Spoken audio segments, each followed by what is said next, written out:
Which baby?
Hello, hello everybody! How are you doing?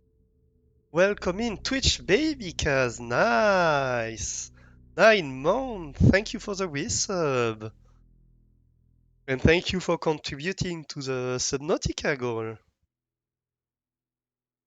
Yeah, Twitch baby. Oh yeah, baby.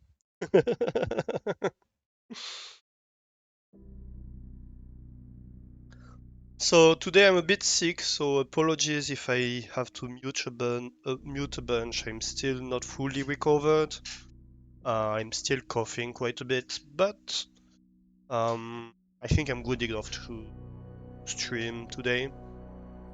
I need soup and cake. I could do with cake, definitely.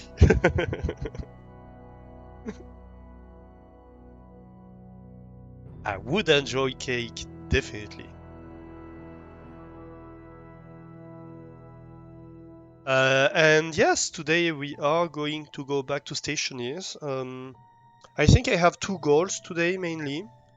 Last time we managed to manually run the centrifuge for the first time and recycle a bunch of stuff. So today I want to automate it.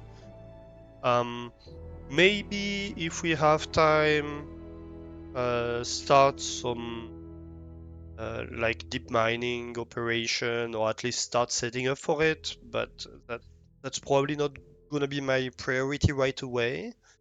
The other thing I want to do is gonna be to start building a greenhouse. So an extension for the base. I think that's kind of overdue. And yes, so we need to do a lot of construction work, and I think that should balance because we're gonna do a fair bit of programming for the centrifuge. So I think that should balance quite well the more architectural aesthetics, design, building, with the more heavily technical programming stuff for the centrifuge. So yeah, that's my plan for today, and hopefully we can do that. All right, let's switch to the game, I guess. Not you world, load world, the stream one.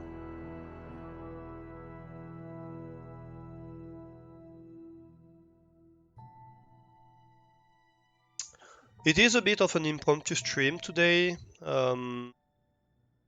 It's not the best day for me to stream because night was a bit difficult with um, my coughing and my asthma interacting weirdly. I'm I'm fairly tired. Hopefully, I don't sound too tired. Um, but I'm gonna be leaving for the mountain tomorrow, so I won't be able to stream tomorrow. So, and that also means that on Sunday I'm not sure I will be streaming. I think I might be streaming like later in the week. I might have to push back the streaming from Sunday to later in the week because I will be in the mountain more than likely on Sunday. Um, it's all fairly dependent on my family schedule, so I'm not, unfortunately, not free um, to handle my schedule as I wish. So I'm trying to do best with what I have. Um, so what do we have here? Why is this closed? Sure. Well, I guess it looks better like that. I should change these walls at some point. They look kinda having the iron walls like just like that. It's the only iron walls left. It's all good. People will come in if they can. Yeah. Um, I mean, yeah. Uh, I did mention last Sunday that I wanted to stream during the week. Um, it's I'm just a bit bummed that I am not able to stream on Sunday. Um, I'd prefer to like keep the Sunday schedule going, even if I add a few more streams peppered in here or there. Um, but that wasn't to be, so it is what it is. What am I doing right now? I could do some harvesting. Where are my bins at? Yeah, they have seeds. I could get seeds for corn, for tomatoes, for potatoes, even for fern. Um, I think I could use more potato seeds actually, and soybean seeds definitely. Rice I don't have. I have tons of tomato seeds, and I could use more corn seeds. Okay, okay. So potato, soy, and corn and fern.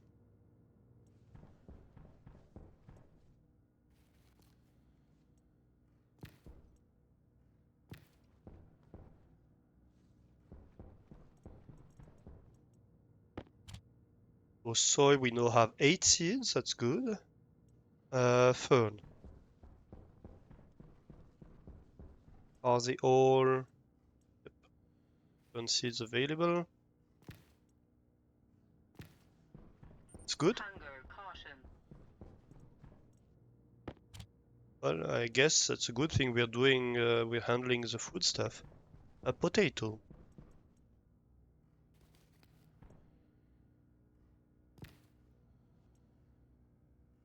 Also, they introduced a new um, harvesting robot stuff that could be fun to play around with.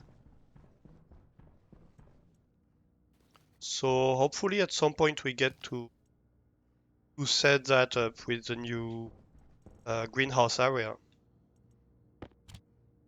That could be fun. It's like a big rail, like a robot moving on a rail, a linear rail that can plant crops and harvest crops. So that yeah, that could be very fun uh, to play with. Um, see, I don't remember the name. See if I can. Um, oh, organic and foods maybe. Oh, well, I guess they do have. So I think we're gonna do hydroponic stations um, for the greenhouse. So hydroponic station have it takes a 3 by 3. It has 4 growing slots, so it's a bit less space efficient than the hydroponics we're using right now, but it has its own integrated light. Um, so it's slightly better in terms of that. Um, and then we can interact with the 4 slots with the automated stuff. And also, like we can use logic to read the state of the plants and stuff like that. Um, I think, I think. So we can turn on and off the light using the on. Um, bu- bu- bu- bu- bum.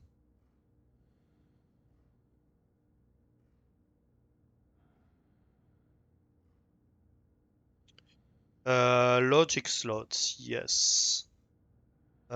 So that must be the type of occupant. And yeah, growth state, I guess. No, maturity state. So yes, you can use the logic slots. So we'll have to learn to use the logic slots, but yes, um, that's gonna tell us basically like what what to do with stuff. And I think we have a setting. Yes, we have a setting that we can read and write. And I think the setting is not used. It's basically something we can toy with. Um, Let me check.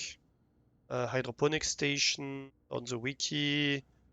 Yeah, I think the setting is not used by the device or set by the device, so we can read and write something in there, and we could use that to read write like the braille position for the robot. Um, oh, Nemo's singing, nice. I'm listening to Nemo because I was in his stream right before, and I saw he was about to sing, so I was like, oh, I have to multitask.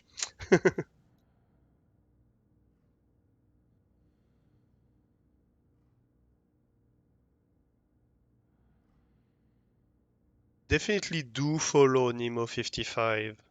Oh, I forgot to turn on the bot. Oh, crap. I knew I forgot something. Turn that on real quick.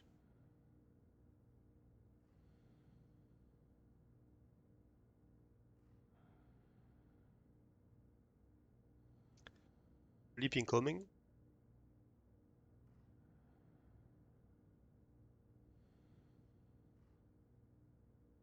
There we go.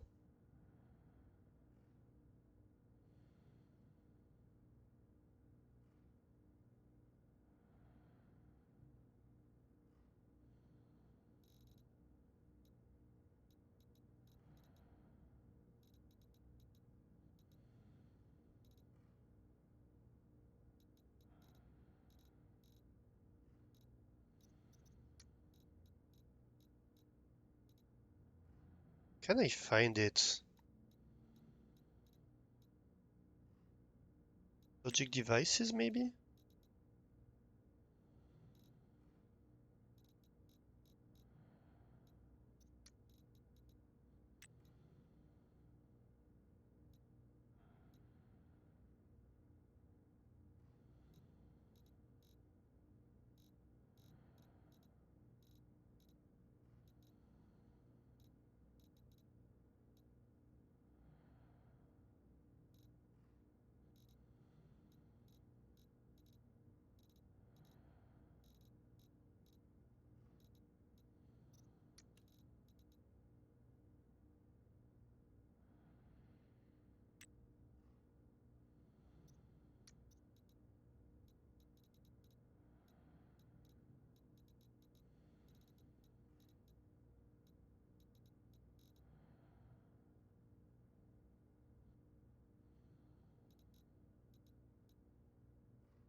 Ah, là, I think.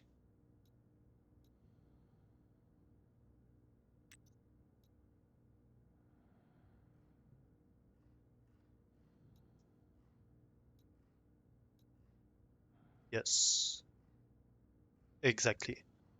So that's the one. So yeah, it can interact with plant trays and shoot bins. So we'll be able to plant, harvest, fertilize using this. And so maybe we can use the setting of the plant trays to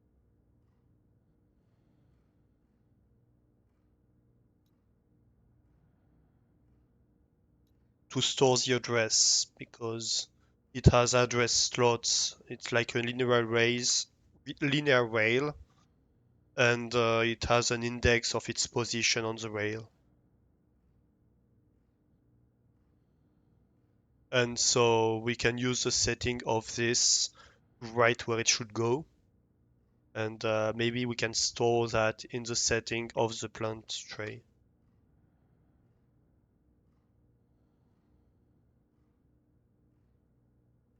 All right. So yeah, that's kind of the plan, I think, for the harvesting stuff.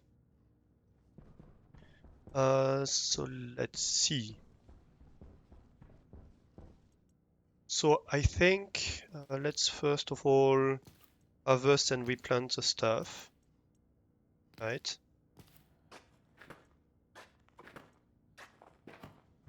Right?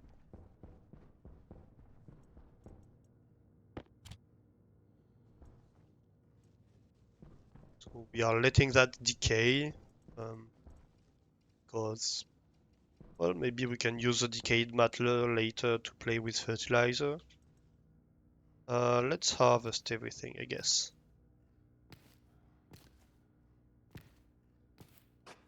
And we plant the potatoes just like that. We can put that in the fridge.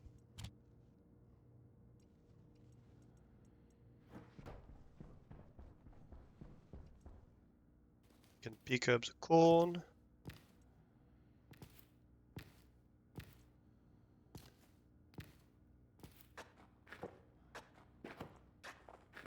One of the plant basically gives us enough to plant everything. 6 corn that are good.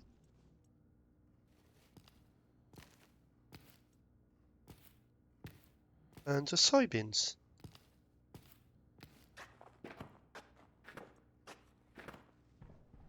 Alright. And we can store the soybean seeds for now as well. Although I guess the oil doesn't go off. Well, we don't care right now, we have tons of oil, so Um, and so then,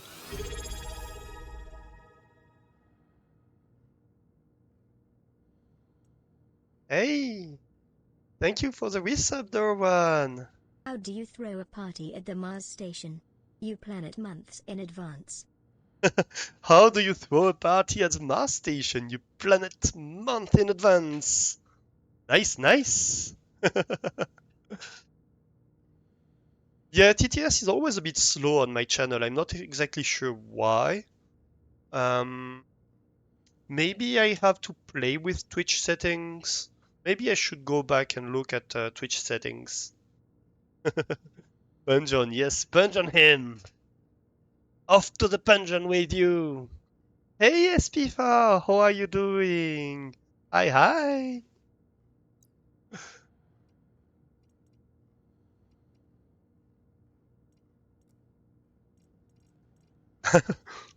Not here.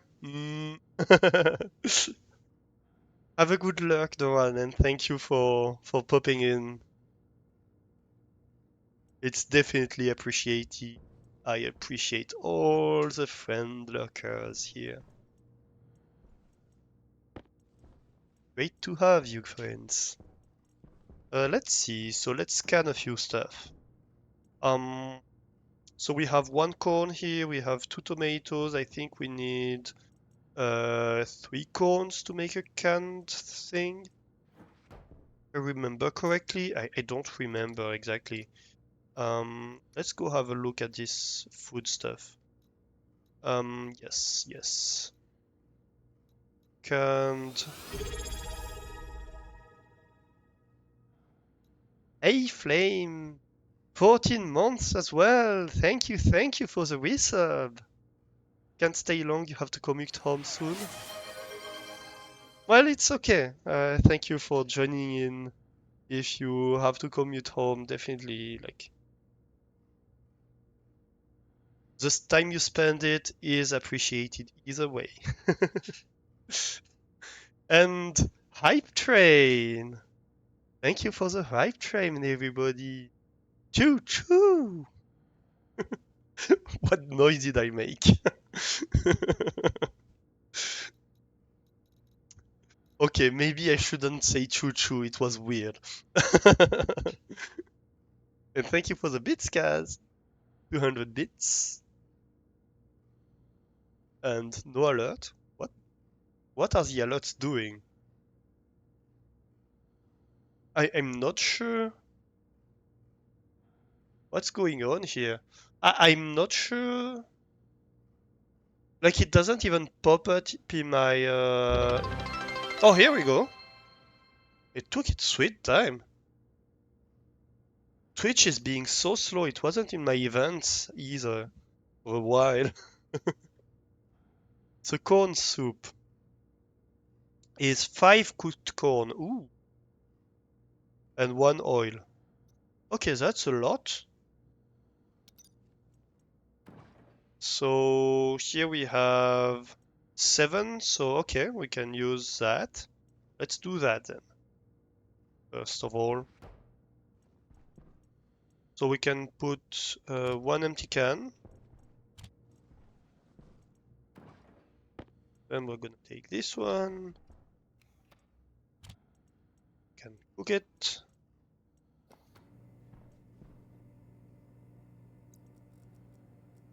I should open the tool belt. Probably just put the tablet in here. 1 cooked corn.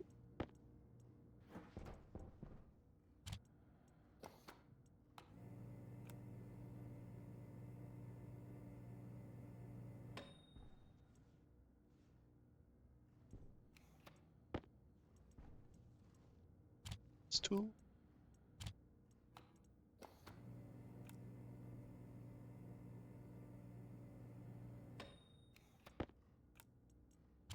King with Alastor.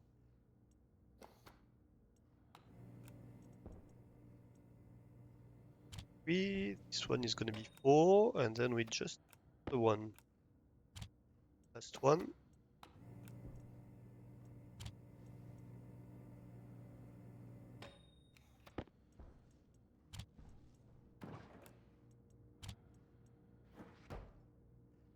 Forgot the oil. And 1 oil. And I think that's it. Yep.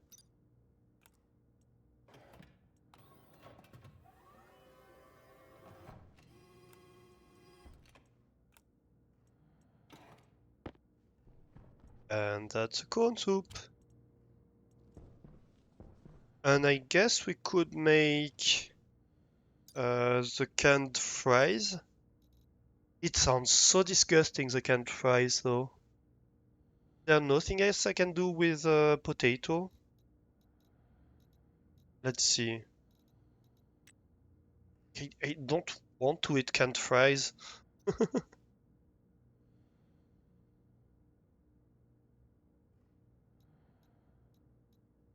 Like in the microwave, I can make baked potato. Which I can use in the packaging machine, which can make canned French fries, which is 1 baked potato, 1 soy oil, 1 can. Just one? Wow. And how does that compare? It's 120 nutrition corn soup? Oh wow, it's so nutritious. It's almost as nutritious as tomato soup, but it's just 1 potato. That's crazy. Alright. And the baked potato is just baking the potato. Okay. So we can make 3 canned French fries, basically, because we have 3 empty cans left. Um, let's do that, I guess. So 1 seed, 1 oil, 1 potato. So empty can, 1 oil,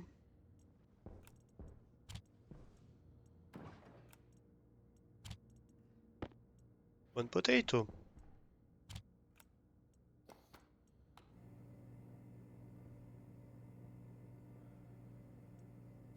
Easy enough.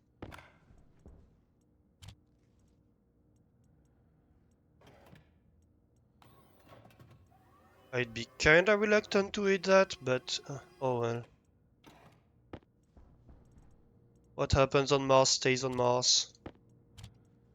Don't tell French people I went solo as eating canned French fries.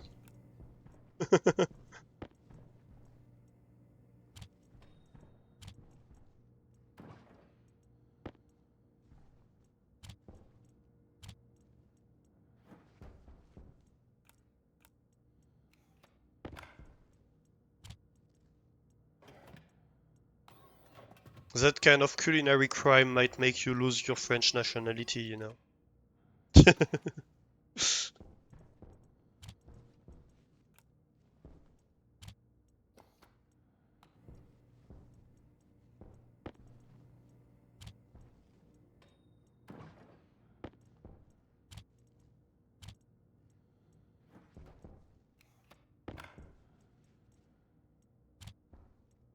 I'd much rather eat the cooked potato, but it's not good for my bonuses, which sucks. Alright, alright. If you lose your French nationality, that means you get to claim all Mars for yourself. I guess that's right.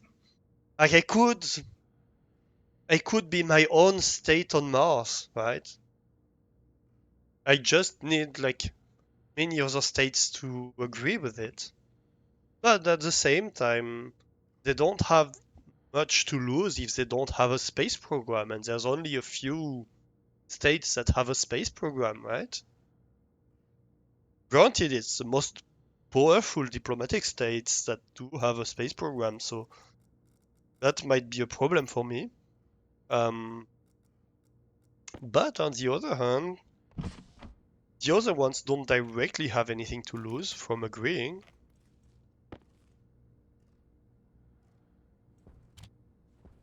unless they start getting threatened.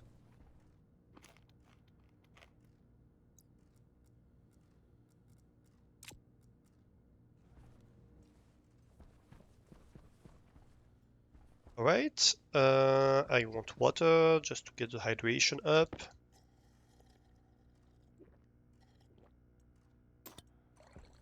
Go. 125, let's take a shower while we're at it. I should really like automate this light so that it's on when the door is opened at some point. But I don't know if I can with this kind of interior door. Maybe I can't, maybe I need another kind of door to be able to do that.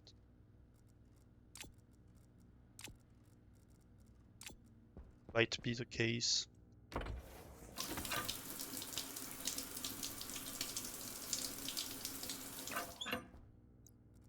Or shower.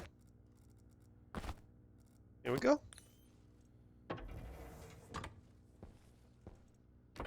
Oh, that said, if I turn on the light whenever I open the doors, and it means I need to shower door opened. Otherwise, I have to shower in the dark, which is stupid. So maybe not. Maybe that's a bad idea.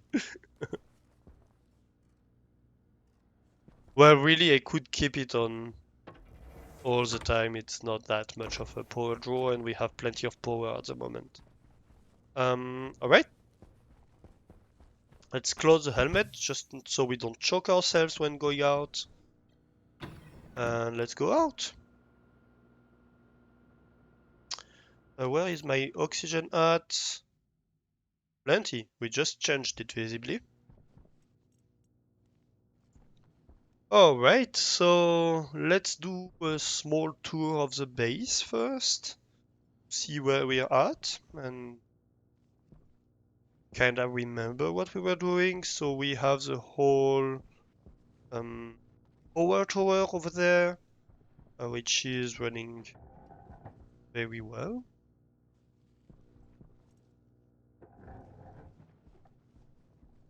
Our power, well, we have one battery almost empty, one battery starting to empty, but that's absolutely fine because we're in the middle of the night, so that's okay. We do have no all the all the gas tanks which are temperature controlled. So this one is at 150 degrees, this one is at 20 degrees. We have 21 here, 20, or 50, really 50, and the water is at 20. I did find out what happened to the plants. So I found out that indeed, as we suspected, the plants need water to be below 60 degrees to be able to grow. So that's what happened. The water was too high temperature. Um, this yellow circuit here is our centralized um, cooling system. We need to hook up the base to that. So that's still something we need to do. Here we have the fuel mixer, which we implemented last time. Oop. I should be careful not to fall down here. So yeah, that's the fuel mixing circuit. The fuel mixer itself, which mixes oxygen and volatiles in the right ratio. Trying to get 2 megapascals. It's not the exact right ratio right now because this is not doing a good enough job when it's running. So we might want to tweak that someone at some point. Um, maybe automate the setting here based on temperature. But right now it's good enough. So we have this fuel line now in purple, which is currently only going one place, and that's in the hangar for the centrifuge, which we just started last time for the first time. So the centrifuge is over here, and that's the one we want to try to automate today a little bit. So I think we're gonna have like a chip over here, and that's gonna be good enough, I think. Um, what else? We have our furnace setup here that is set up to allow us to do all kinds of alloys. It's working pretty well. It uses hot gases produced by this hot gas setup with 2000 degrees Celsius gases that are provided, which works really well now. I'm very, very happy with this one. What's the temperature in here? Must be quite hot, yep. 1400 C. Woo. That's hot, definitely. And cold gases that are over here, we need to get that temperature controlled at some point, and we'll hook that up to the centralized cooling system.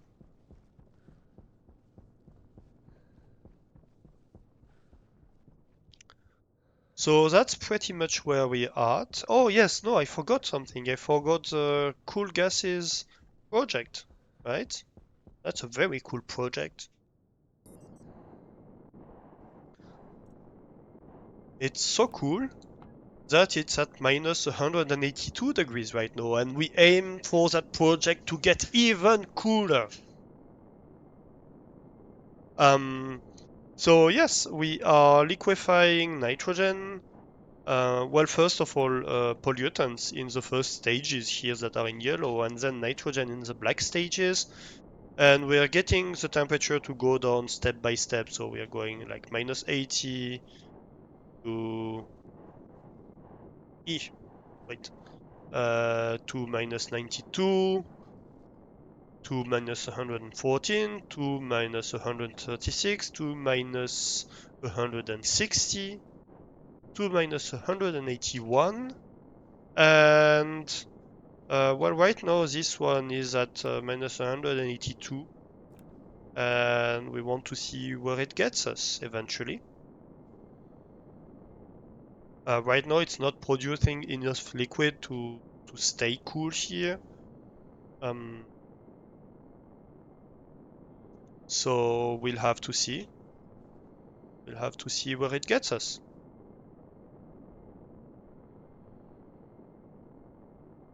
Temperature here? No, that's the temperature of the world, thank you. Yeah, so I think what's currently happening here is that the temperature is going down extremely slowly, um, because we are maintaining a certain pressure here. So if we stop filling back up the gas, you see that the amount of liquid starts to increase quite a lot. Um, and it should, like, yeah, we get to 203 Celsius. Let's let it stabilize for a moment and see if it does stabilize somewhere with liquid permanently in that pipe. That would be nice, but I'm not convinced that's gonna be the stable point quite yet. I think we might need to let it like spool up for a while still. Because the issue is when we add gas here, we add gas at 21 degrees. And so, yeah, that causes issues, right? What we could try to do, actually, would be to try to take gases from this pipe to inject in this pipe. That might be.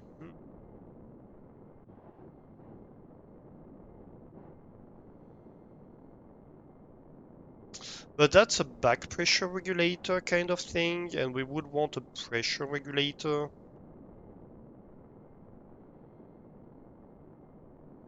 So we'd want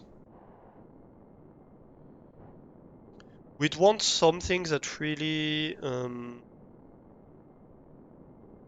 I guess we would want two devices, right? We could experiment with that a little bit at some point. I think we would have like something like this device, um, and then kind of not a purge valve, but a pressurizer valve that goes in here and that pressurizes it. No, wait. So we're taking from the liquid side, right? So we're taking from the liquid side and we're putting it in the gas side. So we would want a pressure regulator, but with a condensation valve that goes out of here, of the liquid side. No, not a condensation. Which one is it? There's a valve that takes gases from the liquid side. I guess it's the purge valve. Yeah, it's the purge valve. So we would have to have a purge valve here, and then a pressure regulator here. But then we might need to automate it because both are powered, so it's a bit of a mess. Otherwise, um, we would risk breaking the pipes that are in the middle. Or we could just take the gases from the gas side of this stage and up into the gas side of the other stage, so it just wouldn't have to cool down so much. That could be an option. So like we would have that on permanently, and then we would have like an output to here, and then it would scale the ladder bit by bit. That could be an option. I think that's a decent idea because then we wouldn't have to cool so much the gas when it gets to the next step, right? So it would help a lot with the cooling down of stuff. This is still varying quite a bit in pressure. This is still pressurizing.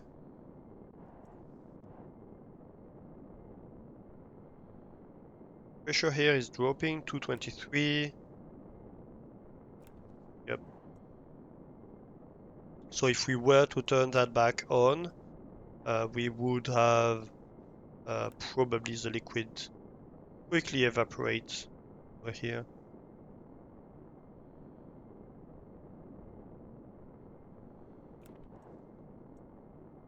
Let's try. Yep. So we just need a lot more time for this to chill down. Oof! Let me down! That's a storm!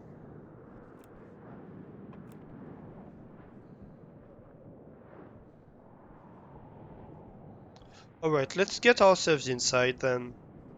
There's a storm going on. Lock the doors so that we're nice and chill here.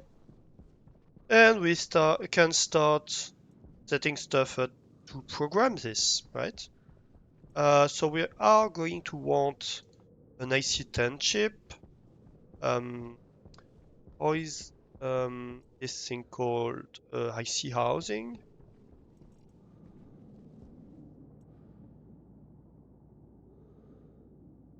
So IC10, where's my pointer? Gold, steel, electrum, and solder.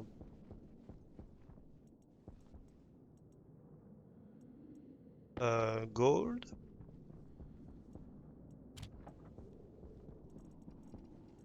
We need steel. Where's my steel? Oh, right, we have. I don't remember what that reagent was. Oh, but it's right next to this. So yeah, that's constant. And yeah, we need to resmelt the constant. And let's do that real quick. I forgot about that. So when you have alloys um, in your reagent mix, it sorts out this alloy, but it doesn't um, quite output it as alloy. It just outputs it as reagent mix, and then you have to resmelt it. What is conditions for the constantan? Constantan. Constantan. 20 megapascals to 100 and 1 kilokelvin. So that's like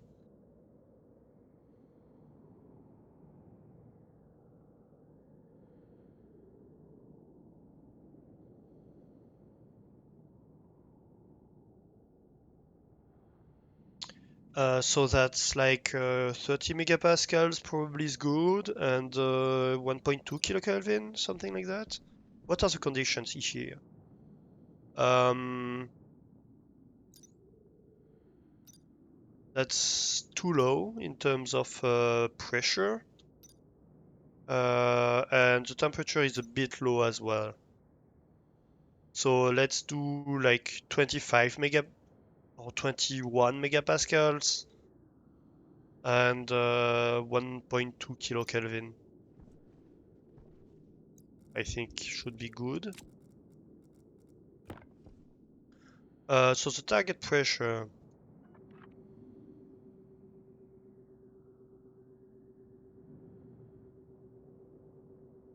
is 21 megapascals, so 21,000 kilopascals, and the target temperature 1200 Kelvin. Great.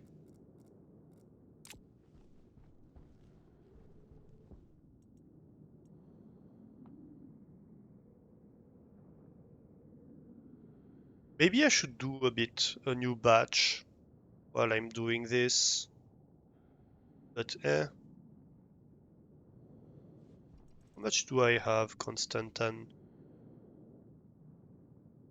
Yeah, we still have 100 grams of it. So.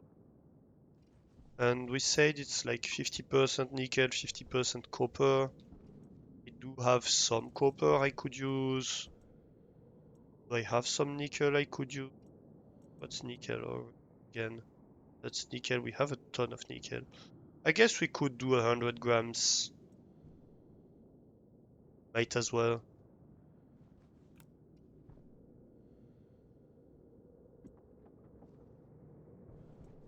Let's do that, I guess. So we put a stack of nickel, not iron, thank you.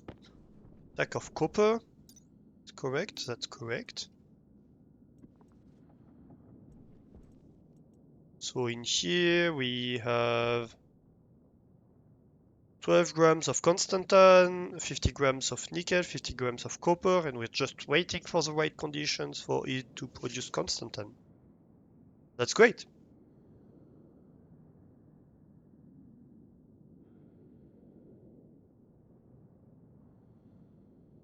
So it looks like my next stream is gonna be able to be either Tuesday or Wednesday.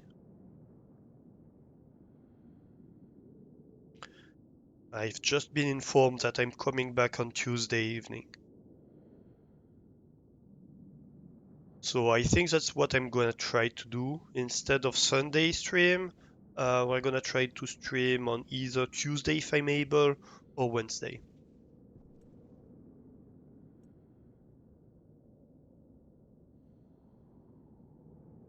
Alright, pressure going up, up and up and up.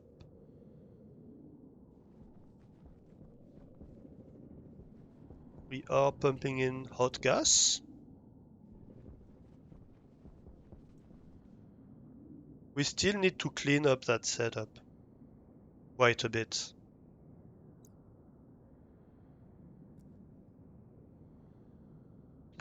Like we have a bunch of unneeded logic in here that is not even on.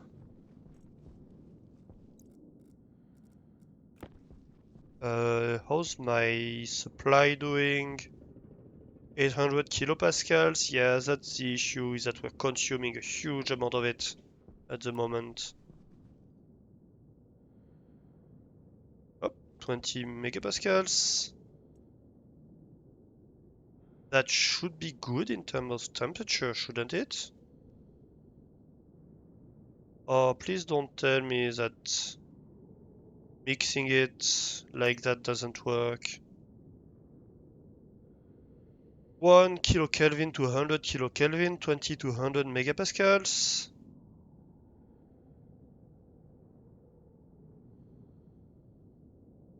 Does it mess it up by mixing like pre-mixed one and damn it. So I'm guessing we're gonna have to refine that back.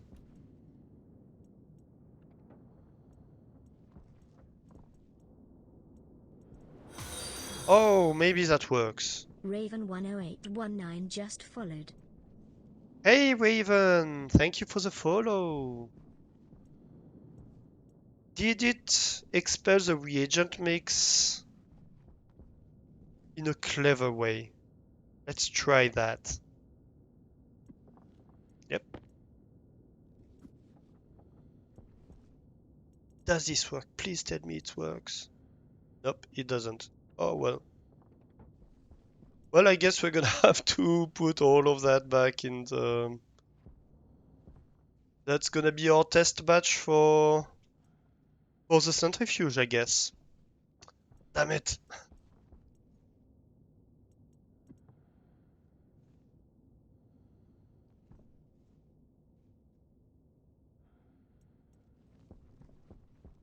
All right. Yeah, welcome in, Raven. Um, so I was making... I got so sidetracked. I was making this. I need electrum, solder, and steel. So let's do that. Electrum, solder. Well, I'm getting quite kinda low on solder. And steel, which I think I don't have in here. It must be in my other machines. Where would my steel be? Does this have any content? Can never find. Content is empty. Content is steel. I have some in here. Just in here? Come on, don't tell me I just have steel in here. There's no steel anywhere else? I'm running low on steel. Wow.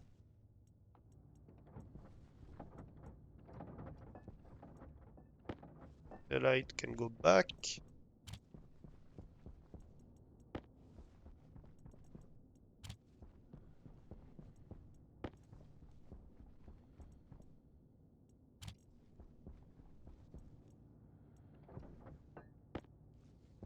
Only 17 grams left of steel. That's gonna be a problem. We're gonna need more steel to build stuff up. But we can deal with it when we have to deal with it. Uh, so the housing here, that's gonna need a bit of steel as well. What else are we gonna need here? I think that's about it. Yeah, I think that's about it. So here's the combustion centrifuge. We can do a test run actually with this when we set up.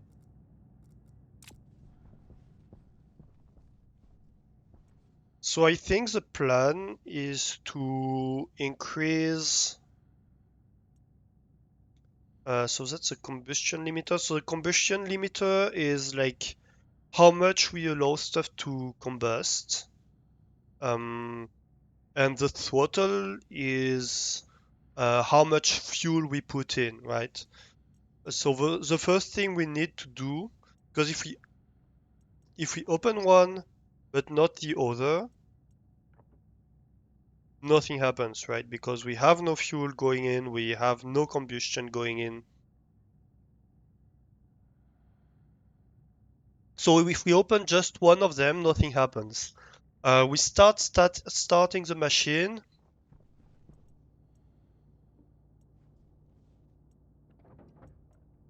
Ooh, we have two of them. Well, we starting the machine as soon as we both put them at one, right? Um, and then it starts accelerating and the stress starts going up. The issue with this machine is that if you throttle or either toggle too fast, um, you start increasing the stress very rapidly. And if the stress goes up to 100%, then the machine just stops. And you have to wait for it to go down before you can do anything else. Um, so I think the idea here of what we're gonna do is we put both of them at one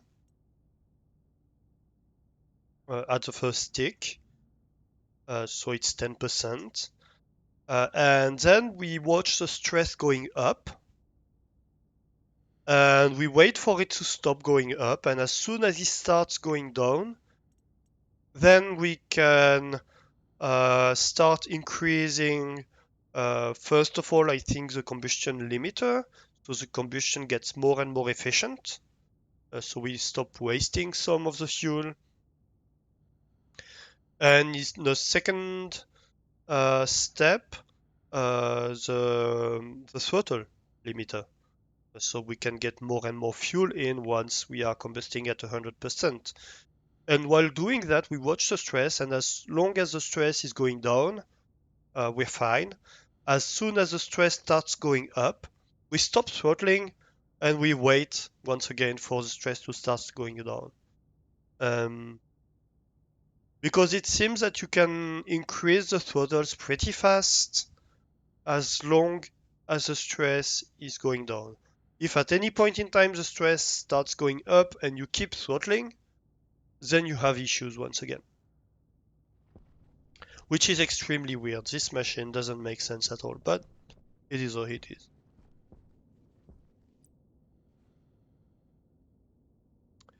So let's see here. We're gonna have power. I guess we could have the chip be right here. Yeah, that should work. With the power on this side and controls on this side. Yeah, I'm fine with that. Oh, I already had an IC housing. Well, now I have to.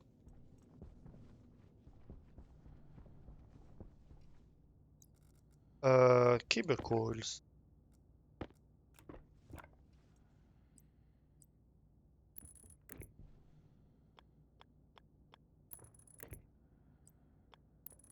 Here we go.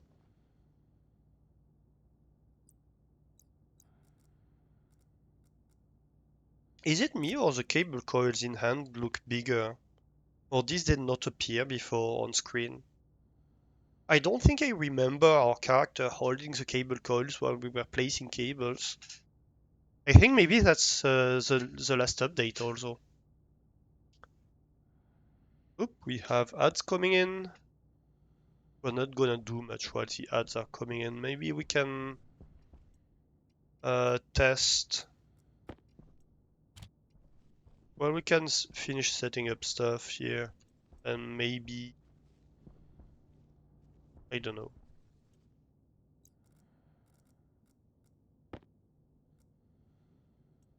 So on 0, we're gonna have the combustion centrifuge, obviously, and I think that's pretty much the only thing we need to have here on this chip at the moment.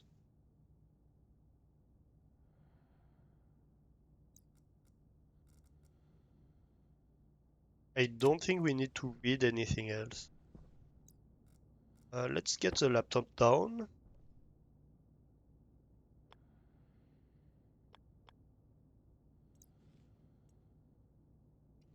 Perfect, perfect.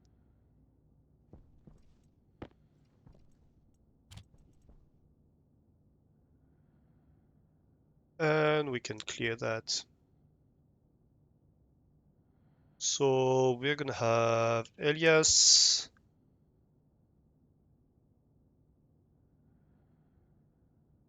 centrifuge on device 0. We are obviously gonna have main, jump back to main, and well, that's the basic structure of the program, right? We are gonna have variables and definitions in there, but I don't know quite yet what.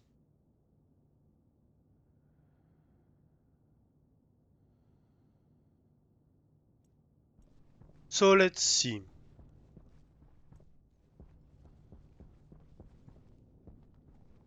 Yeah, so I think let's run a manual test with that.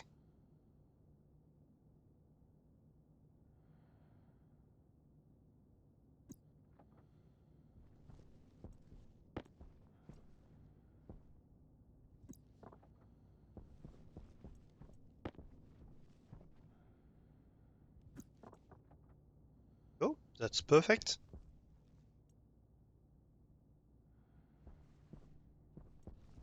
And we can wait for everybody to be back before we start that. We are set up for this.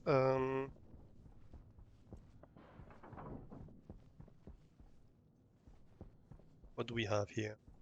That's full, that's great.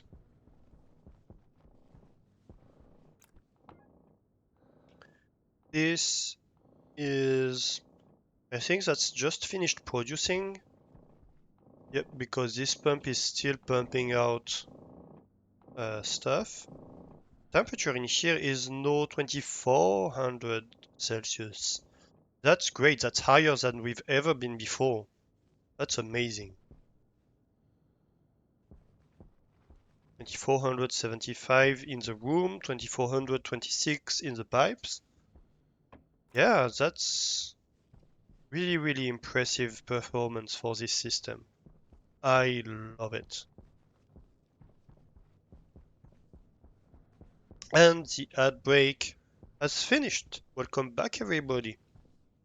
All right, let's get to the testing. So I loaded all the reagent mix we just produced in here. So if I turn the centrifuge on here, so I have my 50 reagent mix here. And so you see if I put both at 10%, stress immediately starts going up here. And right now we have to wait, right? It goes up, up, up, up, up. Great opportunity to take a sip of coffee or water. Or tea if you're like wrong and you're one of these tea persons. You're entitled to be wrong, you know.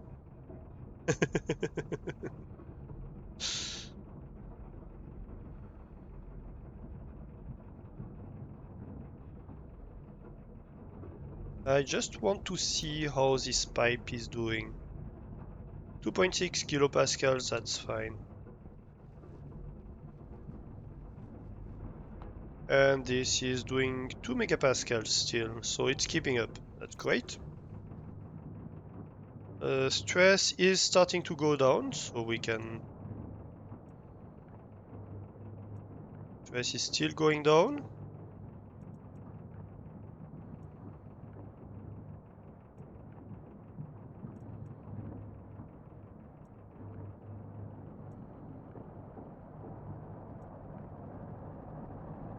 You see that here I can get everything down quite fast, but here the stress starts going back up, and I have to wait now. If I still keep going up with the throttle, it's gonna break. So I'm waiting. And meanwhile, this is processing. Like basically, the faster this goes, the faster this is processing, right? So as soon as we start processing, but it just starts processing more and more efficiently over time as we control this. So basically, we could keep the settings at 10% and be like, yeah, we process very inefficiently and we don't care. But that's obviously inefficient, so we want to do better. And here we go. We are at maximum combustion.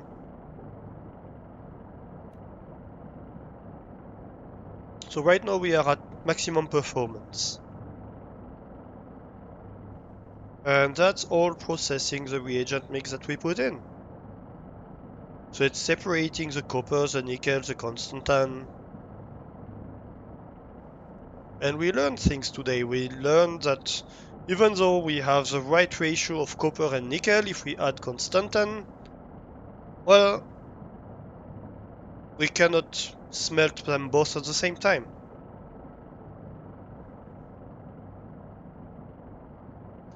Hey Layla! Thank you for contributing to the Subnautica challenge. Yes, if you are in chat and you don't know about the Subnautica challenge, we have started a playthrough, my very first playthrough of Subnautica Below Zero on the channel. We've had 2 streams of it so far. And the Subnautica challenge is basically you can contribute points up to 2000 points each stream to the Subnautica challenge. Whenever we complete the challenge, then the next stream is going to be a Subnautica stream. How are you doing, Leila?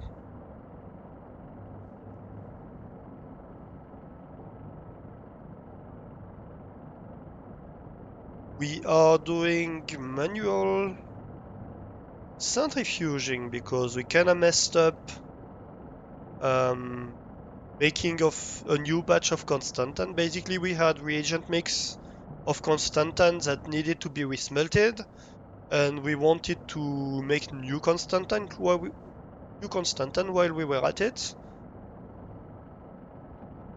You Already donated, can't do it again. Yes, absolutely. You can do it once per stream, and since you did it right away at the start of the stream, you can't do it again, Kaz. Um, yeah, so we tried to smelt at the same time the reagent mix that contained only constantan and a new batch of constantan, and we discovered that that doesn't work. We need to do them one by one. So we are re-separating them so we can resmelt them.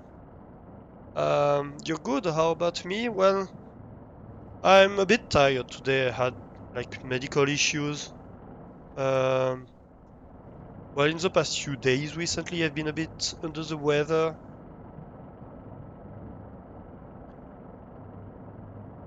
Garden? What about garden?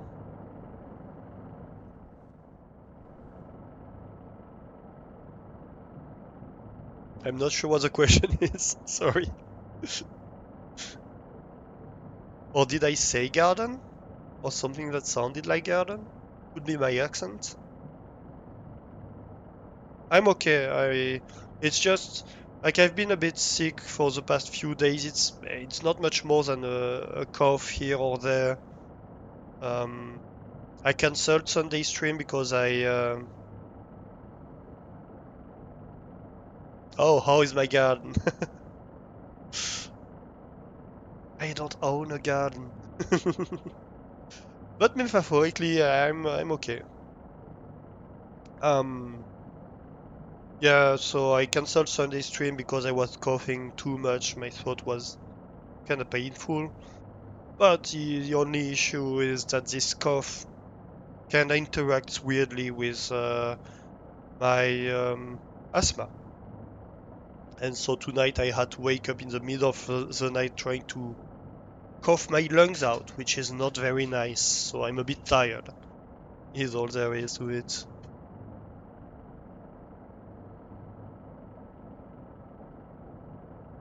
Oh, in the game. Yeah. Yes, I have a small hydroponics garden. Absolutely. And it's doing great at the moment. We just harvested it earlier. We made new food. So stuff is growing back. We have a bunch of new seeds. We stocked up after the issues we've had recently. And my plan is to move this whole thing well, not just move it, but kind of redo it and automate it in um, in a greenhouse building that we'll have to build. But we haven't built it yet. So maybe today, I hope today we get to building the greenhouse,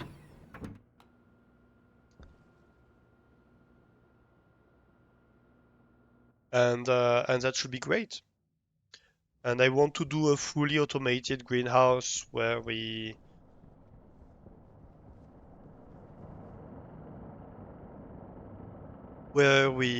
automatically harvest and replant and maybe fertilize, and then we sort the seeds and the stuff, and then maybe we can eventually do automated cooking. This sure is a neat light space. Yeah. This tool shed is not so neat. It's a bit all over the place. What is this space going to be used afterwards? I think this one is going to be your main living space. So that's can kinda always be your like working area, I guess. We have a shower here. Right now we don't have a bed or anything, so I'd like to, you know, maybe have a nice cozy space where we can live, and then we can have a greenhouse building. Um, I don't know what kind of other spaces we're gonna need, but I'm sure we're gonna need other spaces at one point or another.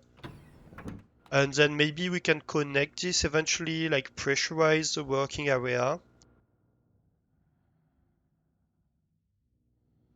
And so maybe eventually we can have a corridor going out here and have this pressurized.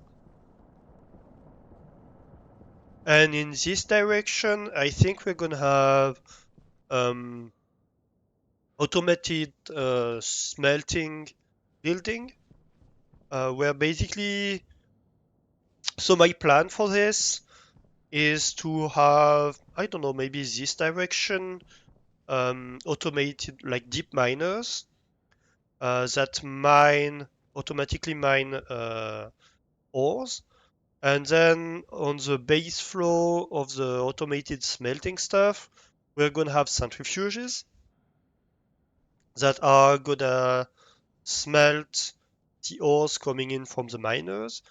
And then, um, so it's going to separate the different ores, right? When it's separated, we can send these ores to a bunch of storage units, and then we take automatically from the storage units to have a bunch of furnaces that automatically make different kind of alloys based on what we need, etc. You need one centrifuge per 4 miners. I think it's per 3 miners, if I remember correctly, but yeah, we don't need a lot of them. But like, we're gonna start with one, basically, is what's gonna happen. And then we are going to expand as we need, right? So we're just gonna leave ourselves space to expand, and if we have one floor that's used by just one machine at the start, well, it doesn't matter too much. Alright, so this works. So right now we can just stop this and get stuff out, right?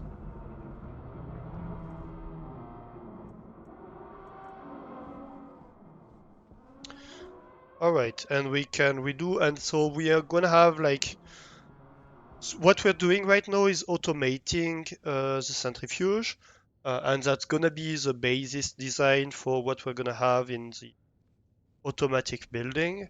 And we're gonna have this kind of setup for the furnaces as well over there. But in here are always gonna stay like the manual stuff. So like the recycling mix, probably we're always gonna have uh, done manually because we don't have that much to recycle anyway.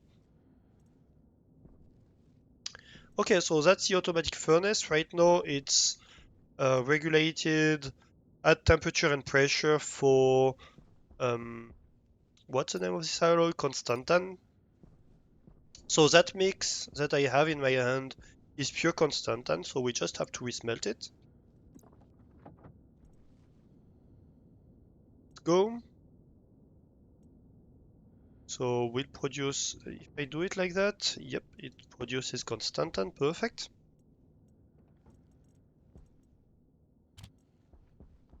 And then if we want to smelt up the new batch,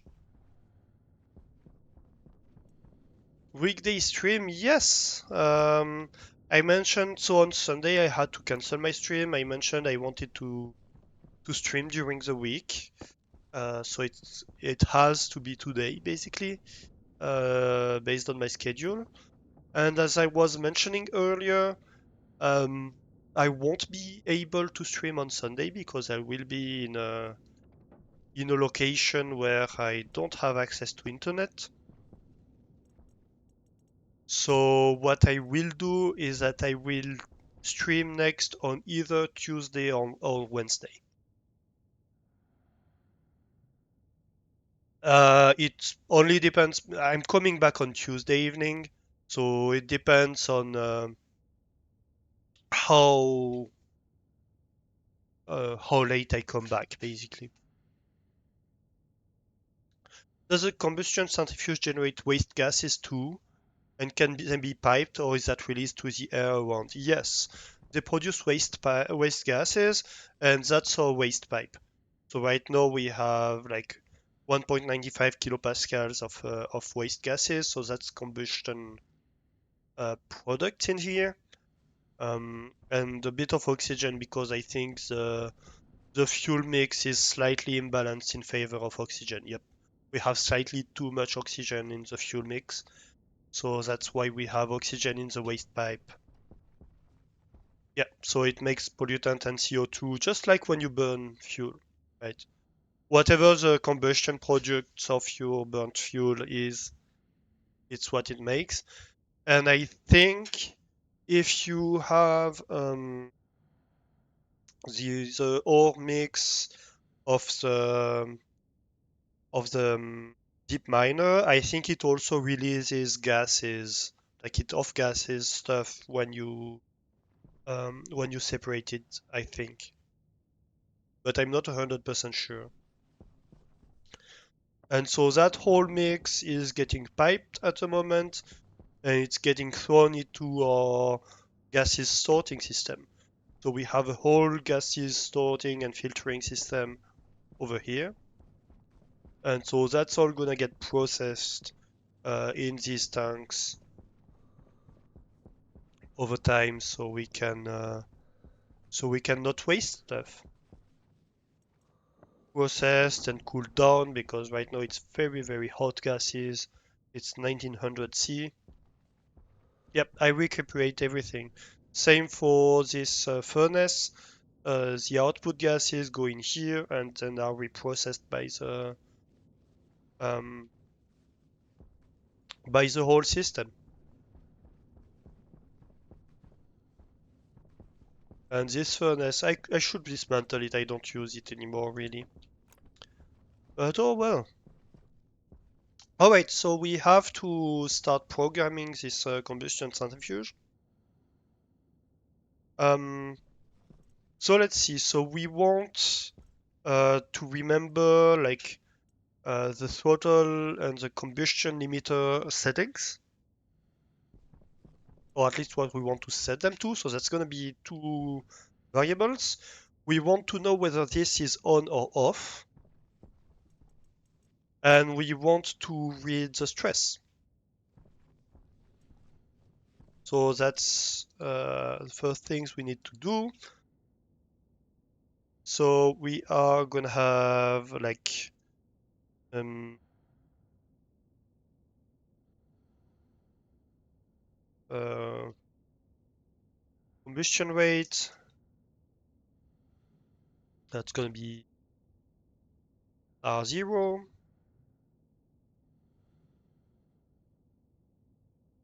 Total rate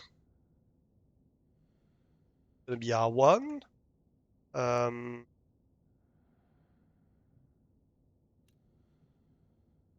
Stress level is gonna be R2. Um, I think we're gonna do a state machine once again. Um, so actually R0, I think, is gonna be the state of the whole uh, program. So that's gonna be, not R14, R1, R2, R3. Um,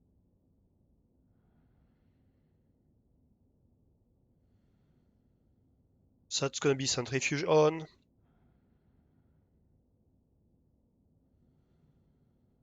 R4.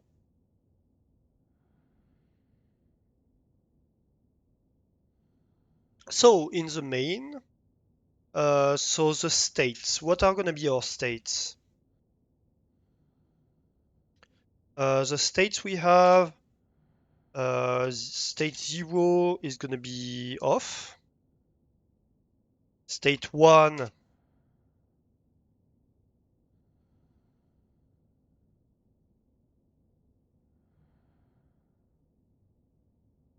is gonna be startup.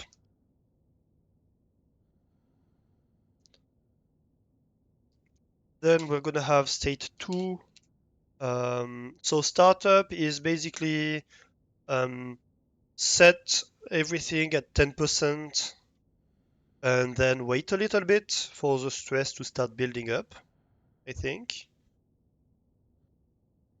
Then state number 2 um, is gonna be like waiting for the stress to peak. So how are we gonna call that?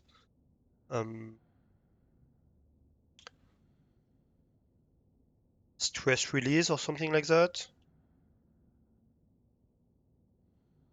Relieve, stress relief. Yep. Um, State number 3 is gonna be throttle up.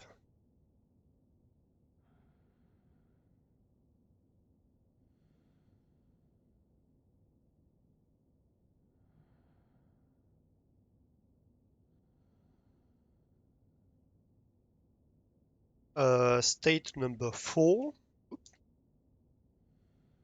is gonna be unload.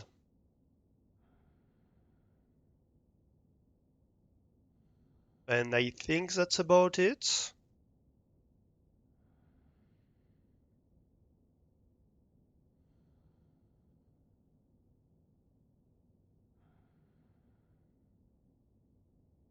I guess we could have like I guess we could have state number 4 be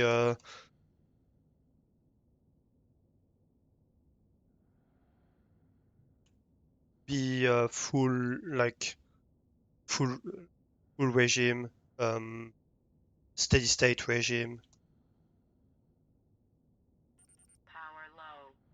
steady state.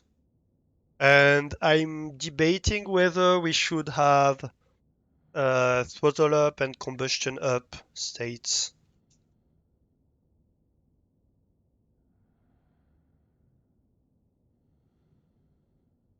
Don't you need an input of items to process? You can input the items at any time.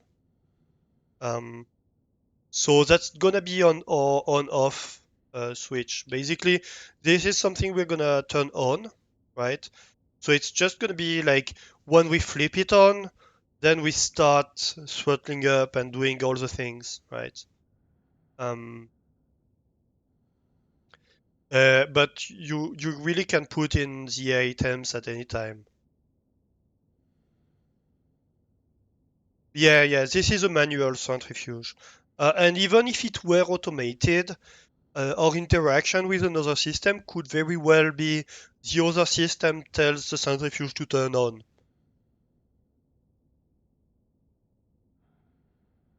It could be like,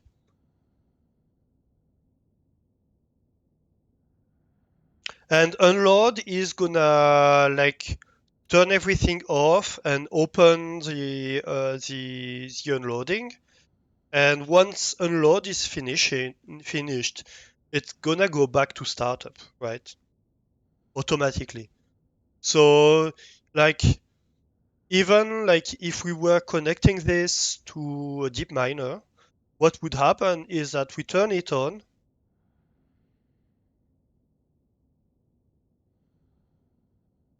and then when we turn it on, it goes into startup. It does all the things to start going up into steady state, and then whenever um, it's reached the point where it can just unload everything. Like it automatically goes into unload and then goes back to startup and starts doing the cycle all over again. Um, and if we do it manually, we can just turn it off and then open for it to eject all its good instead of unloading through this, because it's never gonna reach the state where we automatically reach unload manually, right? So I think this is pretty much set up to be automatically working. And of course, we set up state 0 at the start. When we start the chip, it's in off mode.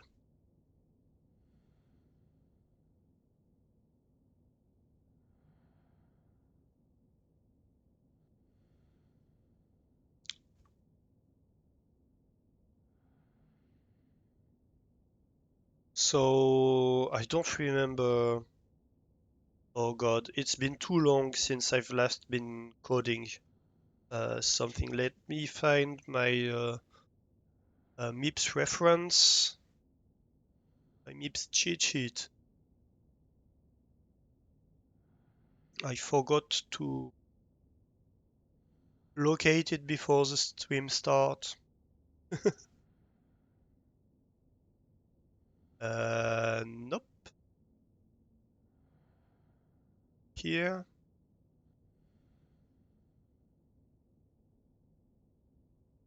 Pretty sure it's over here.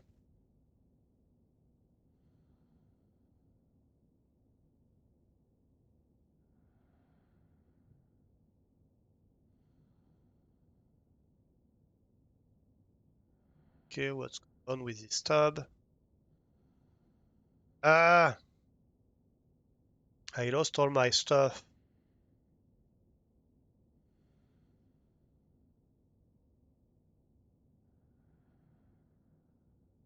Okay, let me just find the MIPS cheat sheet.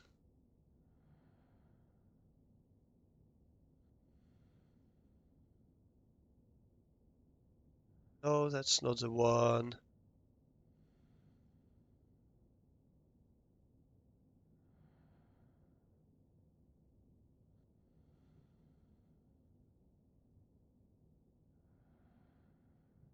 There we go. Okay, so we are gonna want to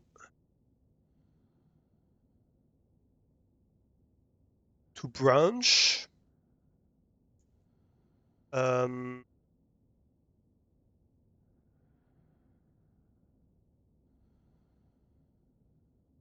duh, duh, duh.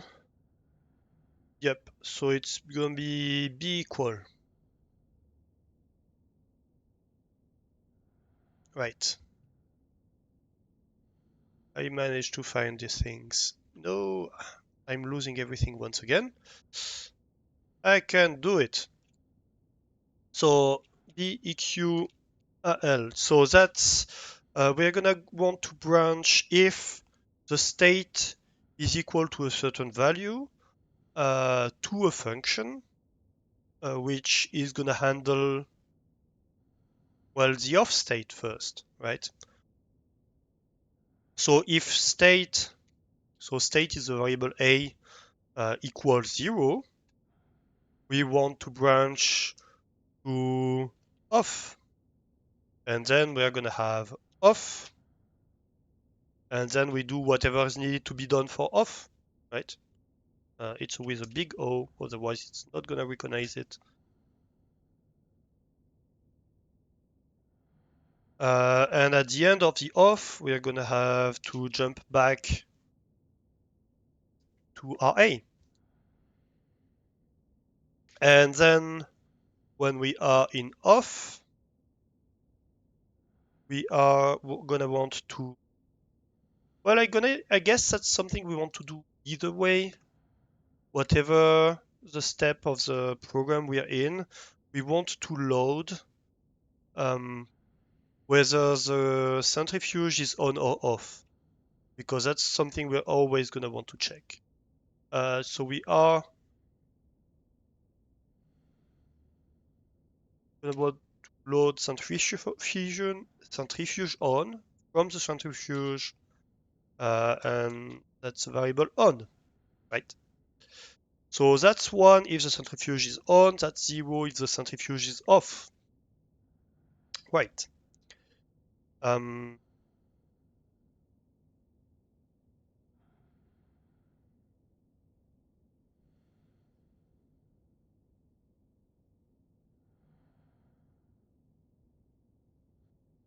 and then we want to test, actually, we want to test if this centrifuge on is equal to 0, right? So it's not BR,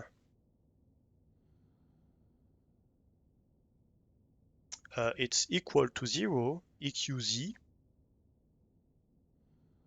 and we don't want, that's not, oh, it's BEQZ.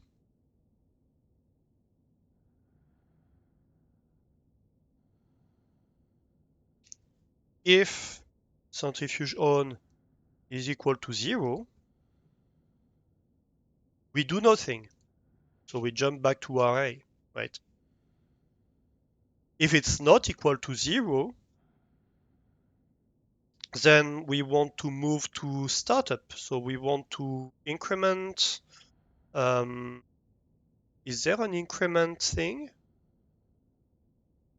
I think there is an increment function. How do I find that out? This one? Nope. Right one, functions, yes.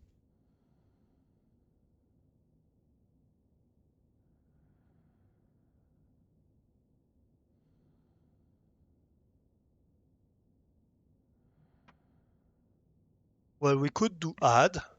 We do add one, right? I guess that's what we have to do.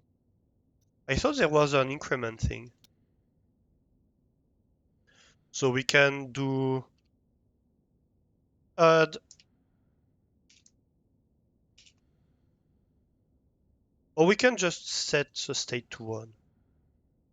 That might as well, right? We say, okay, you're on, go in startup. All right. So what do we do if we're in startup mode? So yeah, if we are in state one, well, we go to startup. Not startup, startup.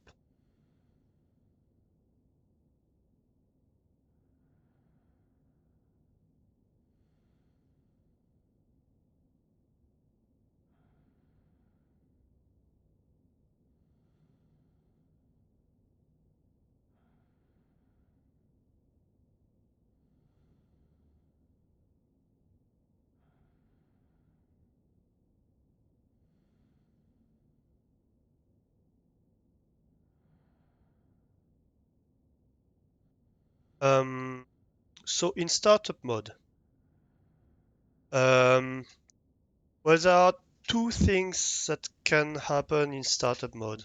Well, I guess it's a very fast one, right? Um, so maybe we don't need to check if. I guess we could check if the centrifuge is off in here, because that's something we always want to happen. So what we always want to happen is something we can just do in here. Um,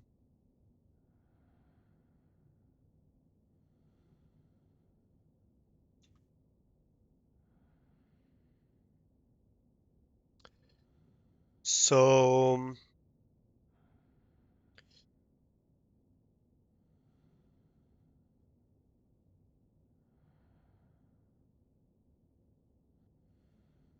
we want the state to be 0 if the centrifuge on is 0. So or if the centrifuge is off. Um, I lost. There we go. I had lost my my OBS window. I'm sorry. I'm kind of being a clutter brain right now. Um, so that's basically an AND function, right? Um, so or a multiply function even, and or multiply actually. Um,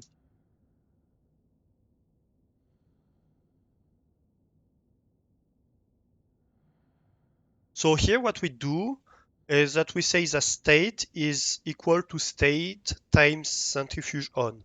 Since the centrifuge is on, if the since oh come on, I can't speak today. Since centrifuge on is equals to 1 when the centrifuge is on, when the centrifuge is on, that means the state stays the same, right? State times centrifuge on is equal to state. So then we just say, okay, state stays unchanged. But when the centrifuge is off, centrifuge on is equal to 0. So then we say that the new value of state is state times 0. So it means the new value of state is 0, which is the off state, right?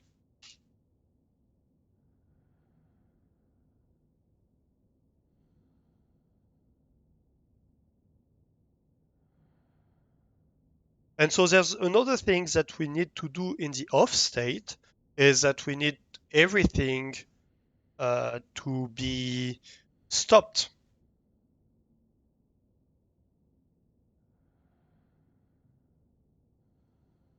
And why did I do that? Oh yes, because yeah. No, that's okay. That's if the centrifuge is on, we turn it on.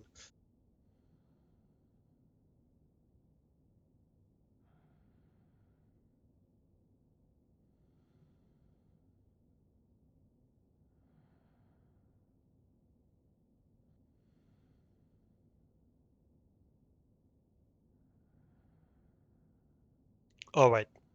And so what we want to do here is set both the throttle and the combustion to 0, right? Um, so set centrifuge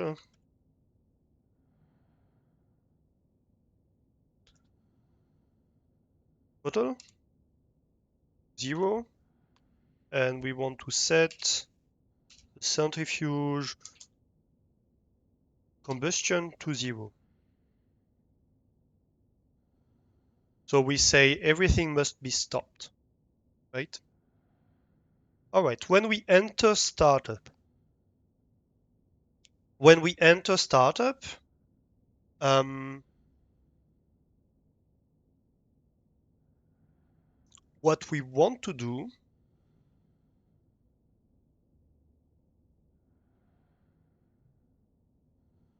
is if, well, in startup mode, we want to close the centrifuge, right? Hydration critical. Right, we're gonna need to get a drink and also to look up in the wiki the different variables for this thing.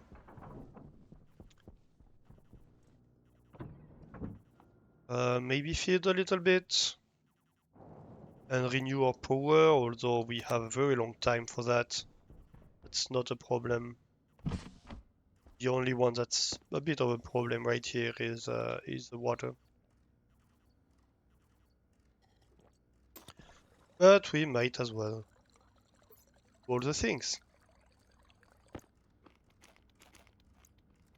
Bit of canned French fries. That sounds absolutely disgusting. And let's get back outside. Outside. Get back outside. Come on, Alastair, you can talk. I know you can.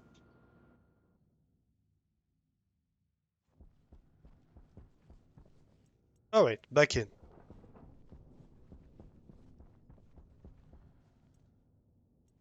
Okay, so yes, we want the wiki for the centrifuge, combustion centrifuge. We want that somewhere over here, and we want to be able to read like all the things we can access, right? So that's combustion we have used. We should have throttle somewhere over here. Throttle right here. That's good, that's good. Oh wait, no, that's combustion limiter that we want actually. So we got that wrong. All right. Let's edit the program. It's good that we checked. That's... Wait, why is it so small? Did they increase the size of this window? That's not very practical. Okay, combustion limiter, right?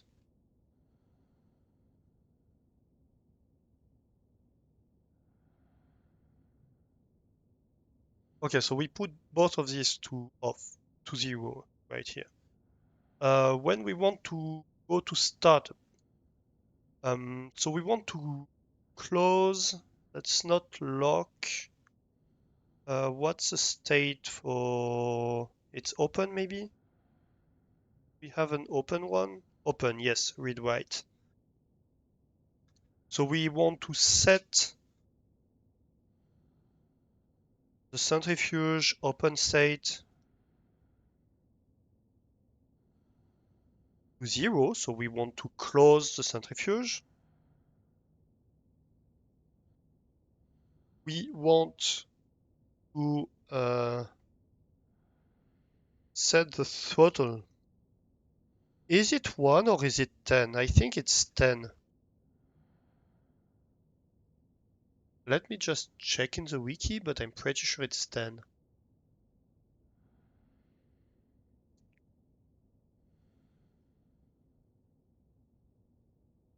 Combustion centrifuge. Um, up, up, up, up,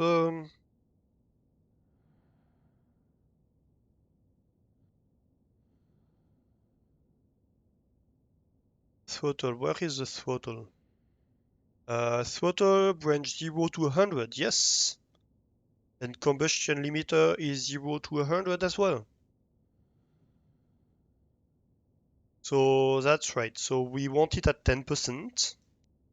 And we want also the combustion limiter to be at 10%. So that's the basic value for it to even start, right?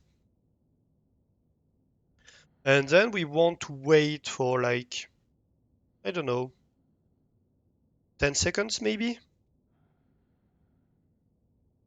So sleep for 10 seconds. And then we want to move to stress relief.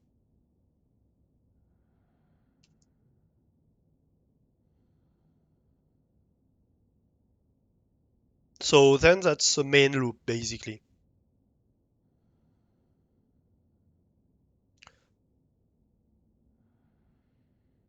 So we might as well.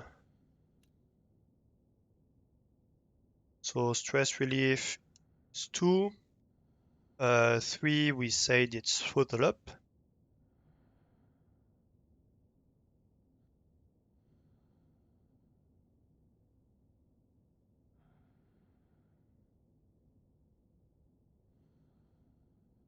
Uh, 4 is steady state.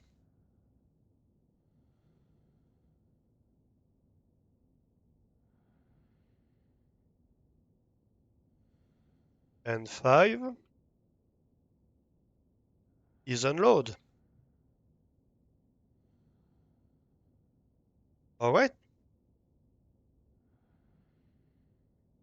So during startup, we don't allow it to. Well, we should. No, it's okay because, like we say, okay, we always do a cycle of startup,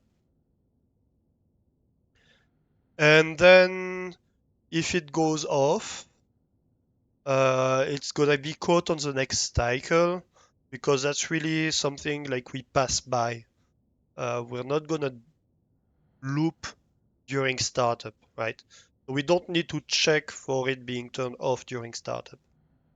We do need to do so for stress relief. So let's do stress relief next. Because that's an action, a single action, right? We always change state during startup.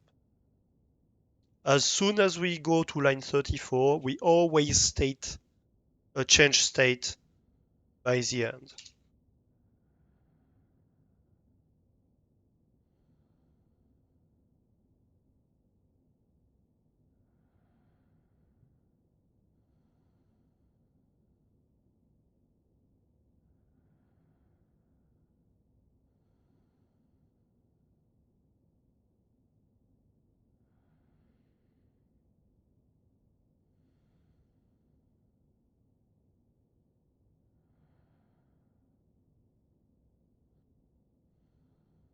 So what we can do in stress relief, first thing we do every time is if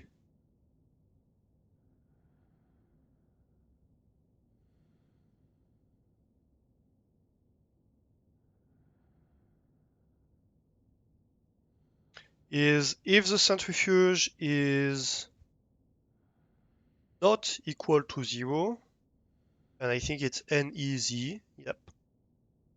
If the centrifuge on is not equals to 0, we jump by 2 lines. And so if it is equal to 0 by 3 lines, sorry,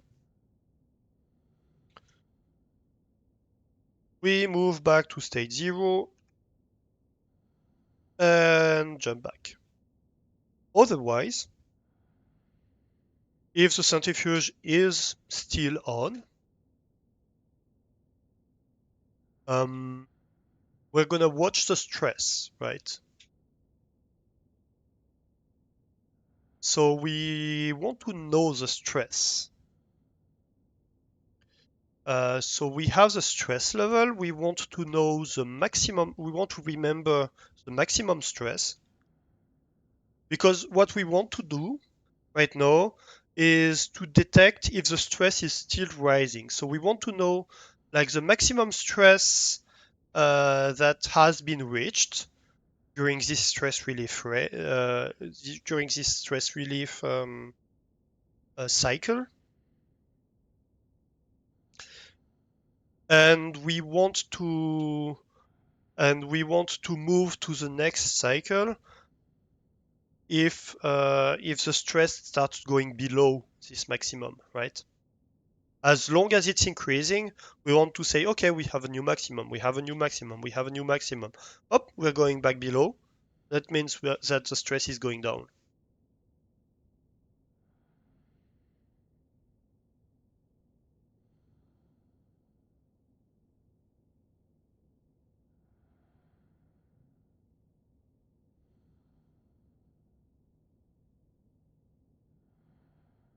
So what we want to do here, I guess we can always load the stress level.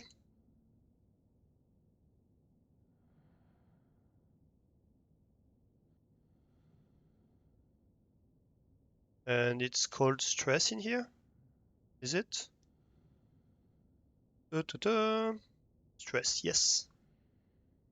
So we always load the stress level, the current stress level.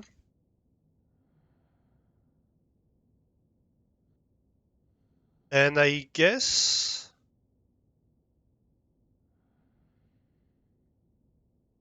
when we are in startup,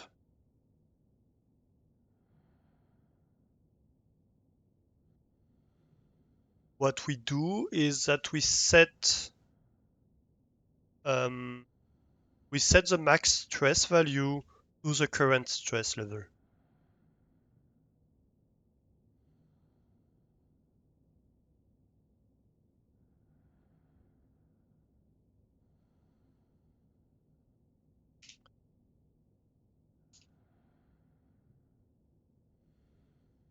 So we reset the maximum stress basically when we enter startup.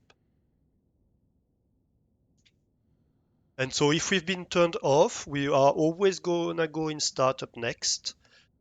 So that's always gonna happen if we turned off the machine. So that's good.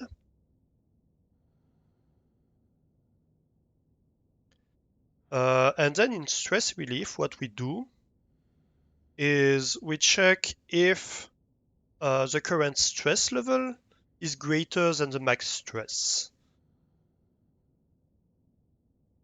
So it's going to be like a relative branch. If we are greater or equal, yep, to something, right? Or lesser or equal, we'll have to see. So if the current stress level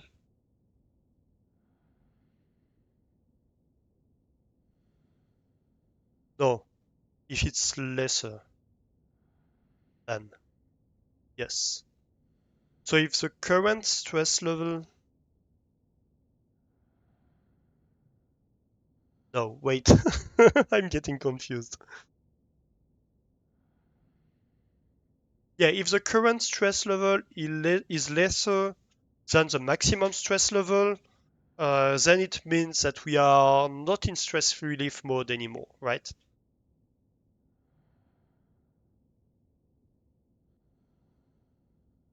Oop. If the current stress level is lesser than the max stress,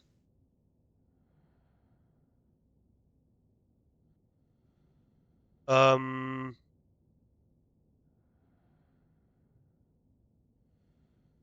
then it's not even a relative jump. We can jump. No, it is. It is a relative jump. Um, we want to invert the logic, right? Yep. If the current stress level is greater or equal to the maximum stress, um, we want to jump ahead by 3 lines. Otherwise, we're not in stress relief anymore, so we change state, right? So we move to state 4.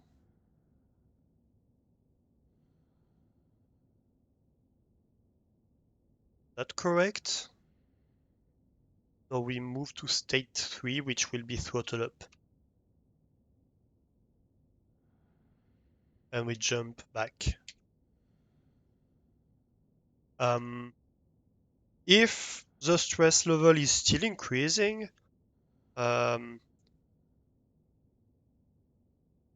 so if the stress level is greater or equal to the maximum stress, then we just remember what the maximum stress we've seen is, and we continue doing the same thing, right? Ooh.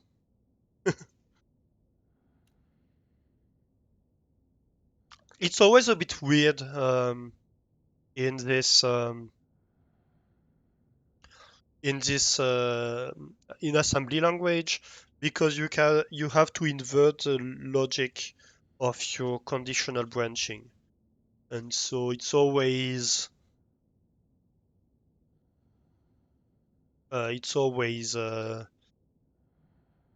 yeah. So here let's do a few comments. If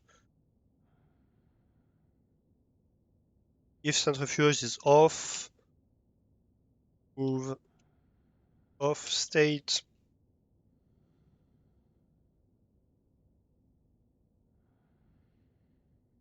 If press is decreasing,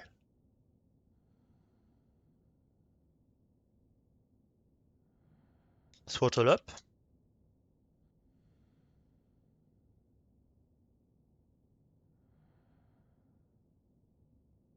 If stress is increasing, remember remember I can type remember max value. All right. Ooh. And so throttle up.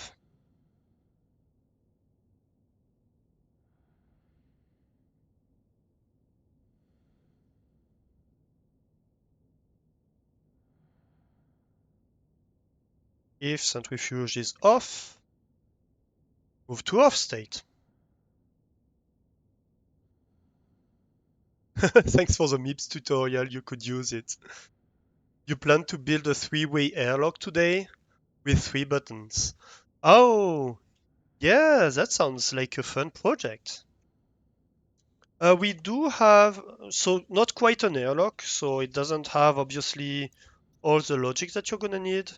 Let me close that right now. We have done something with buttons. which is this thing where we have like both hanger doors of this hanger. Each have two buttons, and we sync up all the hanger doors on this hanger with all the buttons. So like if we press any of the buttons, everything switches state depending on whether they're opened or not.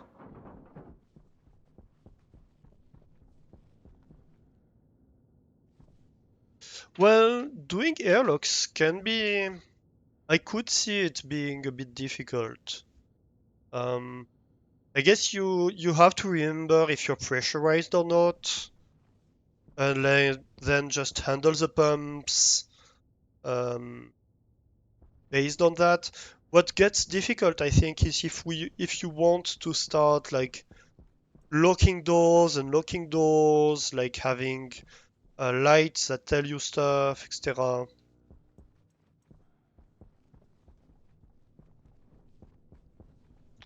Your case is easy, just keep one door open and use that as state. I guess that's an option, yeah, that's true. Oop, add break, only 6 functions. Yeah, that's not too bad.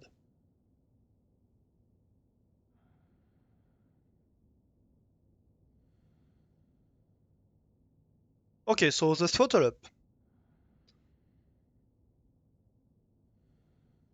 So if we turn off the centrifuge, we want to move to off state, of course. If not, we want to keep track of the stress decreasing. Actually, yeah. Um,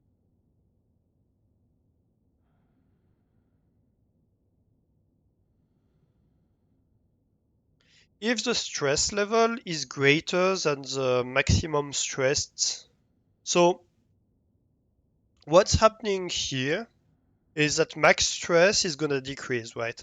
Every time we're going to say, okay, at the end, we want to move like the current stress level to the max stress. But if somehow the stress level is going above this, it means that the stress is going back up. And that's something we absolutely want to avoid. If we see the stress going back up, we want to go back immediately to stress relief, right? Oh, and also we forgot to sleep here. We need to sleep a second.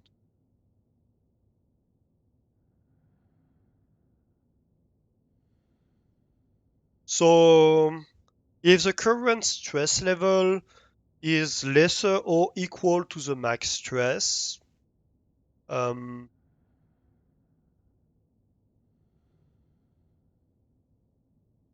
then we want to do the throttle up routine, right?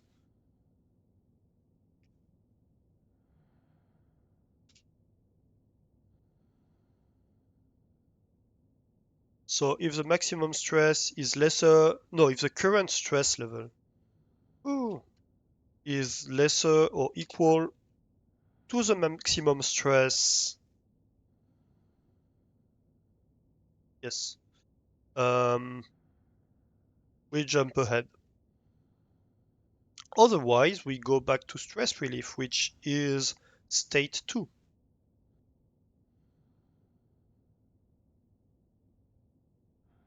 So we move to state 2 otherwise.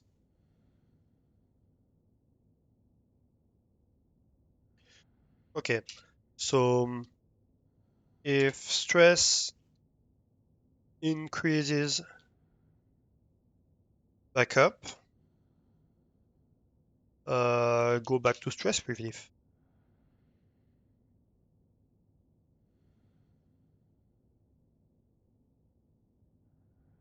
And here, keep track of stress going down.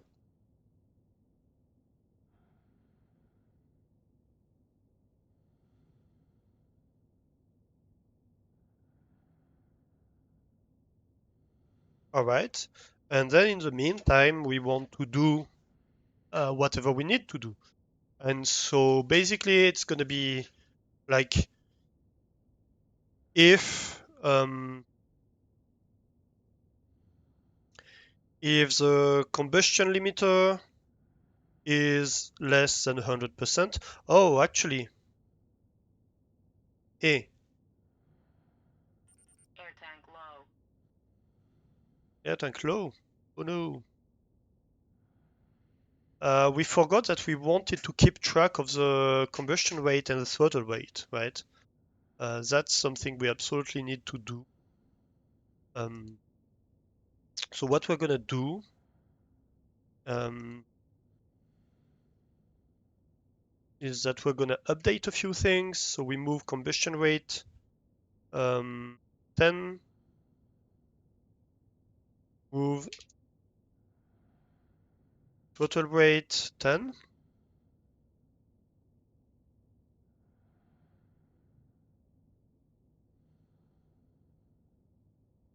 throttle rate. It doesn't. Oh, I forgot an age. That's why.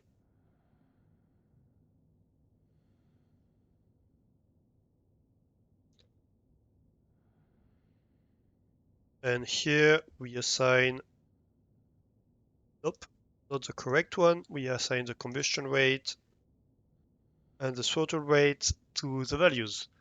And we need to do the same thing for off.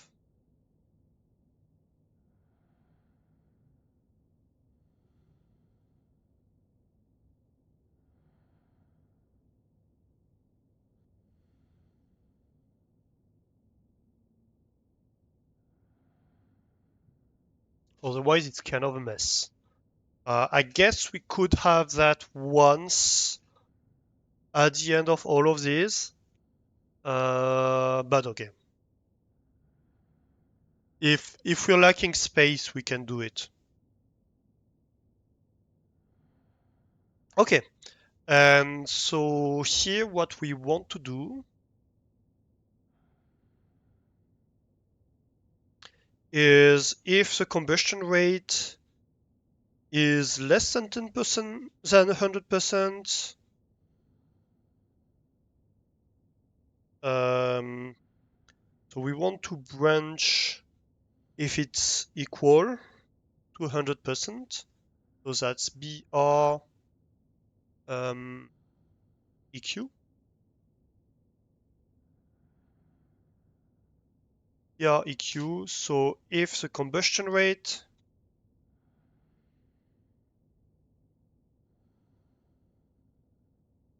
is 100%, you don't do the next thing.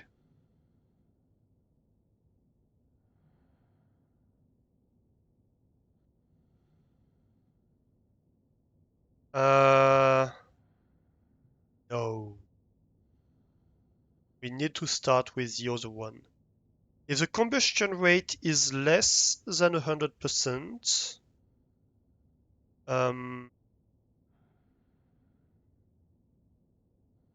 what do we want to do?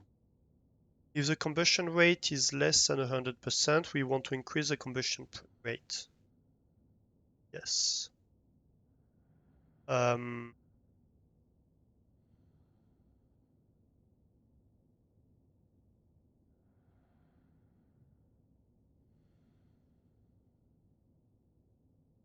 well, we're going to have two cases.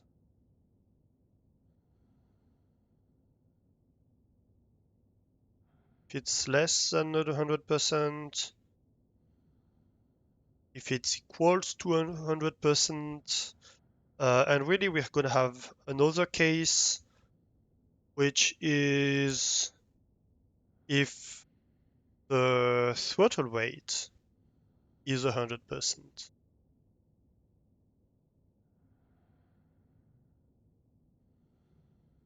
Yeah, it's not so simple. So if the throttle rate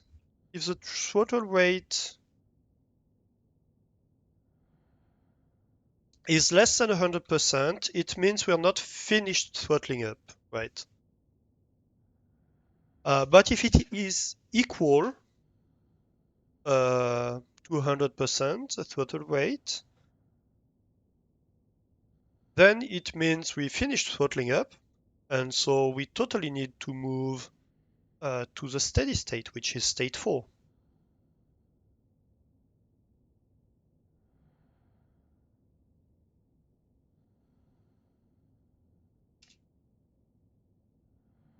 So if throttle rate is 100%, we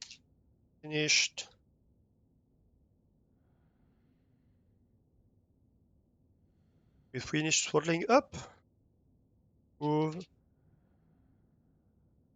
steady state. So that's the easy one, right? Now, if I guess it's the equal first.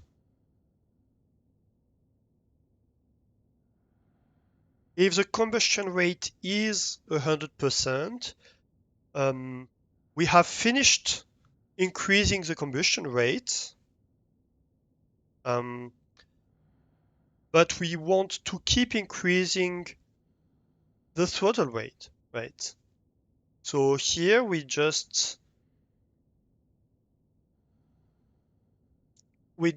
add 10 to the throttle rate.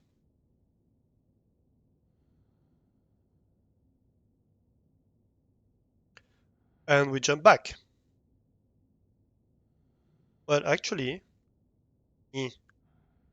okay, we need to do this before we do these things, otherwise we're gonna have an issue.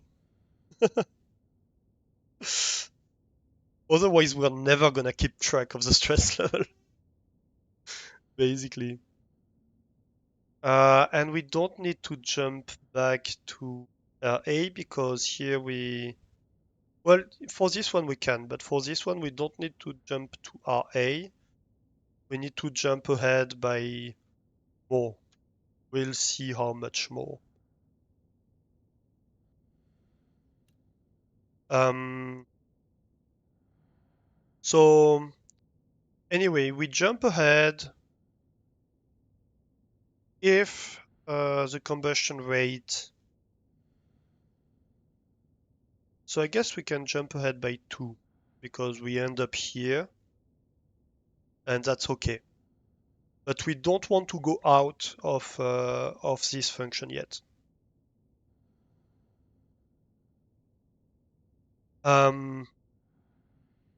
No, if the combustion rate is less than 100%, then it's the combustion rate that we want to increase, not the throttle rate.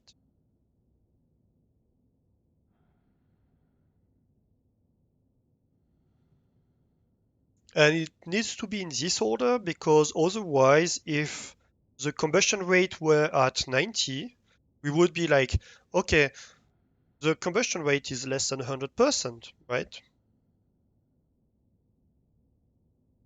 Oh, damn it. I confused them.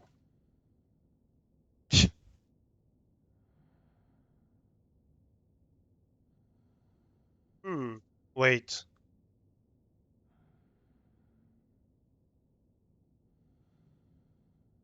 So wait, if the combustion rate is not 100%, we increase the combustion rate. No, it's not either. I think there needs to be a certain order, but maybe my condition is wrong. Like we don't want to throttle both at the same time, right? Or do we? Actually, maybe we could throttle both at the same time.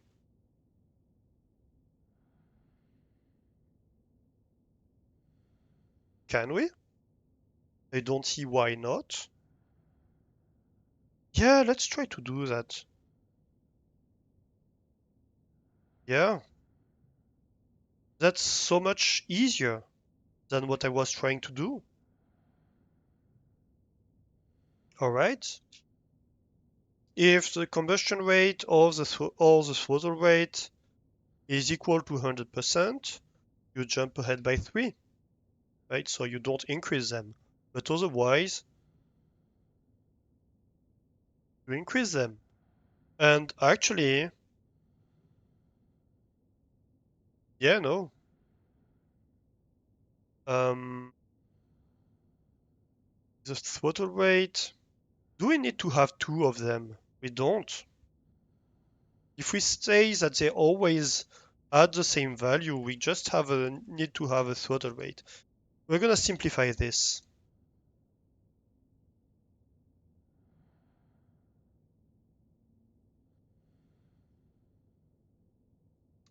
We don't need to have both combustion rate and throttle rate.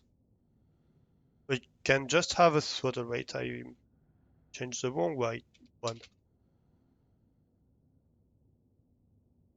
All right, so that's throttle rate, throttle rate.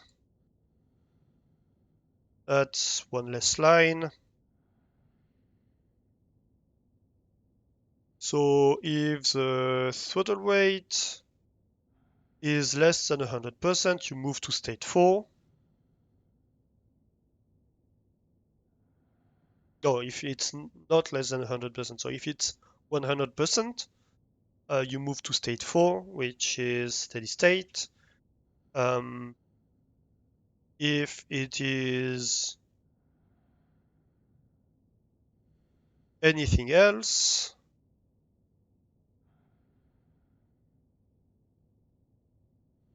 we don't need a condition here because we already know that this is less than 100%. That this is, yeah, we know that it is less than 100% if we reached this, right? Um, so we are like, oh, just keep throttling up, right? And so otherwise throttle up.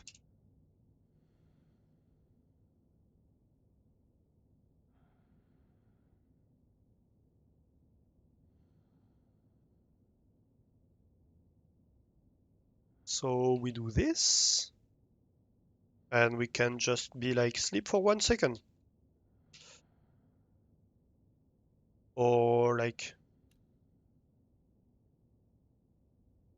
I don't know, 2 seconds maybe might be reasonable. And that's it, really, for the throttle up.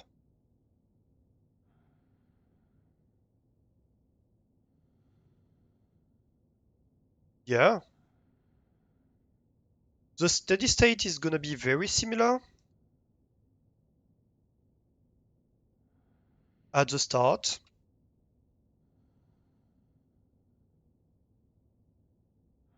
So the first things we're gonna need to do in steady state is check if the centrifuge is going off.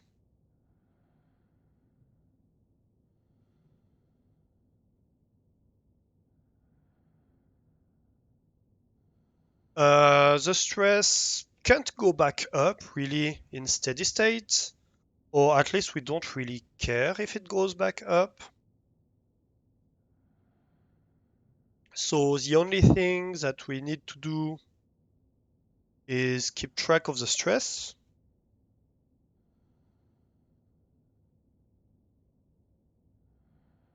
Well, I guess we can, just for safety, we can have a stress relief mode switch. That might happen once in a while, but it's very unlikely.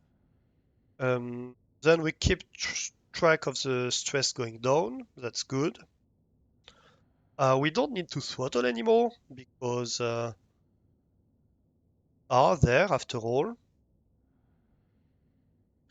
And the only thing we need to check right now is if we're full. And the question is, what do we see if we are full? Um,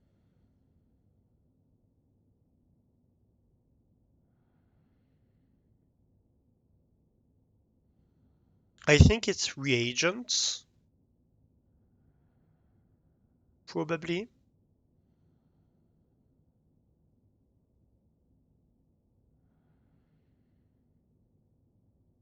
Yeah.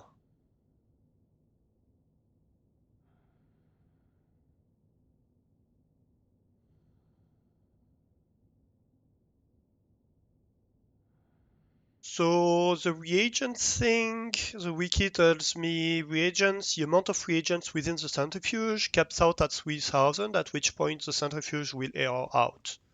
So I think that's like when the centrifuge is full, right? Um, and so I think we need to check the reagents, and we need to have a max reagents setting that we can just define by hand. Uh,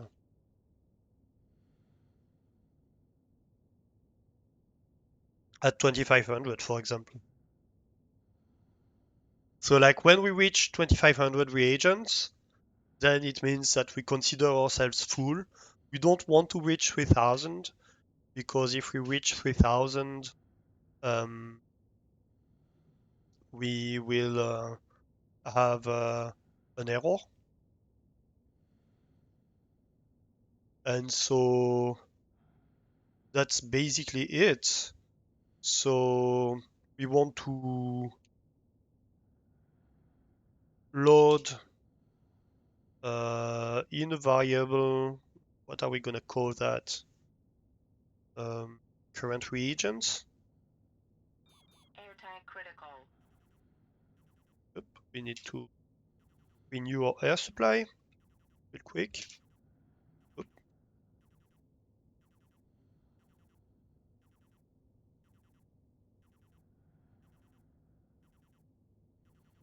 Large C to keep conventions steady. We load current reagents, centrifuge reagents,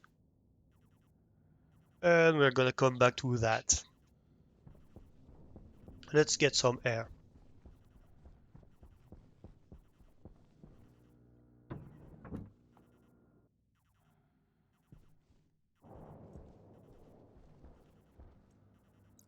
Oh wow, why is everything closed here? Um, Tools, backpack. Maybe I went and took a shower or something? No, I don't want the mining belt to be opened. I don't care about the mining belt, it's the tool belt I want opened.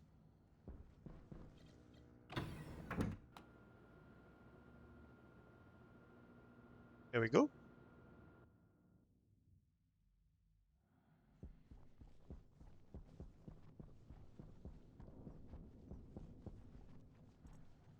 Alright, almost done. So, steady state. So we load the current reagents. Um,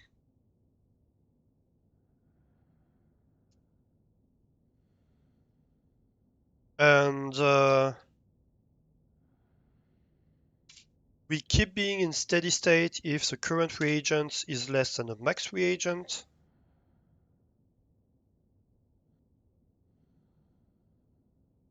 That's going to be a jump by 3. Um, and if uh, we reach the match reagents, we want to move state 5, which is going to be unload.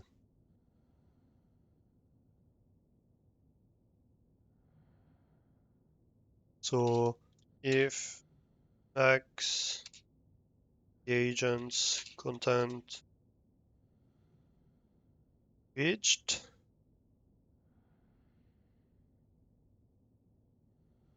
unload the centrifuge.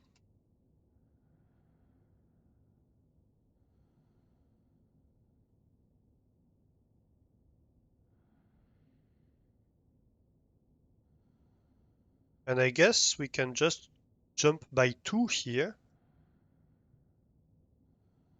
because we jump back anyway, right? Otherwise, we do nothing and we just jump back. And that's it for the steady state. And so the last part is the unload function.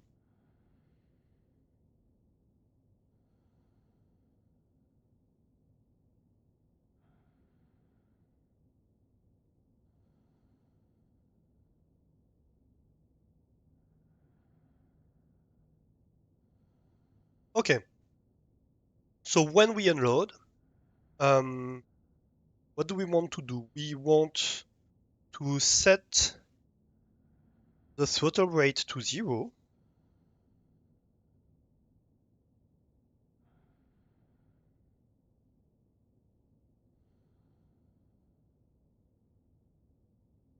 On both throttle and combustion limiter, of course. Oh, I forgot to do something. No. Um, well, I guess doesn't matter here. I can sleep anyway. We can sleep for like 5 seconds. So in unload mode, so we set the combustion to 0. Well, first of all, of course, forgot that. Before I forget, we want to check if it's off. If it's off, we move it to off.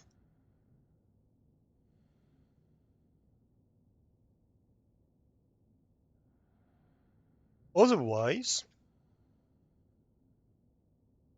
we don't care anymore about the stress level. We just want um, to move the throttle to 0 and we want to open the centrifuge.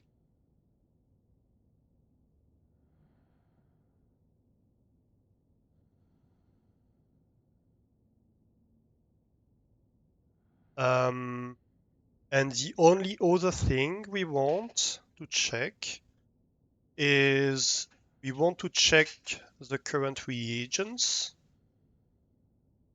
So I guess that's something we can have centrally.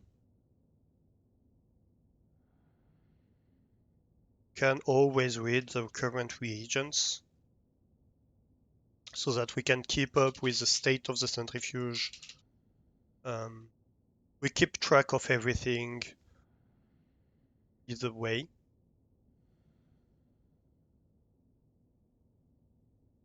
Yeah, I like that idea. And so what we want to check is we actually unload if we have reagents in the machine.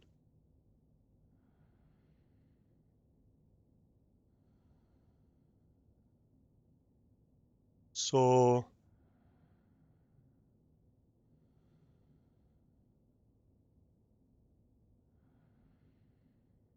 and if we don't have reagents in the machine, we move back to startup, which is state 1.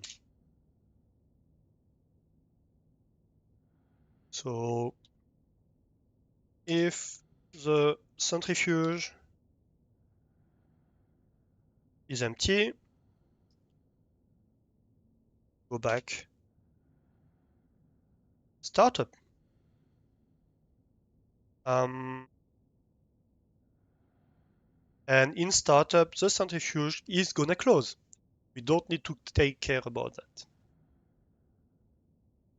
Otherwise, that would be an issue.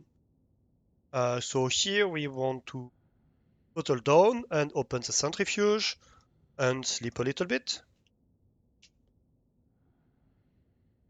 And I don't know why I have a caret in here. And I think that's all. I think that should work.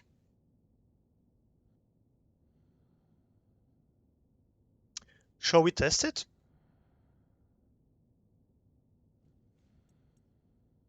We export that.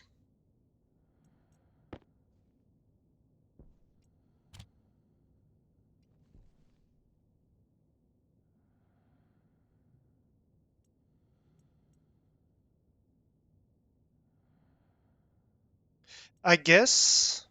Hmm. I'm gonna add something. Okay, so we were talking earlier about automatic control versus manual control, right? So one thing that this centrifuge is doing is like when we are in steady state, we are waiting to reach maximum reagents to unload the machine, right? Um, what we could do is say, okay, if we're in manual mode, at some point we're gonna want to decide to unload it, right? And we are just gonna open the machine. In which case, we can have the program jump by itself to unload mode, right?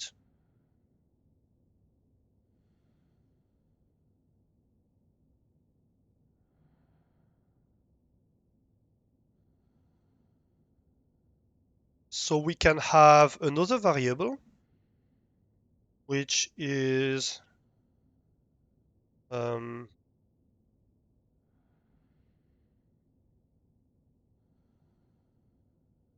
unload on,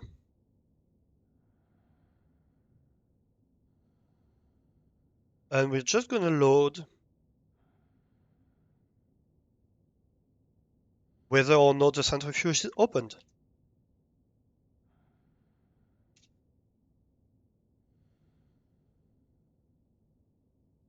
All right.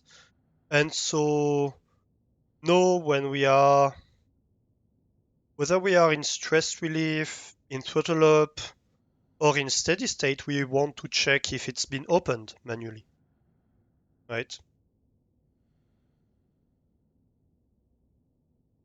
And if it's been opened manually, we want to automatically go back to state 5.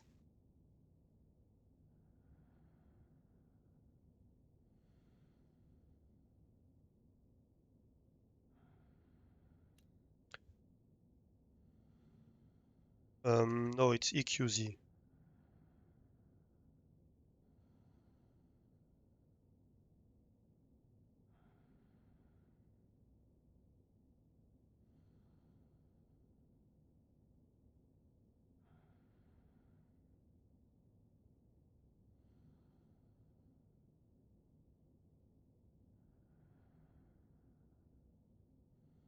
So if unload on is 0, that means that the centrifuge is closed, in which case we keep doing the stress relief thing, right? If the centrifuge has been manually opened, go to unload mode.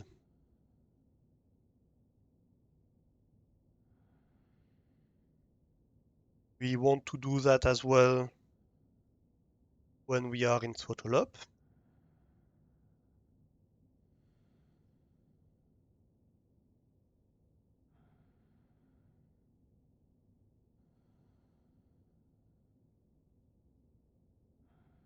And we want to do that as well when we are in steady state.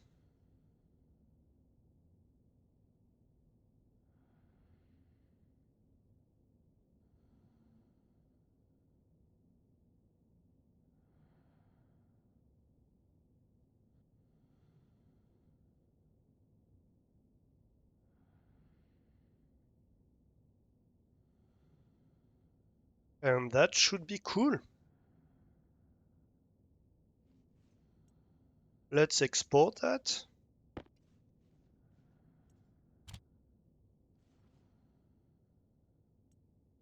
And let's see where we are. So here we turn it up. First of all, we need the AC chip to be on. Right, so everything is off. We are at 0% stress. Everything's cool. Let me check a thing about the stress. actually talking about this. Do we ever set the stress in off mode?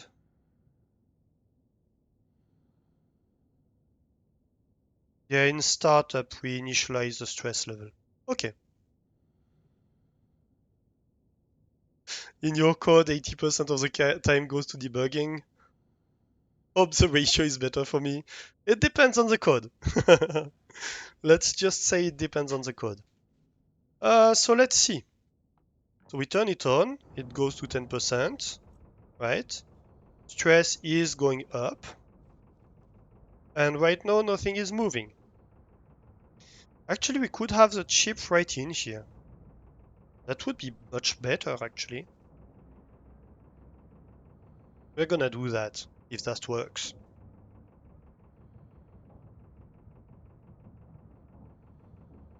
So right now we are not throttling up, we are not throttling down. I could try to be like, hey, and now it goes to 0, right?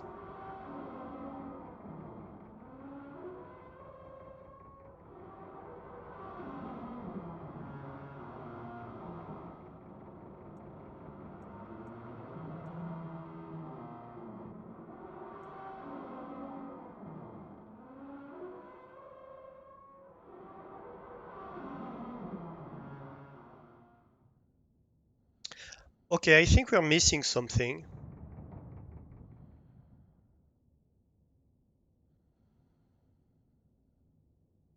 I think we're missing something. Yep, change D0 to DB, but I don't think there should be any other change needed.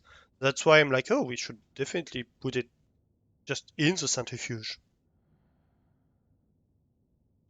Okay, so one thing I think we're missing is we need to have like a maximum startup stress.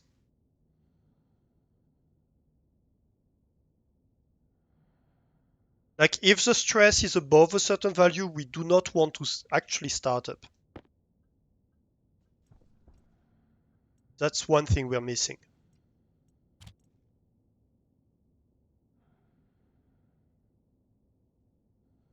So we want a max startup stress.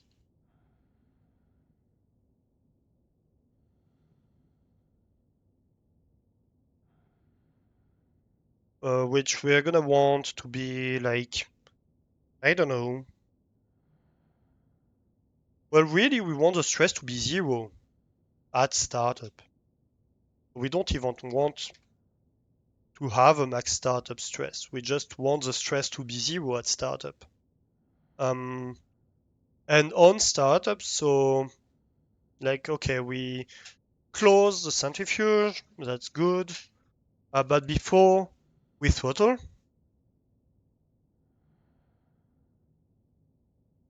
uh,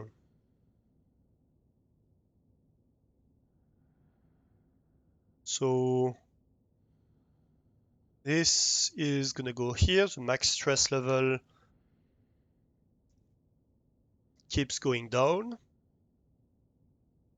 So we close the centrifuge, we track the max stress level, and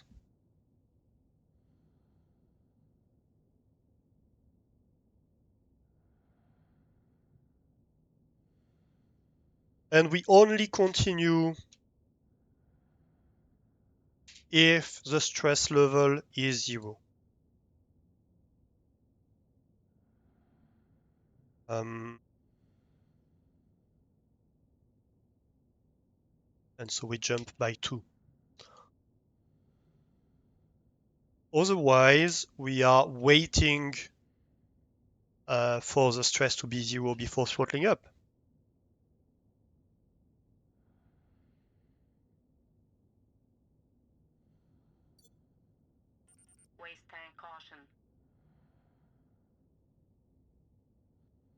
Why did I close off my interface? What did I type here?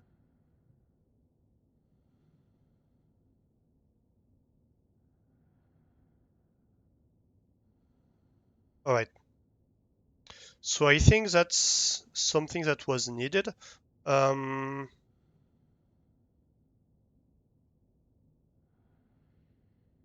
it's DB, right?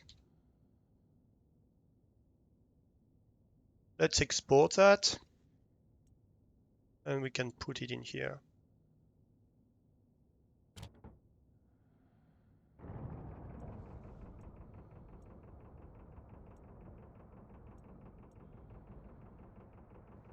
So here, what did it just do?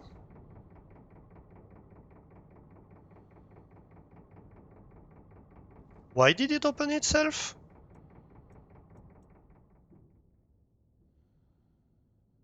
Wait, what?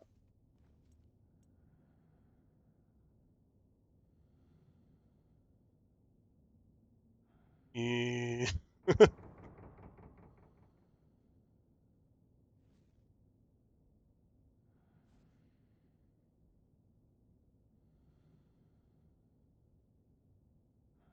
That's weird, but let's see.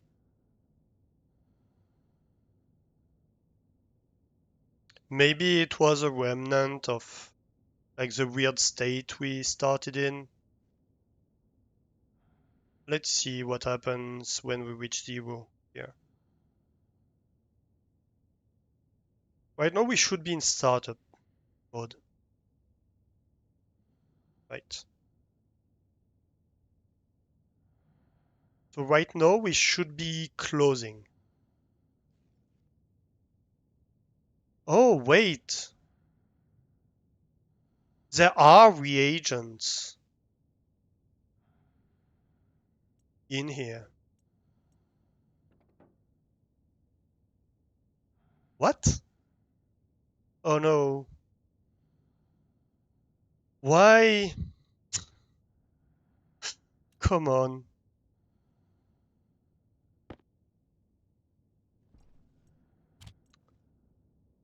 Okay. So,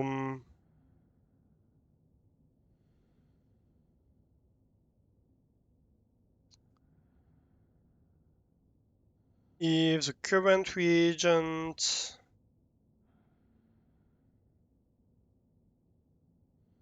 is not equal to 0, it's greater than, I don't know, 10, something like that.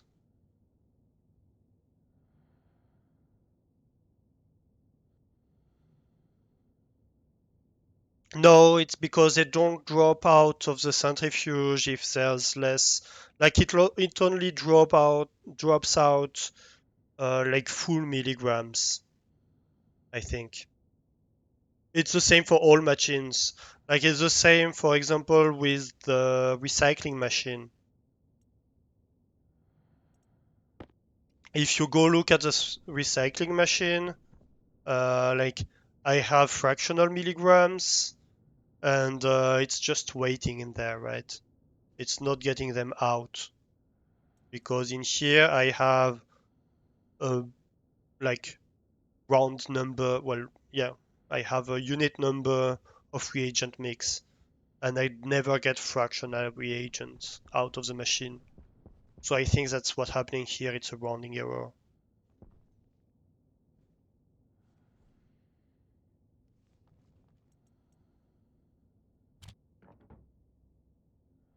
Okay, so that's empty.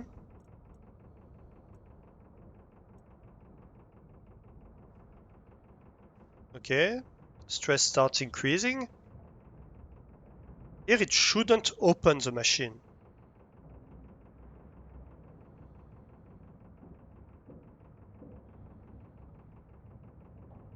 unless the machine is full.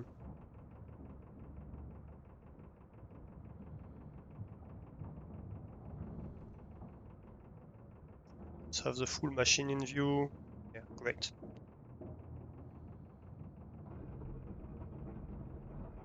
So stress is increasing, that's fine. Stress starts going down. Now we should start throttling up. Why is it not throttling up?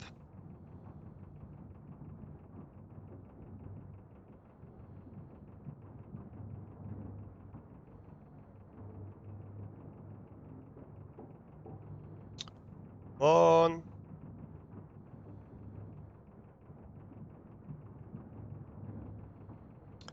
All right. And if I open it, okay. That's weird. Okay, so there are several bugs. Why does it close back the machine as soon as I open it? I think that might be a mistake in the startup sequence. So let's have a look at the startup sequence.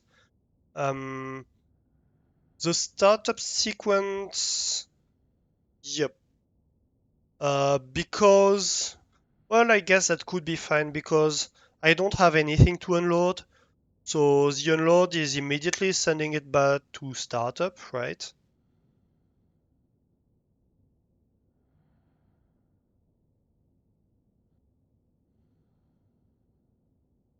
Without even setting the throttle to 0, really. Um, so I think that's fine, actually. I think that's fine. Um,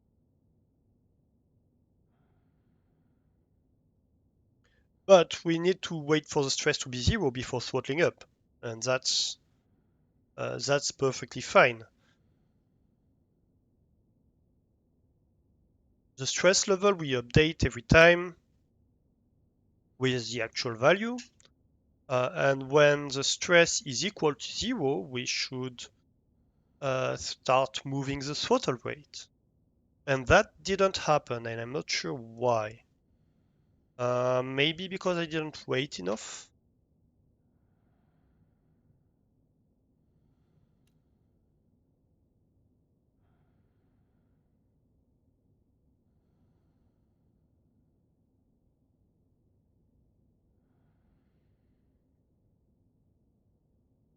So maybe I do this. Sleep 2 seconds, or maybe 5. All right. And the other thing I'm gonna do right now is I'm gonna go back to the external stuff and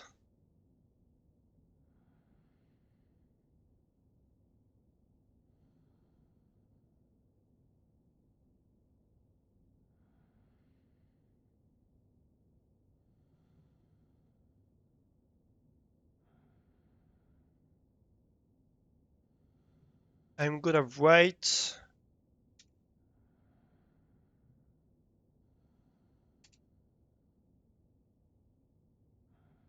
the state to my current to my things setting. I have 4 lines available. That should be fine. 1, 3. Um, let's just make sure I don't do a silly and erase a line.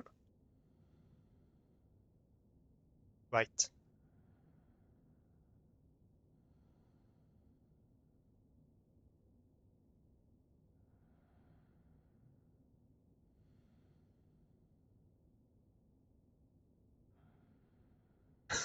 Safety line, do not erase.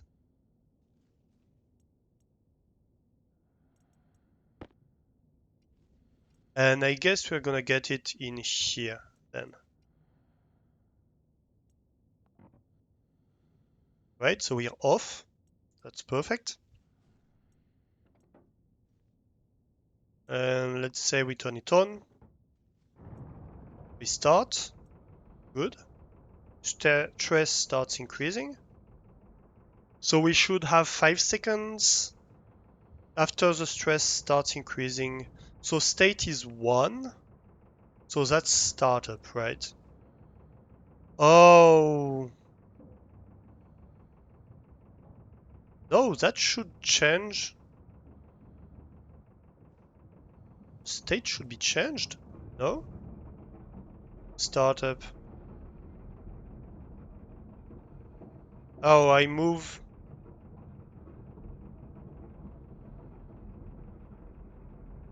Hmm. It should be in state 2.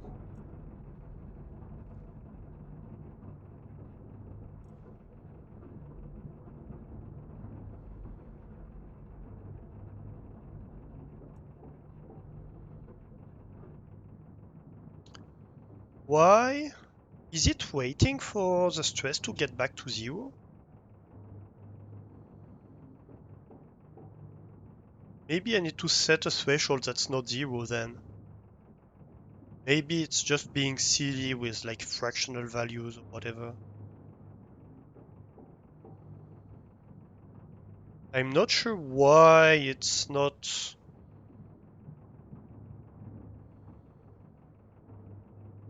Let's see what happens when the stress reaches 0.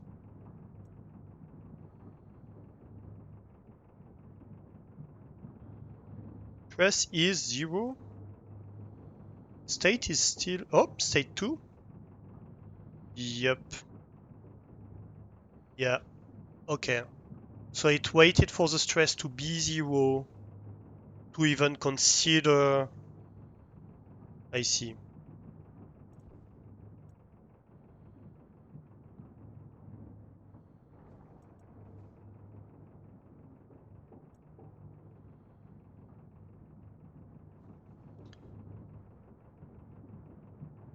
Okay, so there are two issues here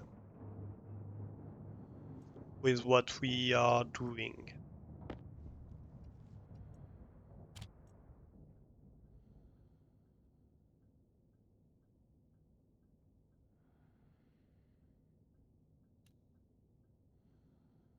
Let's get a few lines back.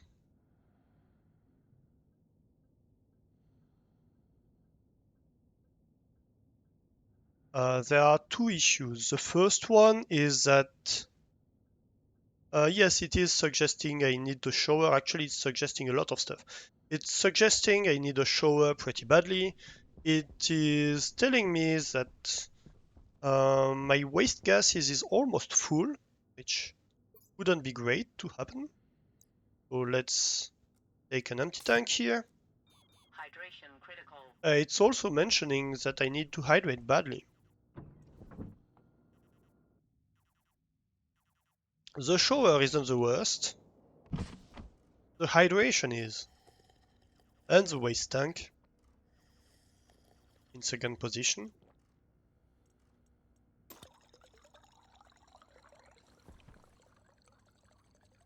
Shower, well, let's shower as a reward once we have debugged this.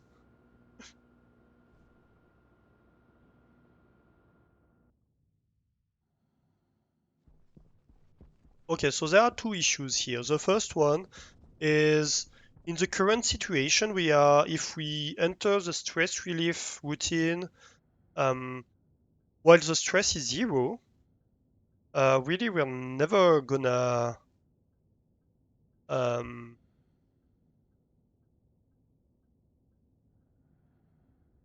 we're never going to throttle up, right?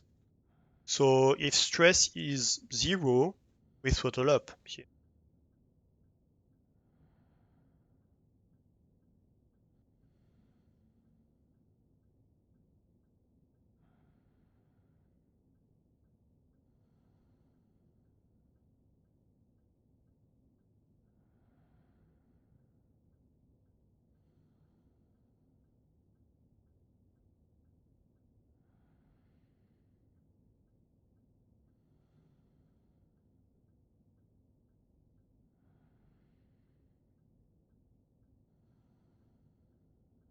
If the stress level is 0, we always want to just throttle up. And the other issue I'm having is with the startup procedure. Because why?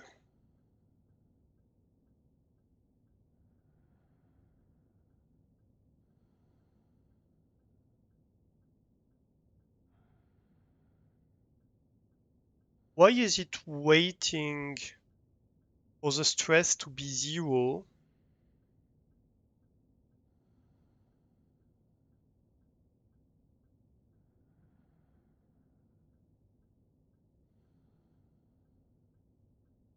Let's say if the stress level is greater than like 20%.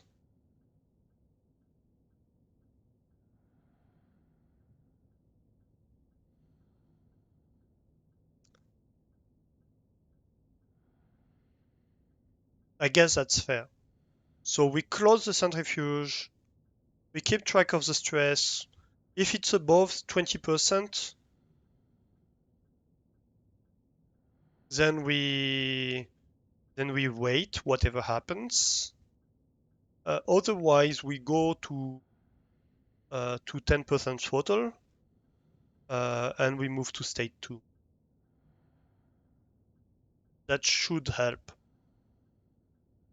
I don't know why here it went above 0 before we did anything, because we hadn't throttled up yet.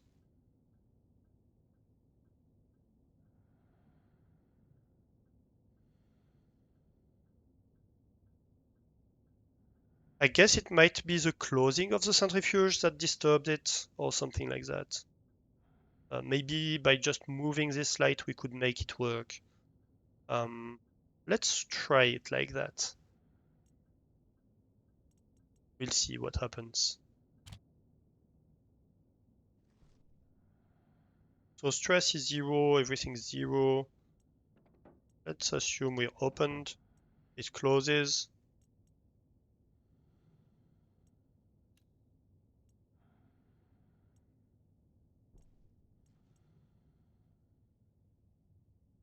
What the hell is going on here?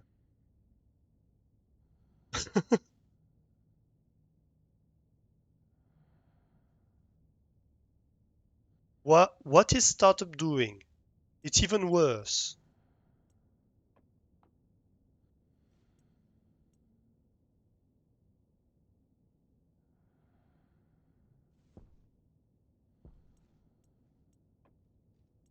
Come on.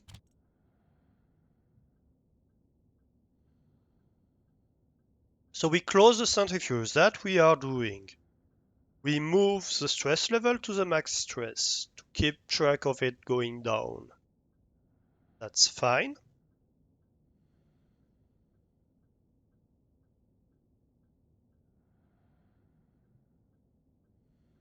If the stress level is greater than 20, oh, if the stress level is less than 20, we start the throttling stuff. Otherwise, we wait. Yes, okay. And so if it's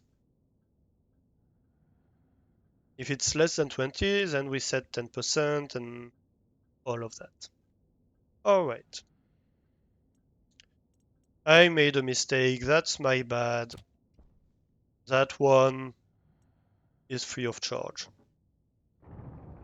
All right, 10%. Stress going up. No, no, no.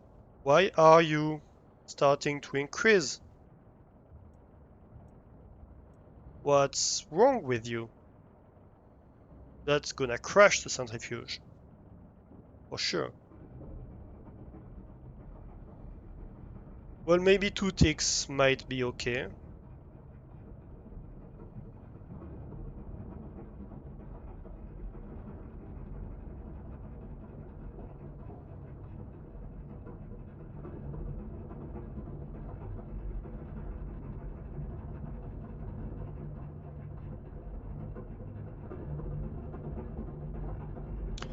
Yeah, that's dangerous.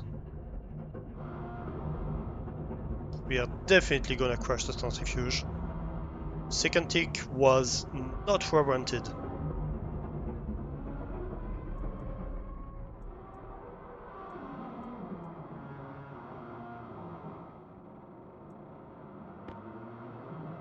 Okay, why?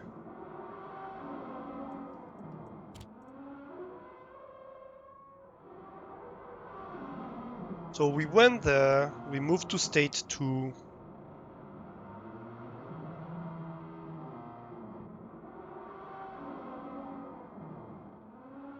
State 2 is stress relief.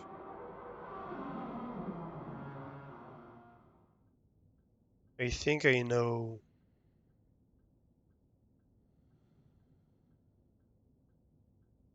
Like it hadn't. Okay, so I think here maybe we just need to jump to main. Might be what needs to happen. What I think happened here is that stress relief was like, oh yeah, the stress is going down because it hadn't updated or whatever, the stress level. And so it was like, okay, you can throttle up. But since this hadn't updated either, then really it was like, yeah, it's fine, stress is not increasing yet. We can just continue. All right, throttle up.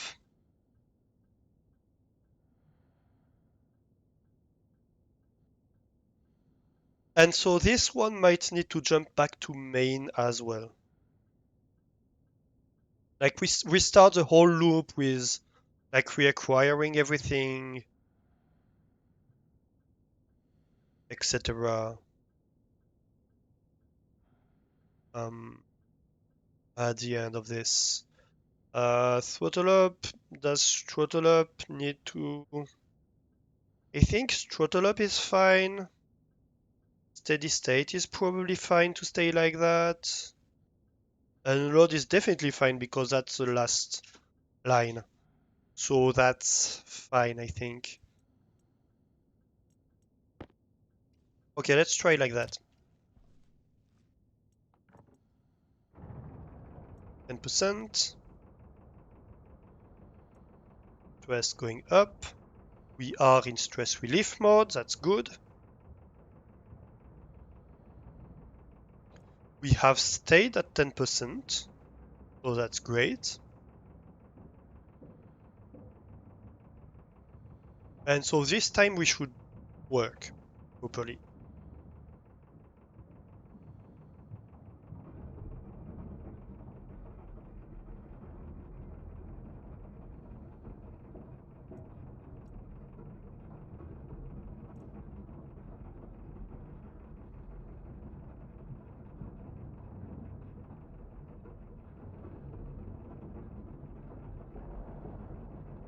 And here we've seen the stress going down. So we started increasing. It's increasing again. Okay.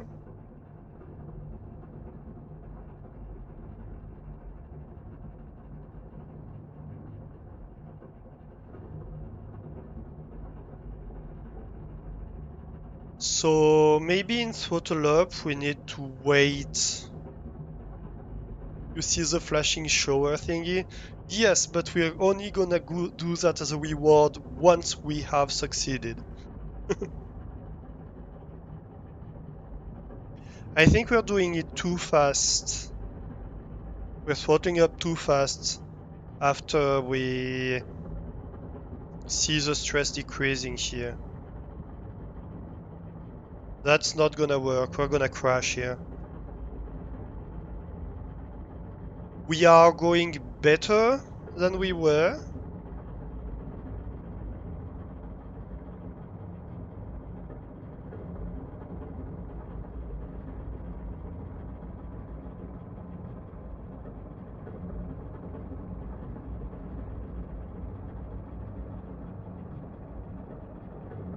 But we are barely... Maybe we're gonna do it. Wow. No, we are actually gonna do it.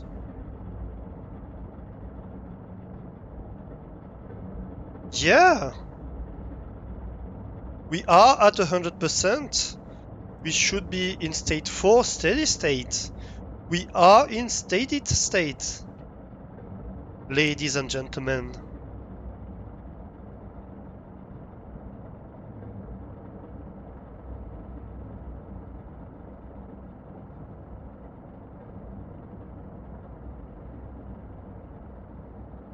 We have reached steady state. I repeat, we have reached steady state.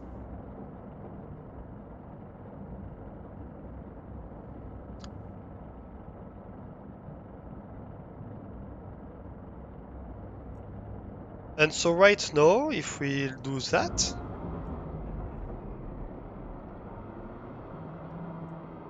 no, why did it go to state 1? Oh yeah, it went to state 1 because but it needs to throttle down. Okay.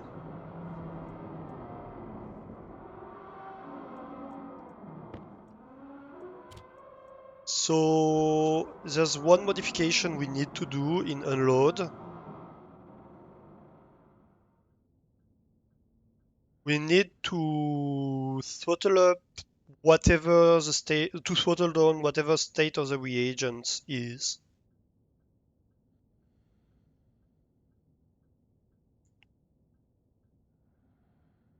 So it's like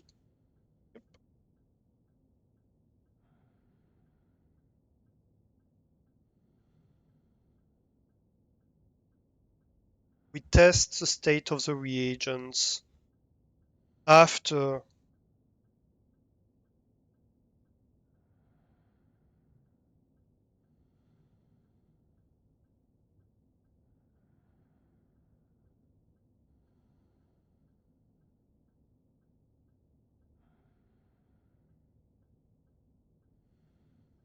Hunger caution. after we went to throttle 0. That way, if we are throttled up and we manually enter unload mode, we are gonna jump to 100% stress, but the throttle will go to 0. Let's export that and just test it real quick. So here we're like, all right, we are started up. We are in stress relief mode. If I open,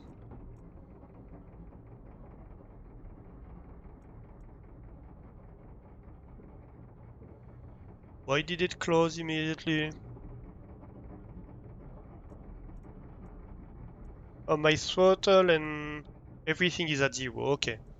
So here I'm waiting for the stress to go back down because I was empty. And here I should only go to throttle 1 when we reach 20%, I think. And that's a good way to test it as well.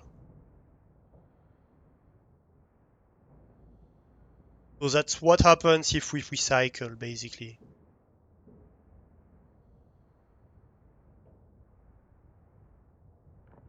There we go. Throttle up. Stress starts going up. We should be in stress relief mode right now. Yes.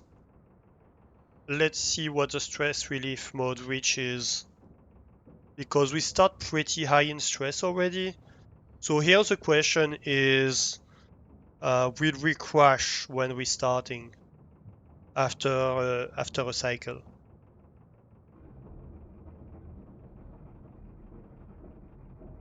Hey Jess! How are you doing, friend?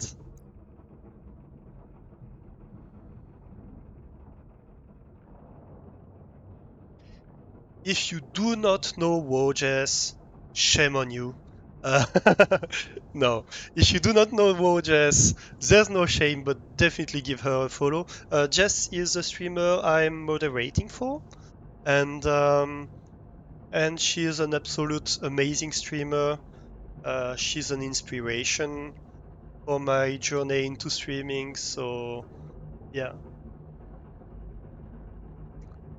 How are you doing, Jess? Yes, I'm streaming today. I'm normally not streaming during weekdays. Oh, I may just blush.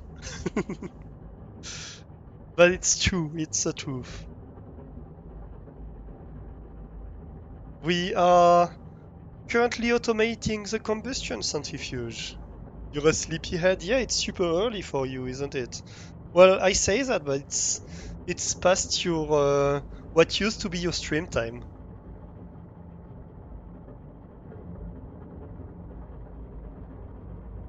How are you doing?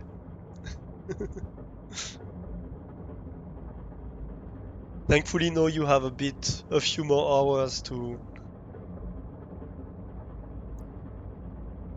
Oh, mood is decreasing.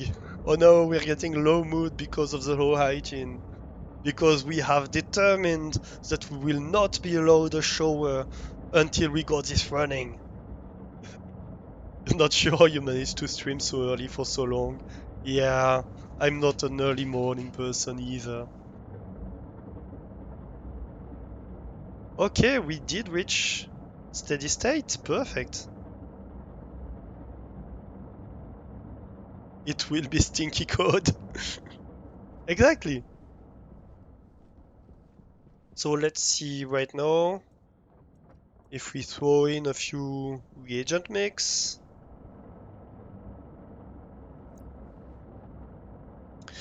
So this is a combustion centrifuge.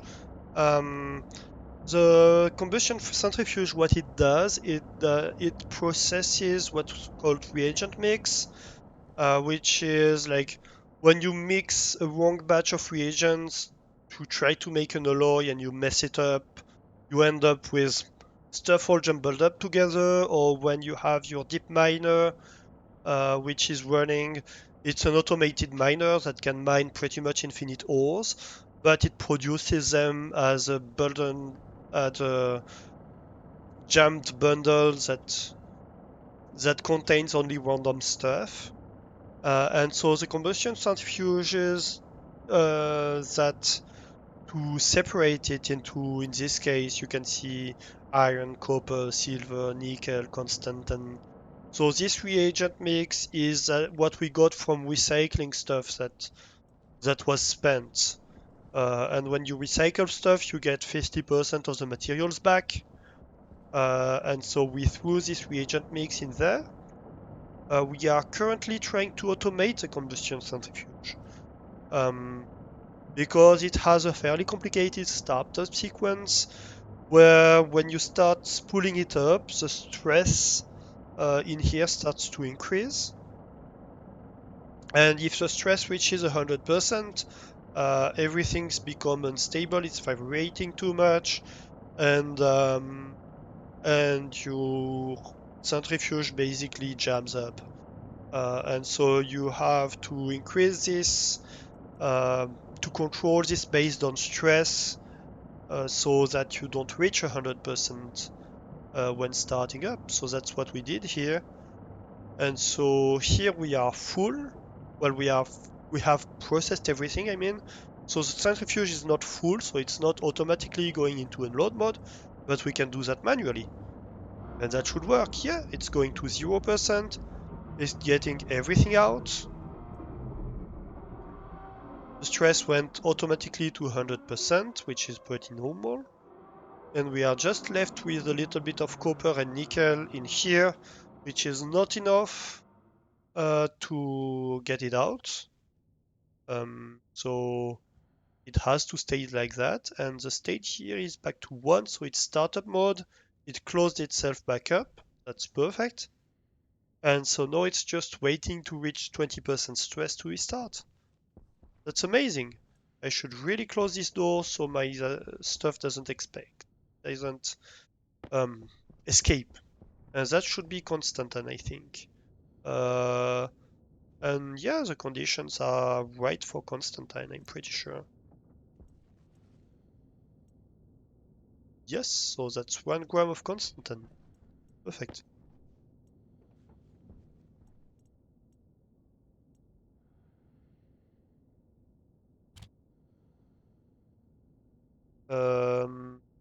Can I not? No?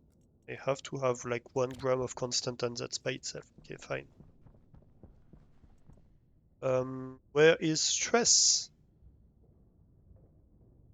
Stress is 24%, so we should see the throttle go to 10% as soon as we reach 20%. That's what happened. And you see that immediately we start spooling up, but the stress starts to increase. Um, and so that's the part where if we keep throttling up, it gets dangerous. Even then, ooh, that's going up fast. Yeah,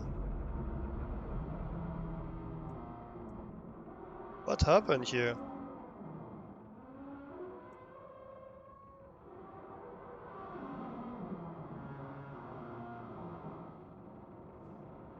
All right.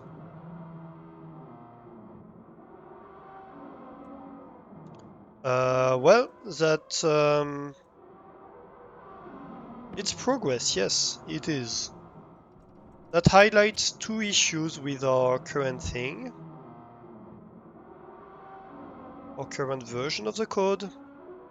So I think first of all, 20% is too high. We need it to be like maybe 5%. That should be fine.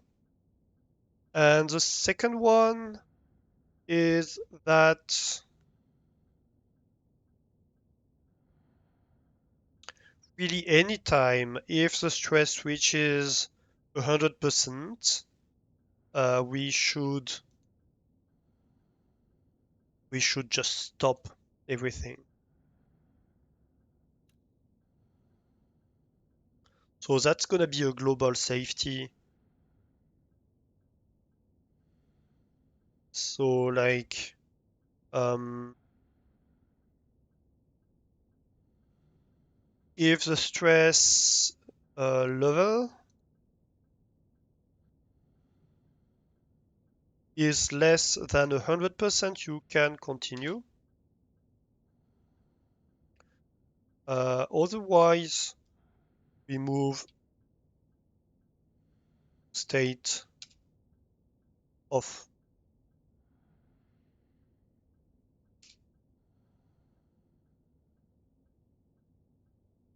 Off state.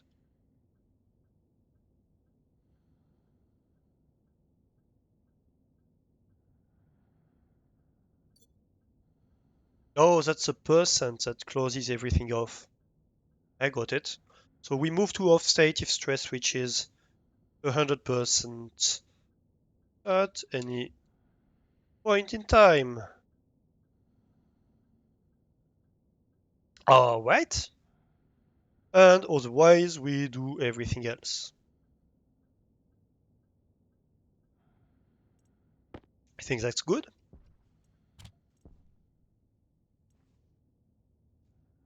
Let's restart.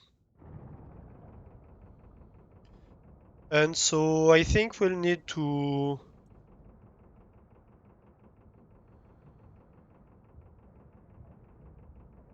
we're probably gonna need to get it fully running and opening it while running to check how that worked. 20% was obviously too high a point to start. We are in stress relief mode right now. That's perfect. Um, well, let's leave it starting. We are going to take this shower and feed.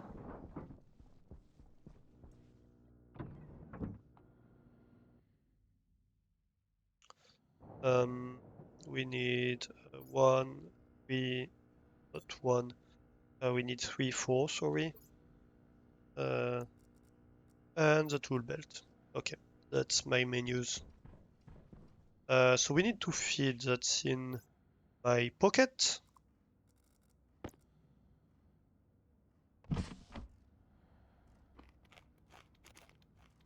Eat a bit of French fries. And let's take this shower. Rich, unfortunately, it's gonna close most of our interfaces. Again. Why is this? There was a light that was being weird. Yeah, right now. Interesting. Lighting bug. We close the shower, we get into the shower, and we are showered. Roof should be improving. Yes, yes. We have good hygiene. We are in the room.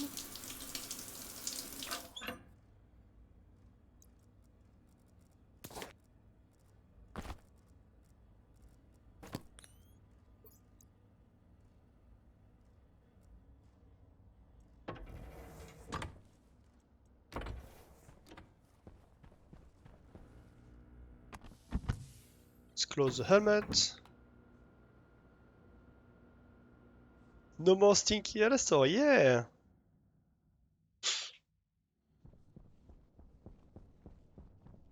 I think we deserved it. It's mostly running. This is 100%, that's perfect. Let's leave it really starting up.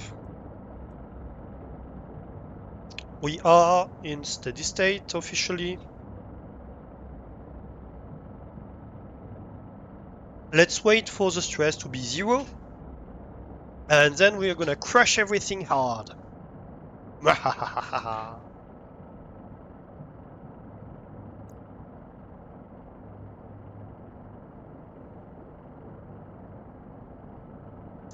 mean, for a test, obviously. Just for science.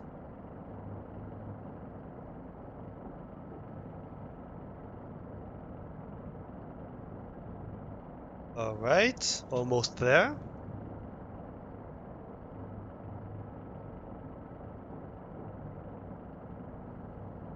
We've done great work today, I think, so far. Stress is 0%. So we are fully started right now.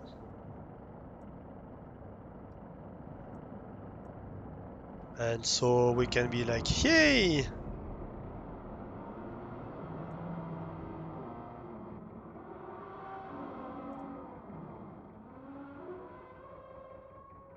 I think the change we made...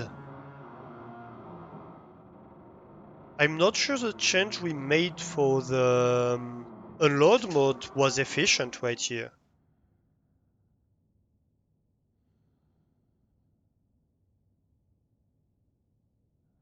I think it switched back to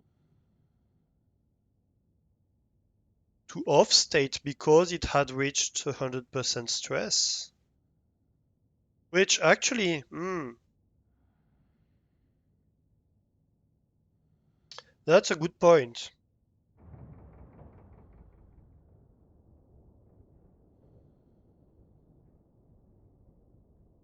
That's a good point. Maybe we don't want to go to off mode when we reach 100% state, but maybe to unload mode.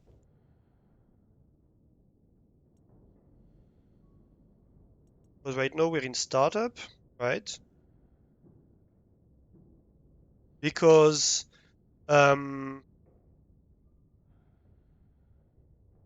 when we manually unload, we do reach 100% stress. And so it would just stop unloading at that point. So I think we want to keep in unload mode. And then it's just gonna be unload that's gonna do its thing and be like, yep, I'm finished unloading, you can restart. But let's see at least. Alright, we do starting up when we reach 5%.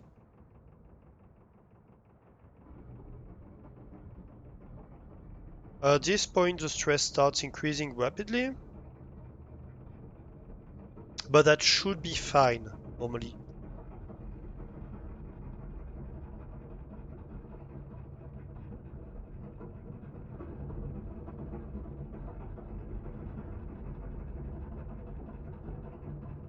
That's cutting it pretty close.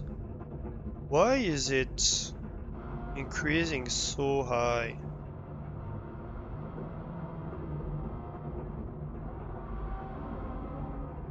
Okay, that's working. That's working. That's a bit close for comfort, but up, and we reached 100%. Damn it. Why?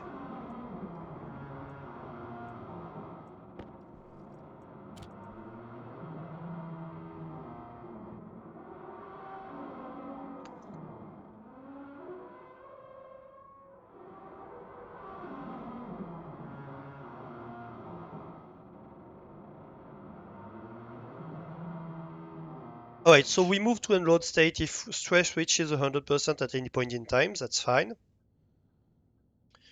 Here, let's say 1% before throttling up, maybe.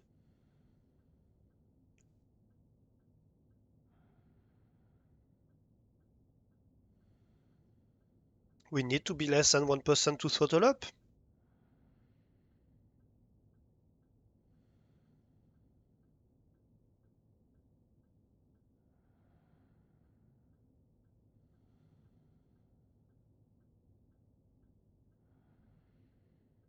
And we shouldn't really go to off state if the centrifuge is not off anyway. So when we unload, if centrifuge is off to off, that's cool.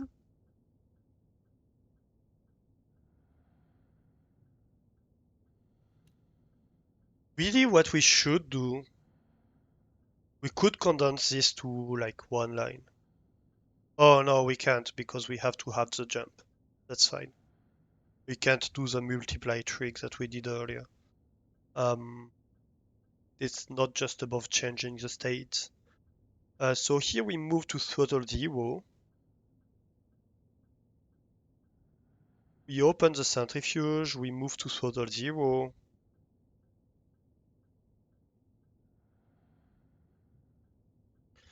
If we have more than 10 reagents, we just sleep, otherwise we go back to startup.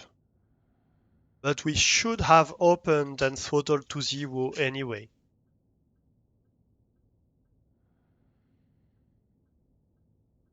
I really want to move that sleep. We can always be like, yeah, sleep anyway if we do the cycle.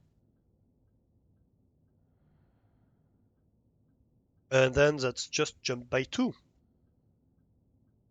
That's one less line. So whatever happens, we jump back.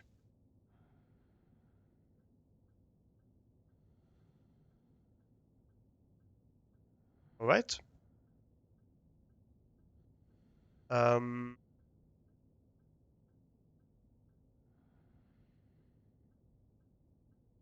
if max reagent content reached, unload the centrifuge. Sleep before unloading.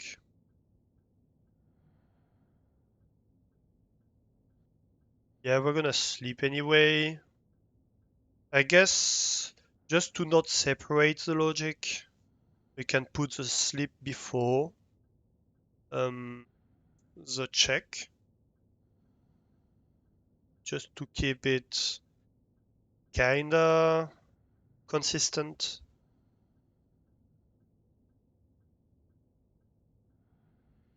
Um, up, up, up.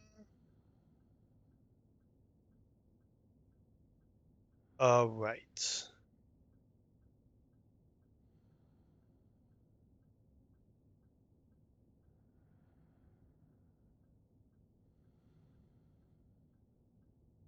Hopefully that works.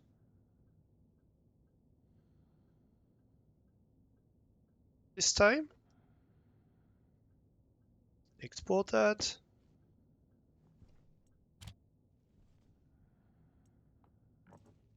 Let's start.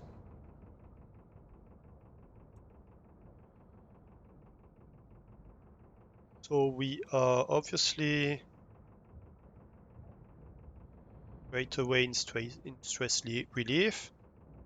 We're gonna wait for the stress to peak up.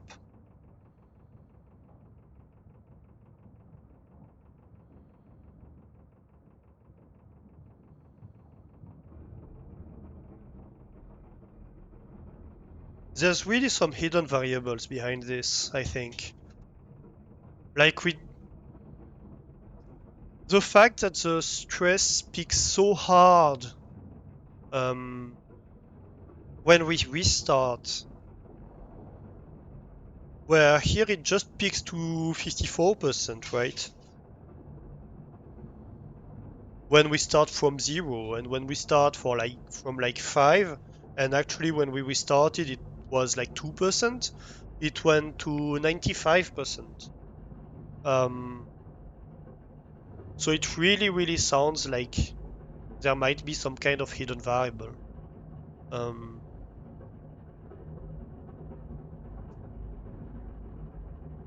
and I think it might not be the same. I don't know.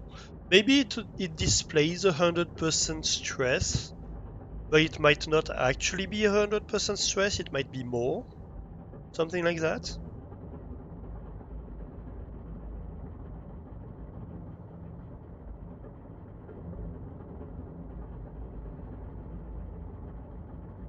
I'm not a huge fan of my acceleration sequence here. I think we're cutting it a bit close still. I mean, it's fine, it works. But maybe if we were cutting it less close here, we wouldn't be having the issues we have when we restart. Because going to 91%, 92% is very dangerous. Okay, so here we are steady state. Yes. Good. So we just have to wait, in theory, for this to reach 0, and then we open it, and then we see what happens.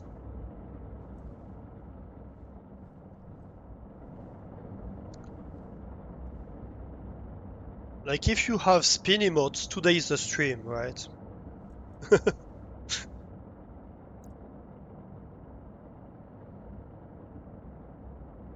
Oh, I have several actually. I've been gifted a sub to Matara.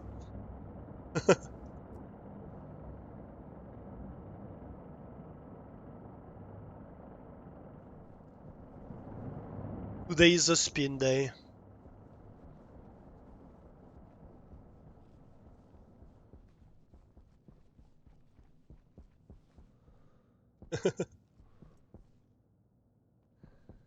Hey Ruby Squeakbird, how are you doing? Welcome in. Let's check on the cool tower over here while we're here.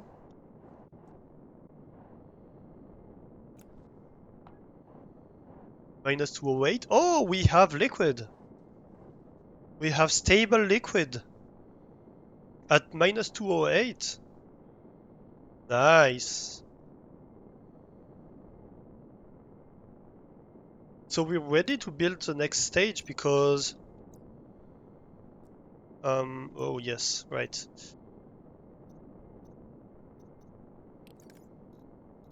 Let me remind you of the project here.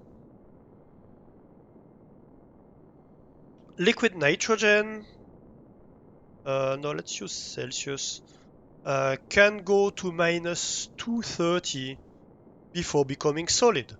And we want to get as close to that as possible. We are right now at minus 208 Celsius. which is extremely cold, but we can go further. And this last stage is bringing us from minus 185 to minus 208. So this next step might be the last, actually.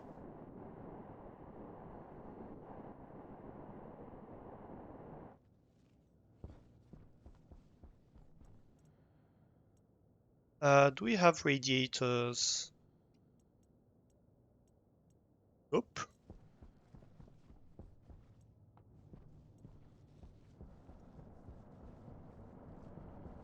Where are we here? We are at 0%. Good. This jumped before we reached 100%, so that's good. We are closing it back. That's great. Because the unload decided that we can close back. And so now we're just waiting for it to be below 1% to allow startup. We are in startup mode, so it's just startup being like, all right, I'm waiting. That's good. So while it's doing that, we can start building what we need. No, it's not a radiator, it's a heat exchanger. A small direct heat exchanger. I can do it. Copper and steel. I might be out of at least one of them.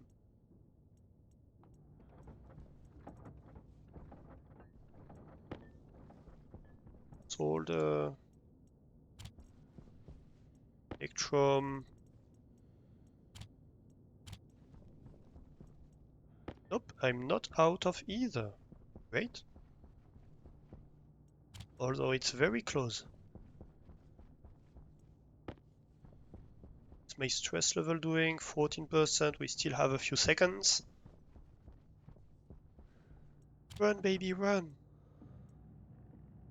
And we are going to be out of one of them. I didn't see which. We are below. And we did reach 0 stress. So here I expect like 54% stress peak if there's no hidden variable, which is not at all what is happening. So let's see what's going on here. What are we peaking at? And can we start anyway or not?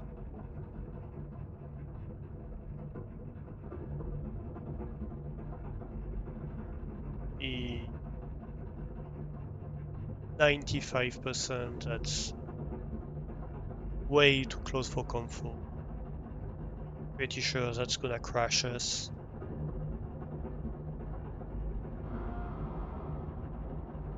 Yep. And that's a crash. Whee! Alright. So we need to do better on the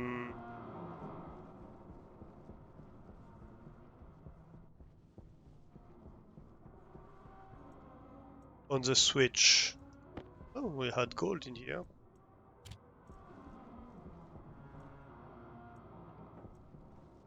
One thing we can do is take up all the constantan, put it in here.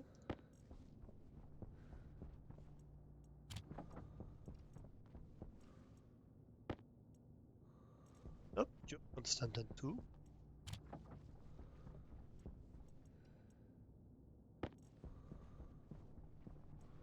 Instead of having 4 stacks of constantan, we can have, I guess, 3. No, 2. Forgot the stack size. Perfect. That's what I wished for. Okay, so how do we improve? That's gonna be the stress relief routine. so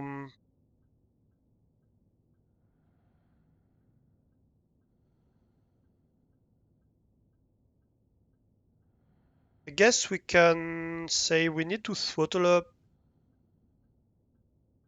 We need a temporary variable, I think. Are going to need temp.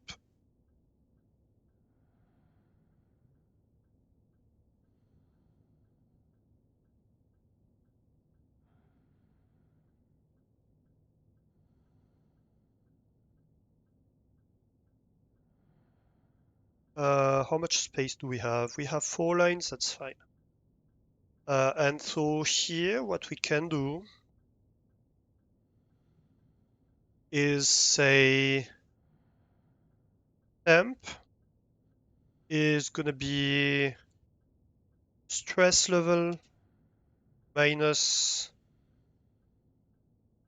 max stress,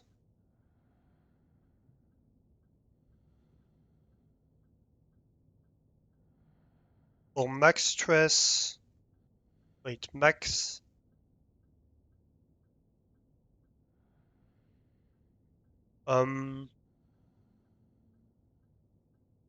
so if stress level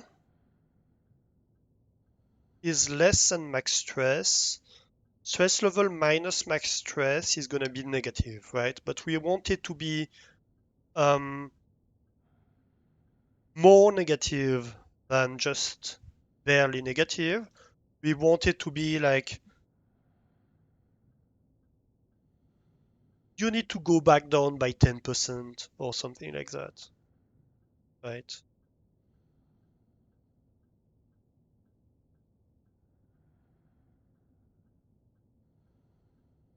Um,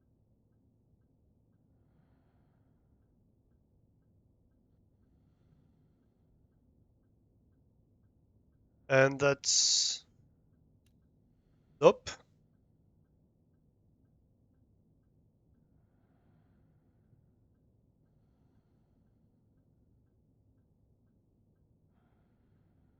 That's not the one I wanted to do.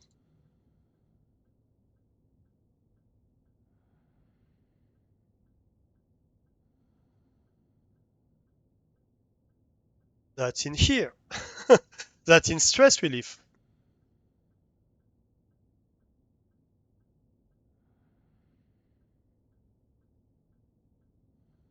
Oh, damn it.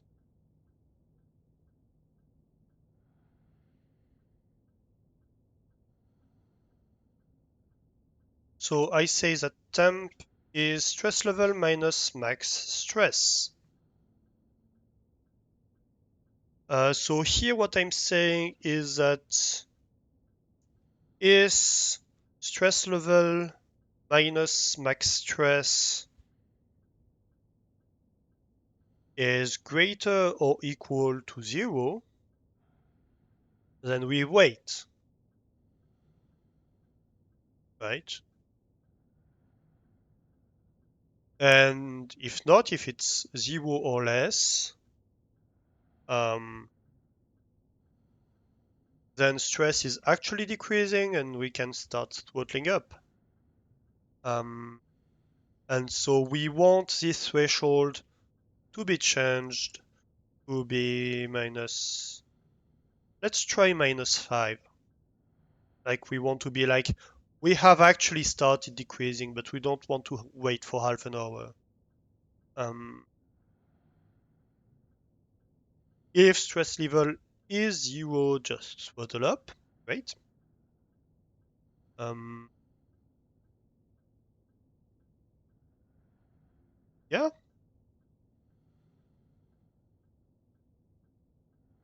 all right, let's try that.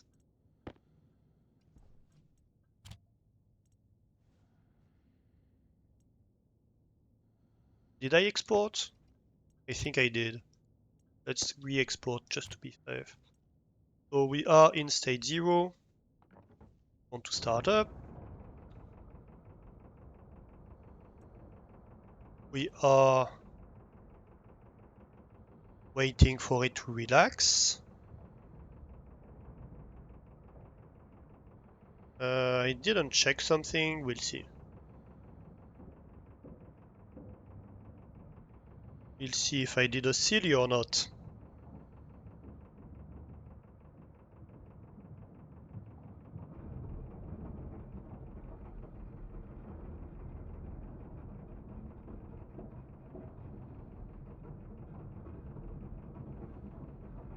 We should start to go back down fairly soon.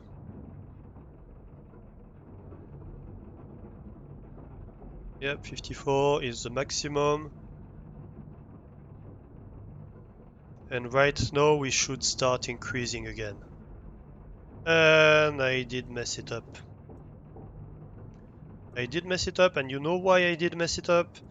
I messed it up because I forgot to check, and I'm pretty sure um where is my I'm pretty sure, yep, I'm changing the mask stress whatever is happening. That's not how it works. I want to change the max stress only. So if this is greater or equal to 0,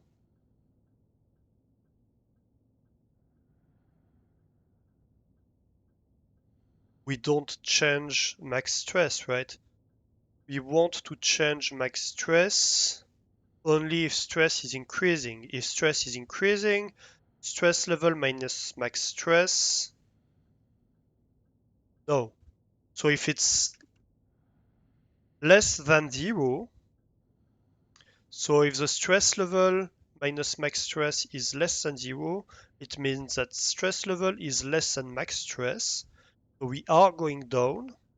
We don't want to change the stress level right now, the max stress right now. Yes. So if stress is increasing, remember max value. Great. That's the part of the logic I forgot to change. Right? Like before, it was equivalent to say if stress is increasing or if I'm right here. No, it's not anymore. All right, next try.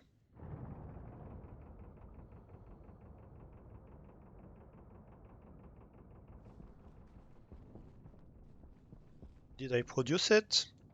I did. All direct heat exchanger.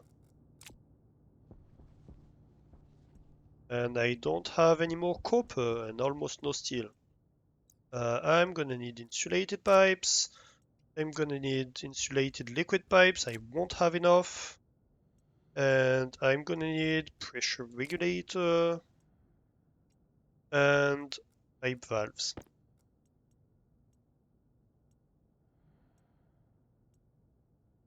Well, I'm gonna need more liquid pipes, but we're gonna see about that later because I'm pretty sure I'm gonna need to collect resources for that. Um, Crap, I missed it. So that's increasing. 3, 4, 5, 6, 7, 8. Okay, so we should be in stress relief.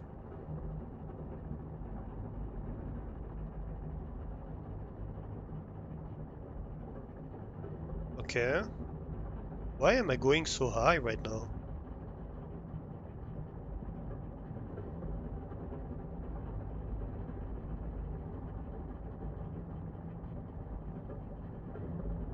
That's weird. It's less good than it was.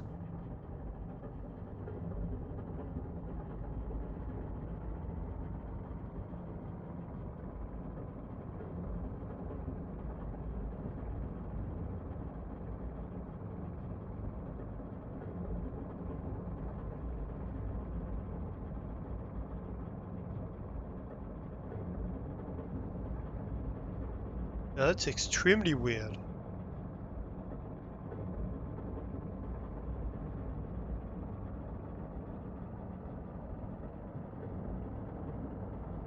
Okay, seems that's fine anyway, but I don't get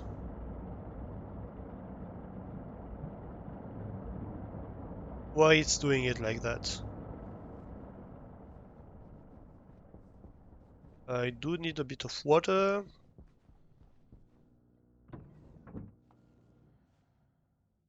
And I'm gonna need more resources, definitely.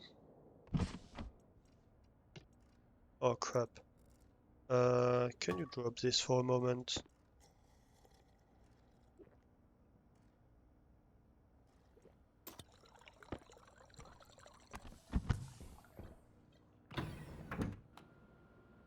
Let me go install the heat exchanger maybe. Real quick. Just so that it's here. It's gonna increase the volume of this circuit as well, so might allow it some room to adapt.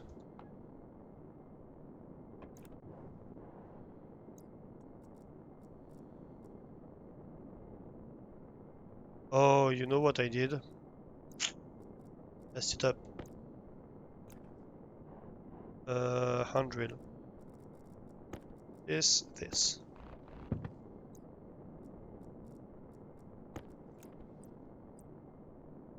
That's it. Right.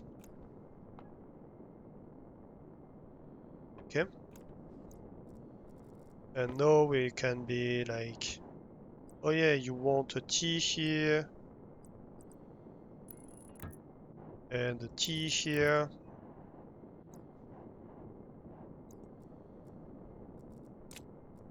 And you're gonna want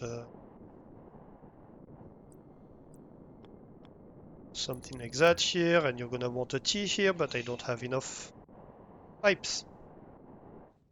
So I'm gonna need to make more, but I don't have the resources for that. But at least my hand is a bit more free. So that's 0%. Let's crash it. Yep, right.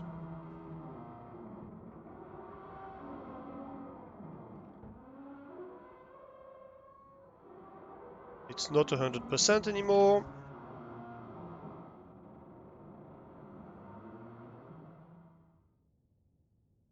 That's gonna be waiting, and we want to see if it restarts. That's the goal of this test. It should restart okay. If it doesn't, then we have issues. Then it means we need to wait for it to go down more in terms of stress um, every time we enter the stress relief scene. Right, yes. When we reach 60% after being locked up, it unlocks. Right. I guess that could also be a case of when it restarts like that, it's still running, so maybe we need to check the RPM. Is that the issue?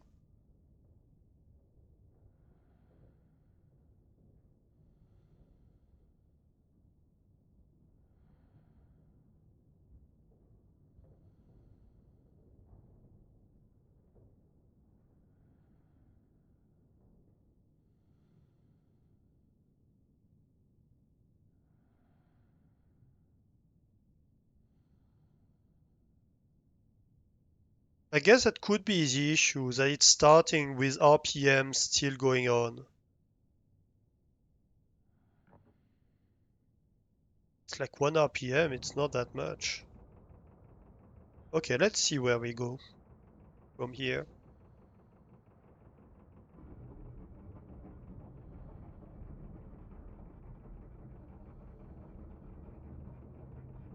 Could also be that we could introduce more delay for things to react when we throttle up. That could be an option.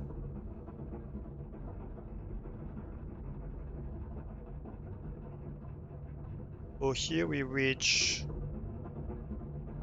fairly high.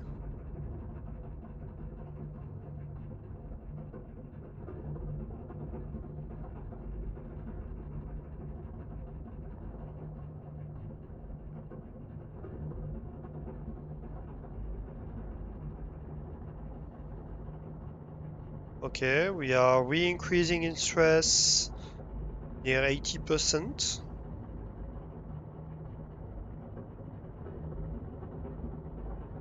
Have increased quite a bit. Yeah, and that's gonna crash again.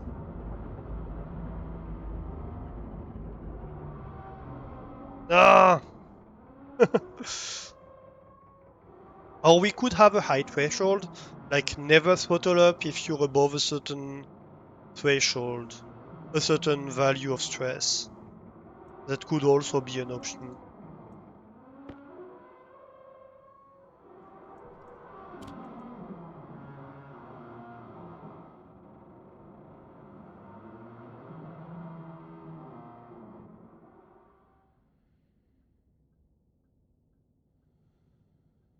Like when you're in stress relief,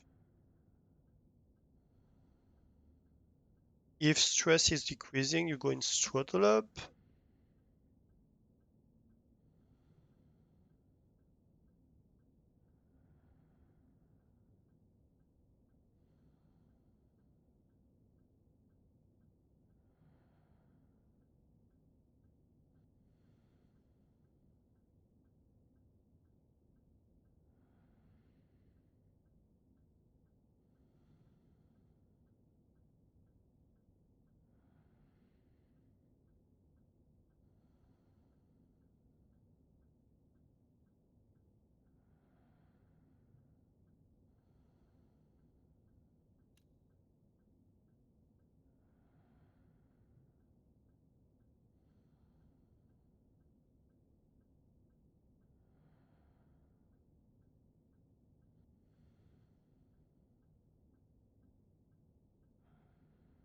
I guess what we could say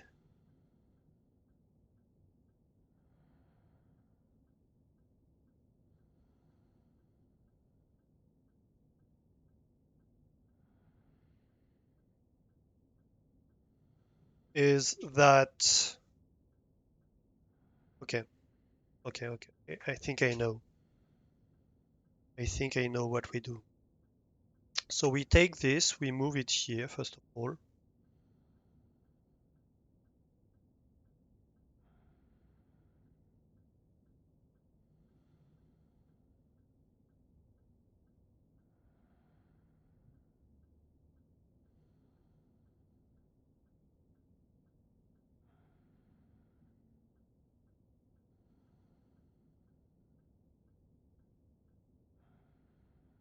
Okay. So if stress is increasing, we bring the max value. Um, Whatever we do, we sleep. And how many lines do I have? I have three. Um, and if uh, if the stress level itself is not less than, let's say, 60%,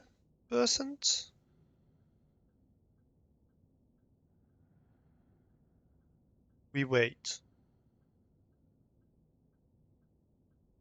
If stress is uh, higher than 60%, we wait.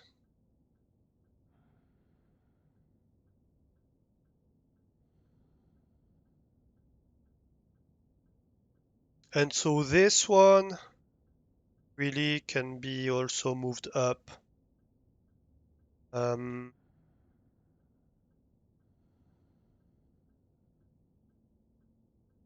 because this, for one, is not dependent on anything else.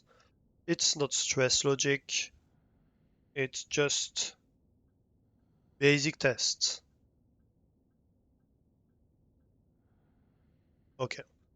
So like centrifuge is on or off, centrifuge is opened or not. Then we deal with the stress levels. Right.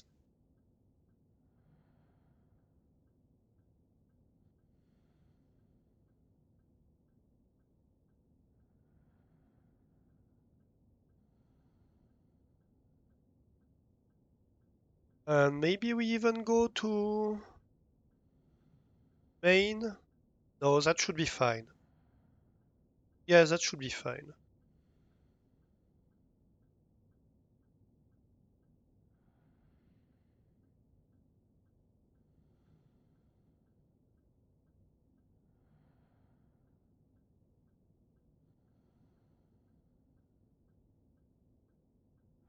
All right.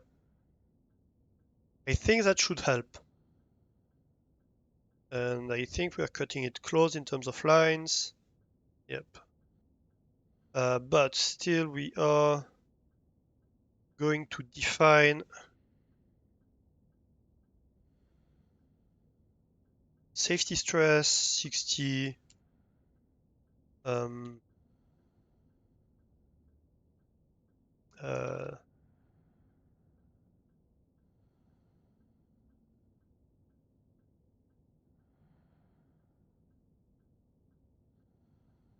and so instead of setting manually 60%, we are going to use safety stress.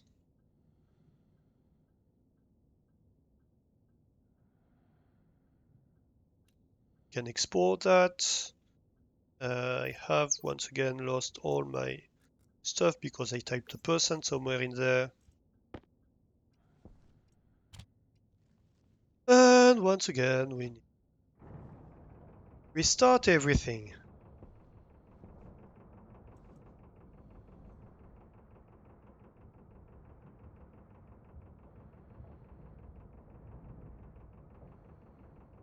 While it's increasing, let's check if I have steel anywhere. Or what do I have to cook up a batch of steel? Not much. I don't have really enough iron. Up. Mountains. I have 2 steel, that's like 2 pipes. Maybe that's enough? Actually, maybe that's enough. Okay, so here soon we should reach 54%. And that's the point I think where we start decreasing, yes. So at 49 we start throttling up. Yep.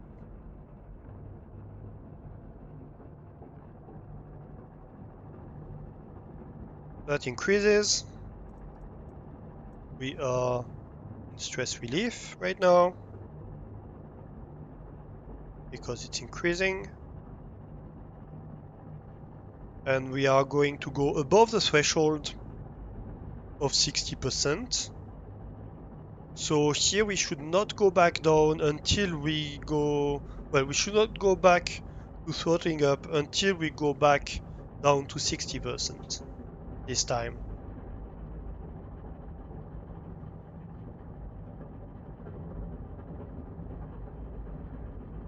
Which is much safer. So here in theory we should start throttling up like right about here. But instead we're still waiting. We're still waiting for 60%. And now we are going to start throttling up again.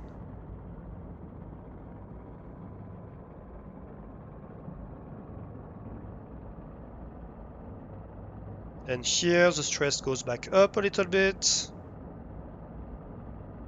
So we're waiting. We reached 556. It's going back down, so we are going to wait for 51 to go back up. Yes! Perfect, and we are at max throttle, and we never went above like 80%. So that's much better. We never went into the red area. I like that a lot better. Now let's wait for it to go back down before we crash everything. So let's see here. We want a bit of silicon here, and we're gonna want insulated liquid pipe.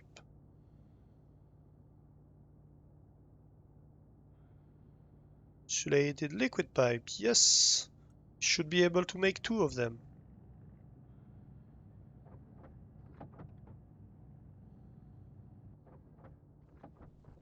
I'm not 100% sure that's enough, but it might be. That would be great. It is. Like just enough steel to make this work. Yes, it is. Just enough steel to make this work.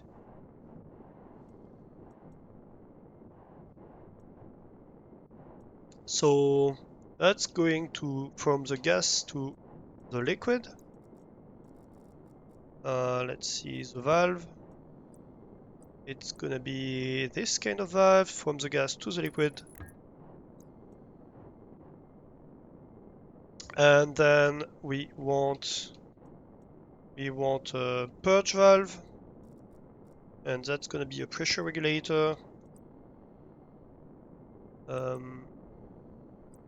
Purge valve from the liquid to the gas. The purge valve is regulated at 9 kilopascals, as is mandatory. Also, I'm gonna want a pressure regulator here.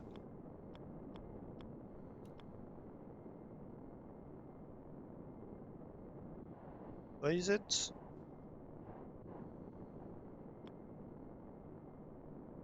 Yes. Thank you. So 9 kilopascals. Nope, not this. For this one, confirm. For this one, we're gonna see. And then I want cables.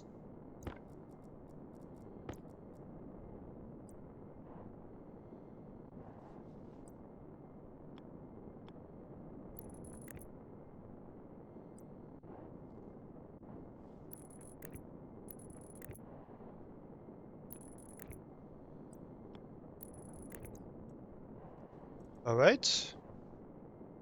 And let's just finish the physical setup.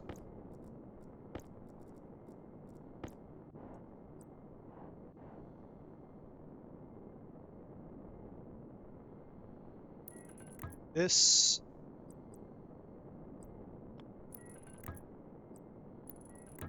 Perfect.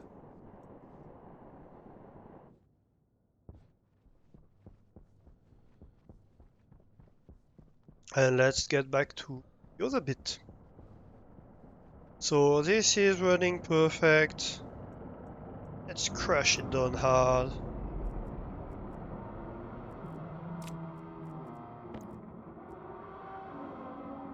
This is like, oh, 100%, yeah. All right. This is closed.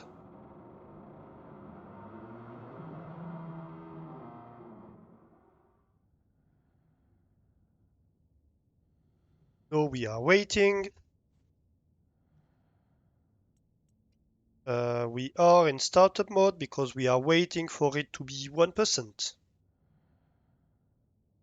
At 60%, it's gonna unlock and start rotating a little bit.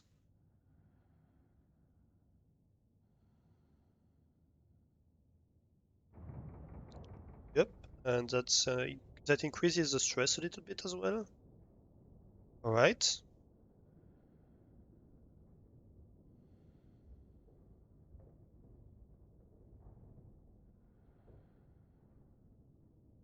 And I think here what's gonna happen is that the stress is gonna go higher the first time around, like last time, But because we are throttling it to 60% before we attempt to do anything else, we are going to go back to the same state right afterwards.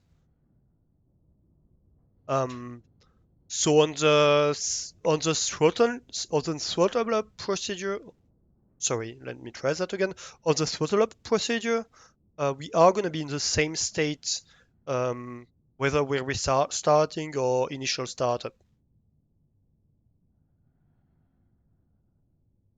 Just because we waited, like we peak higher in restart. Here we should start, yes. So here we're going to peak higher than initial startup, but in both cases we're going to have to wait for 60%, right?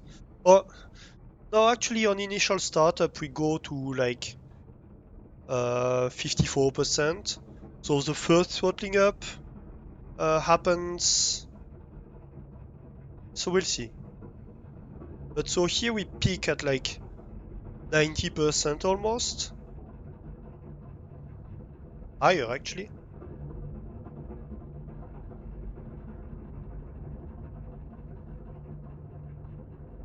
But we don't do anything until we reach 60% this time. So at least we wait to be out of the red area, actually out of the orange area, because the limit is 60%. So we wait to be out of the orange before we start throttling this time. And so that should help a lot.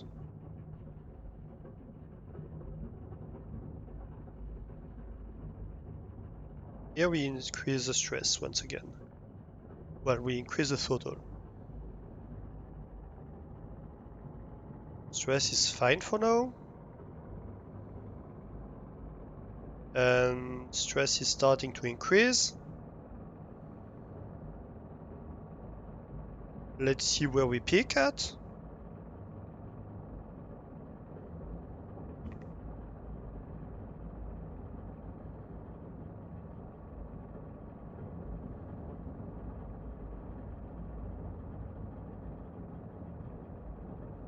It seems we are gonna peak at, I would say, less than 85 probably.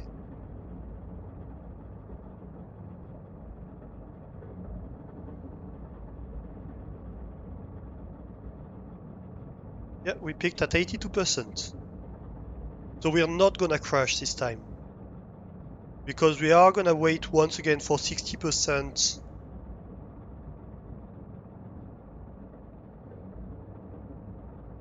I would say I think this start is almost faster than the initial start. This starting sequence. And here we are. And we are in steady state now.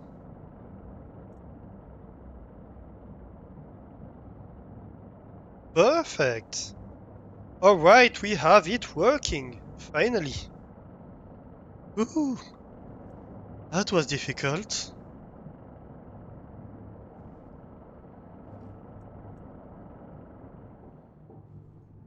And now we can just be like, yep, just shut down.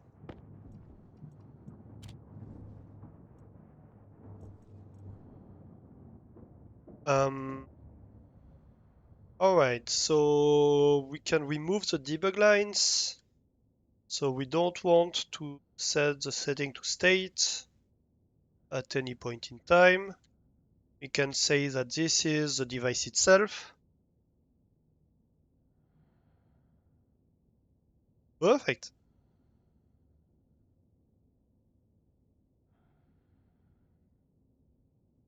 Confirm, export, and the chip goes in here. All right, and so that means that we can just remove this.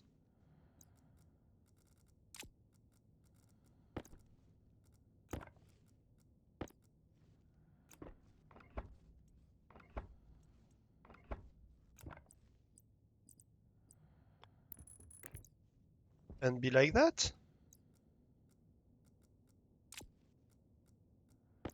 And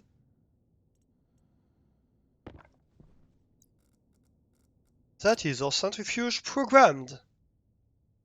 Yay!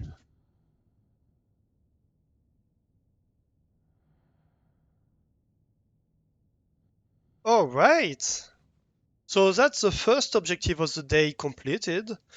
I think what I'm gonna do now is take a break. Um, we are gonna play Words on Stream. Let me go back inside. Um, and after the break, we are going to start. Well, we're gonna go have to go mining for resources because right now we are completely out of steel. So that's definitely something that's gonna have to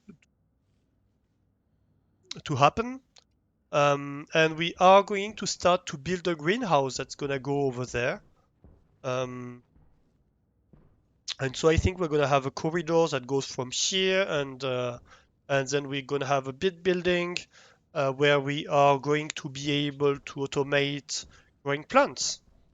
Um, so that's what we're gonna start doing after the break. And yeah, without further ado. So, as I mentioned right before the break, just before the break, we had automated the combustion centrifuge. Did I say hi, Guppy? If not, hi, Guppy. And hey, Ruby Squeaked Bird. I don't think I said hi either. No, maybe I did. Maybe I did. If I didn't, hi. Maybe I was too caught up in my stuff. All right, so right before the break, we automated the combustion centrifuge so that we turn it back up, it starts automatically, it spools up, etc. We open it, it automatically stops.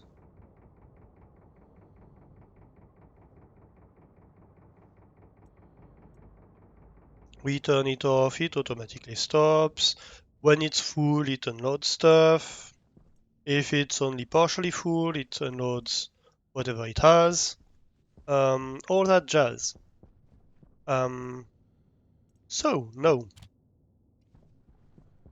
That's materials that were processed by the centrifuge when we were testing it. Here we go.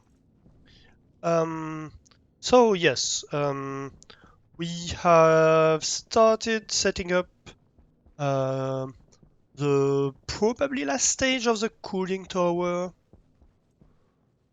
which is over here. So the orange part here is the part that we just set up. And so we need to adjust things. So this is opened. This needs to be turned on. This is at 9 kilopascals. So 9 kilopascals is the pressure at which we should look. The liquid gas equilibrium at 9 kilopascals is minus 228 Celsius, which is basically the closest we can get to 230. So I think that should be fine. In here, we are at minus 208 Celsius, which is, yep, which is much lower than the previous stage. And so at minus 208 Celsius,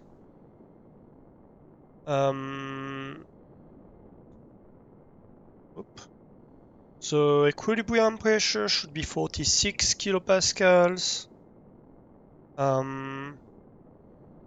So let's do like 60 kilopascals maybe of input pressure.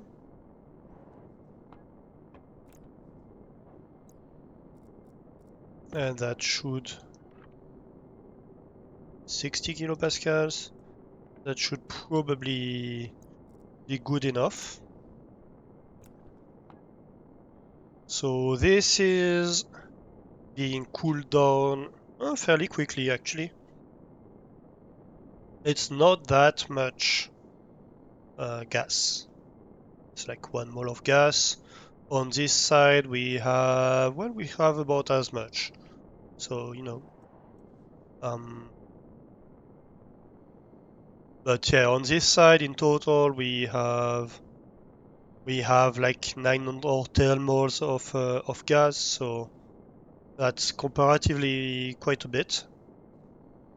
So this is gonna cool down um, to the same temperature as this. And when it's gonna cool down enough, we are going to start forming liquid here, which is gonna get pulled by this condensation valve in the liquid pipe here. And this liquid, because there's no gas in here at the moment, this liquid is gonna evaporate. And when it evaporates, the liquid part gets cooler, right? Um, and and then the liquid gas is gonna form an equilibrium, and we are going to pump the gas so that the pressure in here is 9 kilopascals, which should be like the right temperature for this to be at minus 228 Celsius. So that's basically how this is gonna happen. At some point I'm gonna need to paint all this black, but right now I won't worry about it quite yet. So this needs to cool down quite a bit. You see that right now it's high enough temperature that we just have gas in here. On this side we do still have some liquid because we are at higher pressure. We are at 59 kilopascals here. We are at wait, 8 kilopascals in here? No, wait. Yeah, it's because here we are at fairly high pressure, so we have liquid that's going on this direction fast enough. Anyway, let's leave that to run for a bit. We need to reload the jetpack.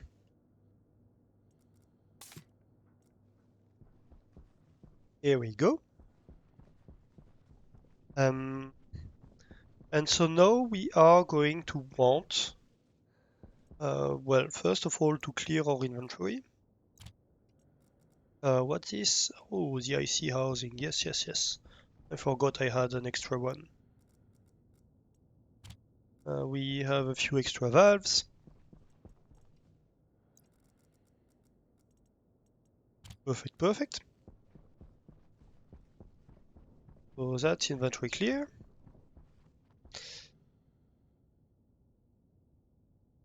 And the next thing we want to do now is to build an extension to this building.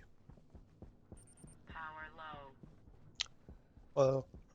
Given I have a nuclear battery or battery reaching 50% is not that bad. Alright, so this is a pressurized room on the first floor here. So what I want to have, I think, is have a corridor that comes out here, that goes this direction. And then maybe somewhere over here, we are gonna have like a corridor that branches this direction. Maybe with an airlock, maybe not, I'm not quite sure. And we're gonna have a building that starts right here and goes that direction. Actually, we might come out by two here. Uh, I'm wondering if I'm gonna have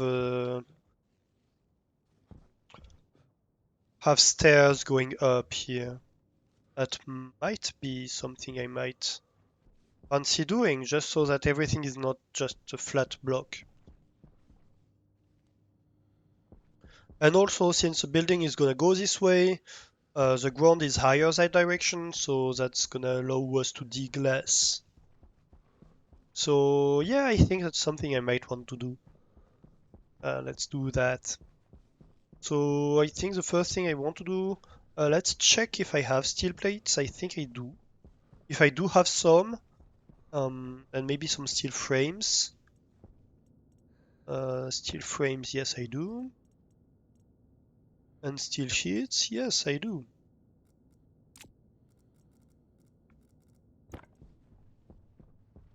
So with that, I just want to start marking a little bit what we are going to plan.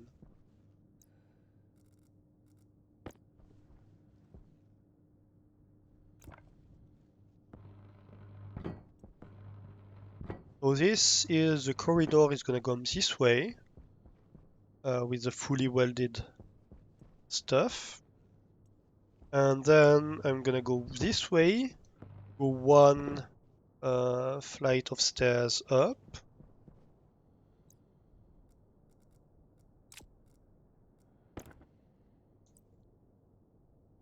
And then I'm going to come this way, like that.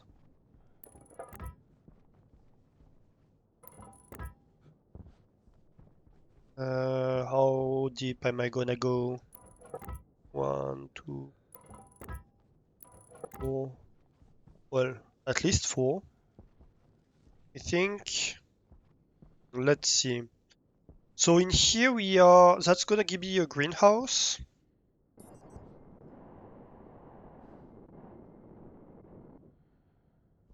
That's gonna be a greenhouse, and in here we are going to want to automate the growing.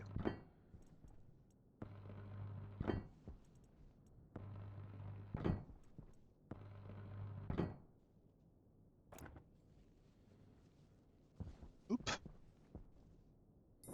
that's a failure. So let's go have a look at the plants menu.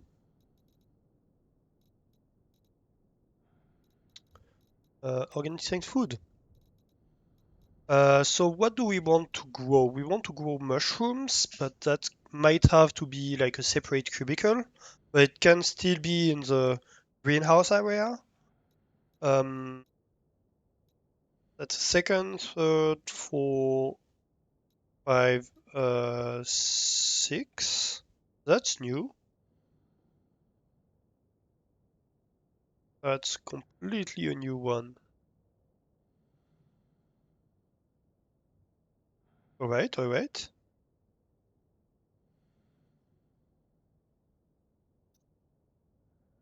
Oh, it talks about inhaled and exhaled gas and water usage, so you can calculate stuff. Nice.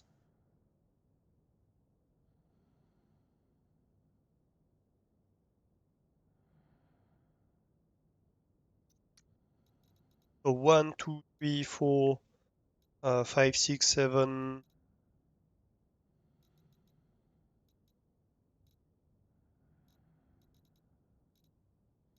Did I miss some?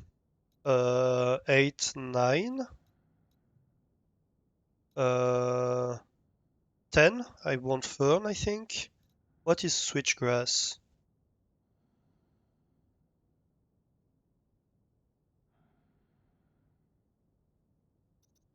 Not sure what it is.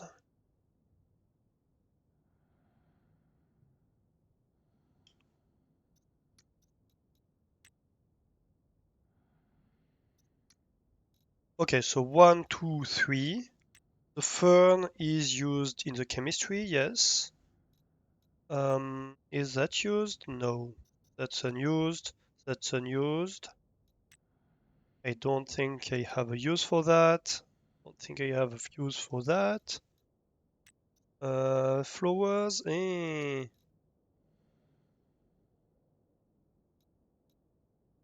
But I don't think I have flower seeds yet. So let's say 1, 2, 3, 4, 5, 6, 7, 8, 9, 10, 11. So I have 11 stuff I want to.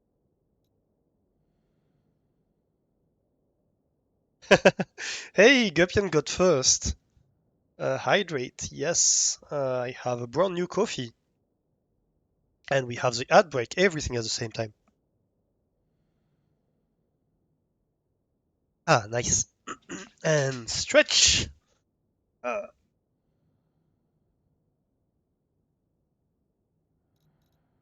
all right. And so if I look at the seeds, is there a switchgrass seed? But I still don't know what switchgrass does. So,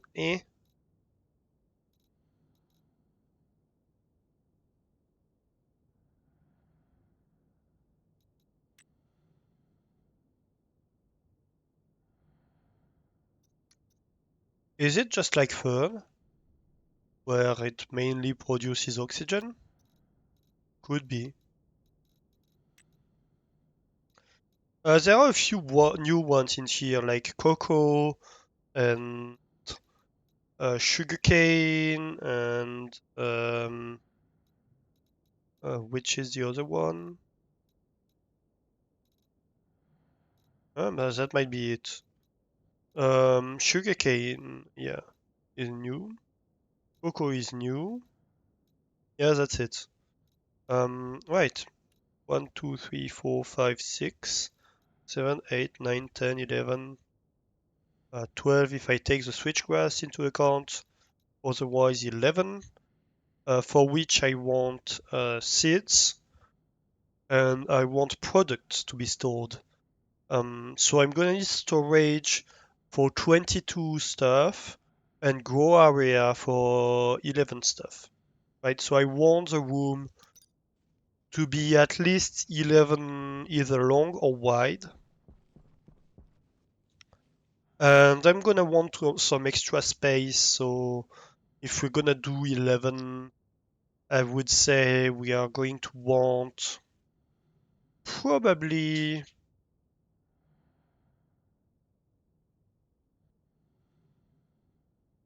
probably one tile up. Well, we're gonna do one tile empty, 5 tiles growing, one tile empty, one tile growing, one tile empty, or do we do 3 groups of 4? Maybe that's better. Like we do 3 groups of 4 and we reserve space for 12. Um, Although we have the mushrooms that are separate a little bit. Um, so maybe we say, okay, 2 times 10, 2 times 5, sorry, and a separate one. And so we're gonna have 3 empty, like 3 corridors to go through in the middle. Um, so we want 14 wide, um, probably 16 wide because we want to keep space for around the mushroom as well. So let's say 16 wide. 1, 2, 3, 4. So here we have 4 long right now. So let me just write down the 16. So here we are drawing a 4 by 4 at the moment. We are probably gonna want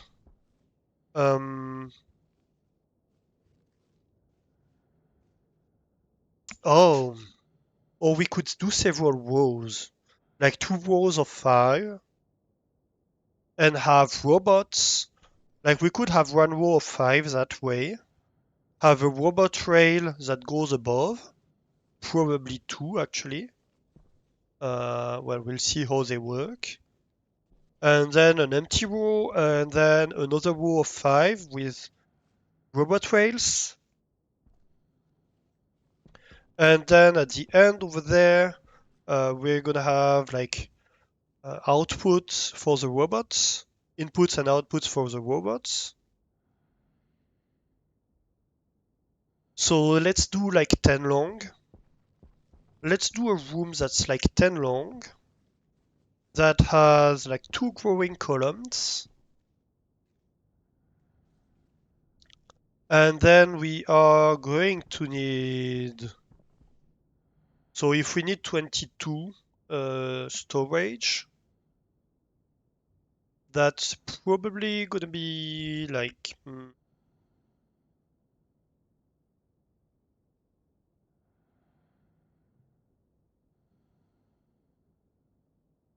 5665 or something like that. So we're gonna want a room that's fairly wide, but that works like in length. Yeah, I like this plan. Anyway, we need steel. Right now the priority is we need steel.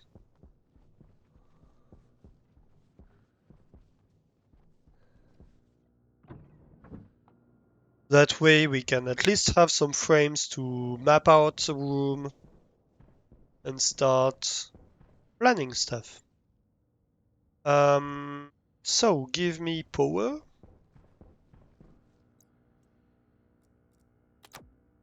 Let's refill hydration and food. We're gonna need a bunch of steel, so we might need some silicon as well.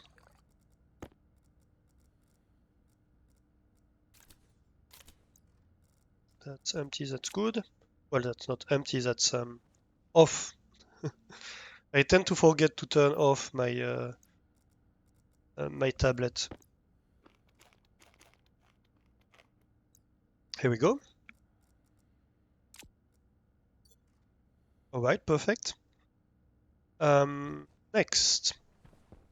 So I have the food, I have everything. Um, that can be turned off.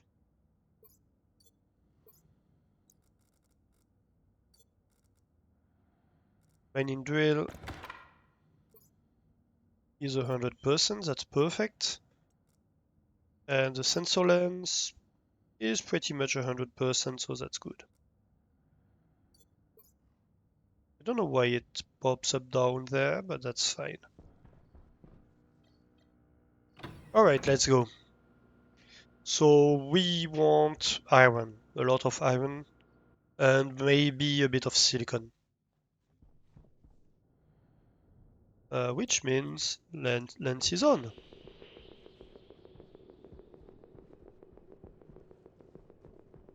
Well, we could go directly down here.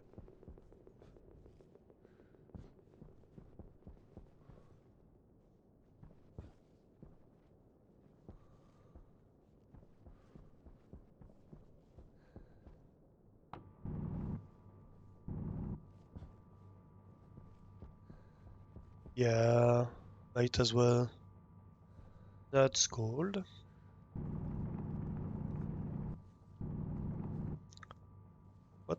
What am I stuck on?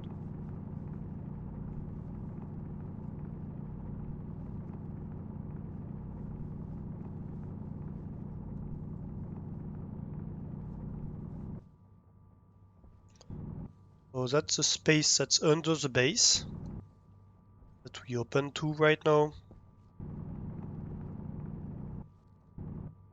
So let's try not to... I was about to say let's try not to break the surface, but quite obviously I failed that already. So let's try not to do it too much more. Shall we?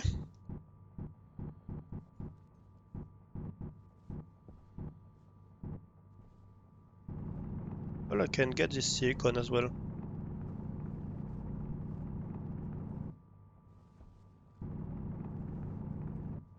That's a lot of iron under my base. Which is good in a way. Oof. That was a stutter.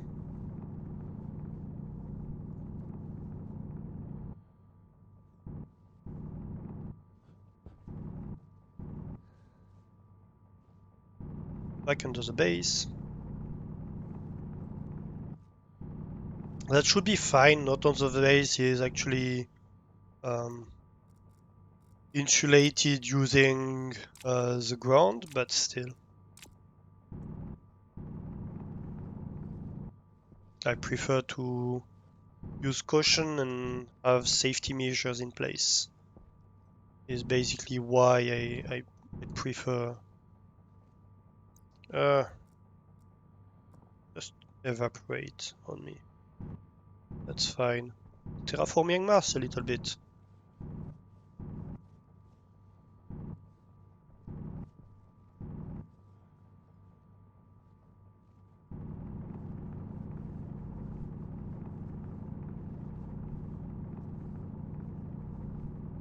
Yep, I'm full again. And I think this time it's like fairly full.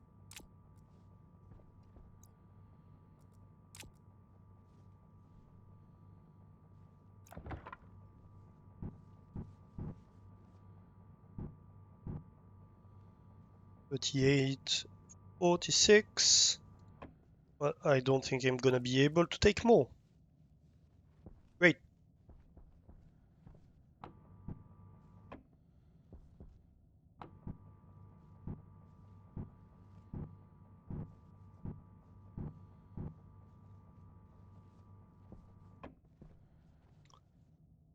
All right.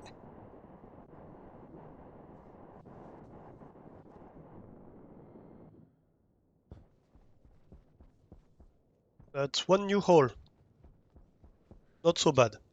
A single new hole for a day of mining is not that bad. Okay. So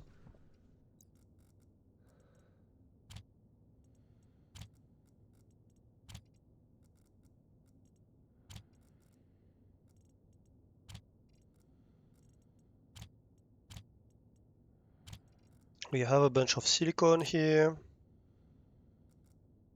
Let's see.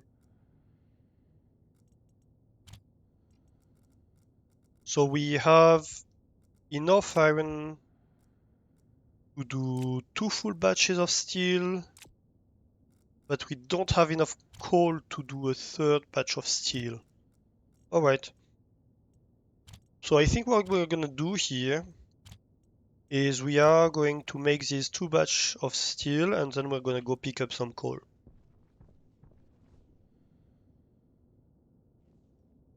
Oh, I forgot a stack of iron here.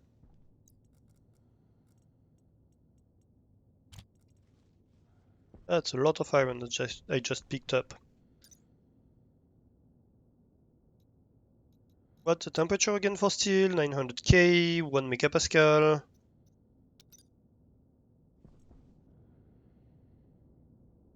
So that's basically like you can do it right now.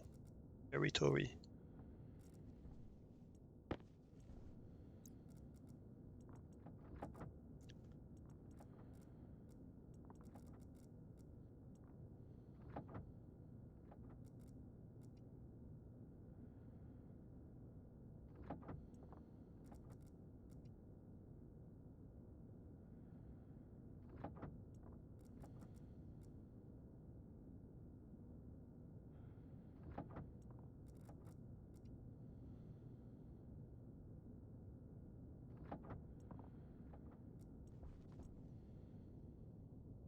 The temperature is now too low, I think. Oh, maybe not, actually.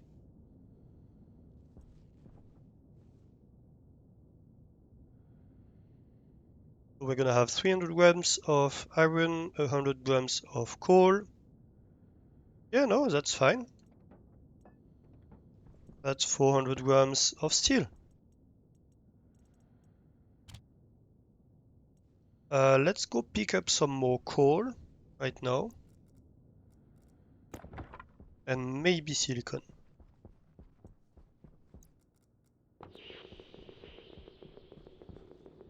Like this coal. Cool, cool, cool, cool.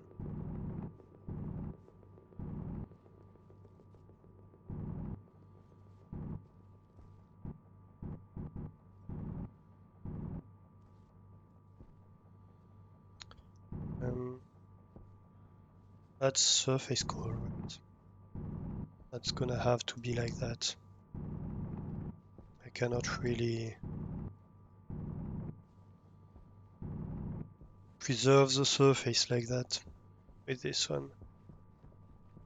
If I find some all the... What I would really like right now would be a way to terraform the surface, like to plug up the holes I left. Just so I could walk around my base without worrying of falling in a hole.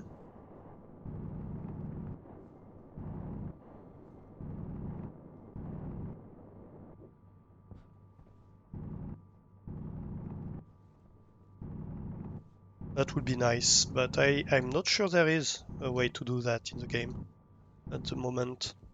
They might... I could see them adding it later, maybe.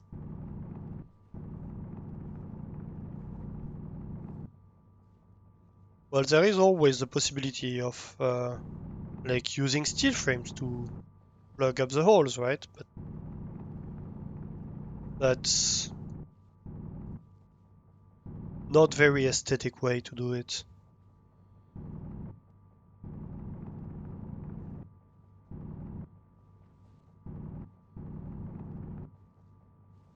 I found iron. I think that might be the other end of the iron I was looking at earlier.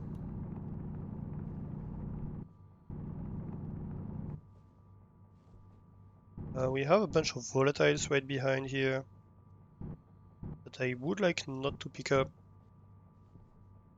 because I don't care for a bunch of volatiles in my inventory right now. I actually know that we have um, the automated furnace and stuff. I might entirely get rid of having volatiles in my inventory.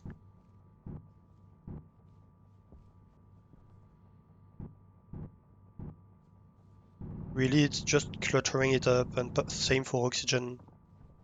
Like, why would I need oxide and volatiles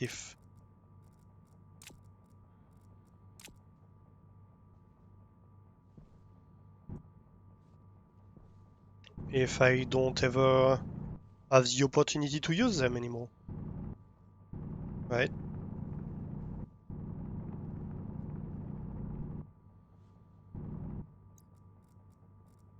Let's make sure I fill in the slots.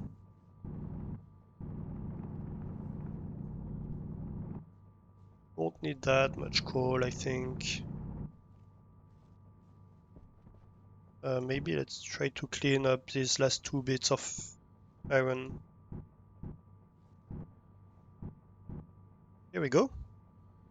I think I managed to do it without picking up a bunch of useless volatiles, which is even better. Well, they're not useless, and we've used quite a bit of them recently testing the centrifuge and stuff. But yeah, you know what I mean. No, come back here.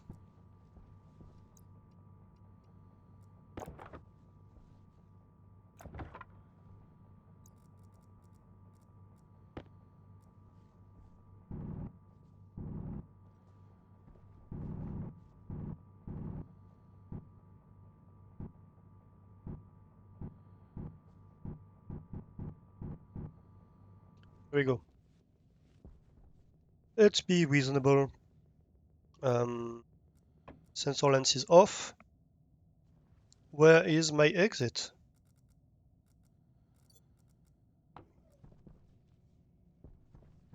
I should have turned that on earlier, much earlier.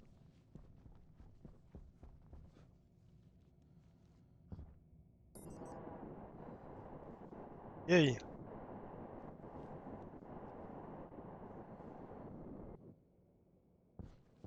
Perfect.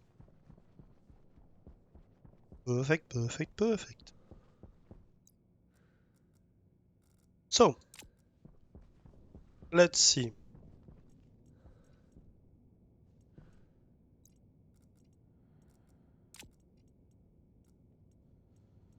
So here we have 1, 2, 3, 4, 5, 6 stacks of coal. We can take 2 of them already to make 400 grams of steel. And we are probably gonna want like these 800 grams taken as well.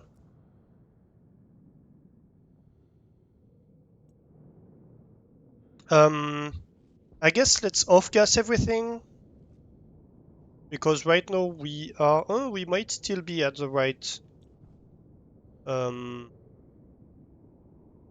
temperature range, but we are probably not gonna be anymore when we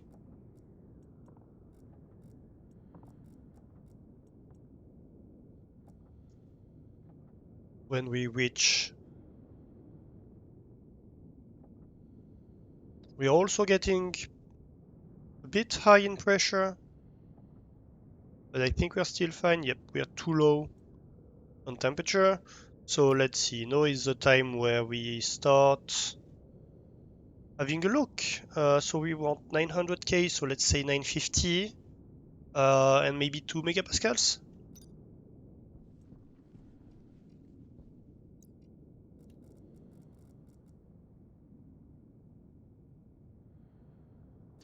Let's turn off the portable light and get the tool belt. The tool bait. Of course. So 2 megapascals. 950k.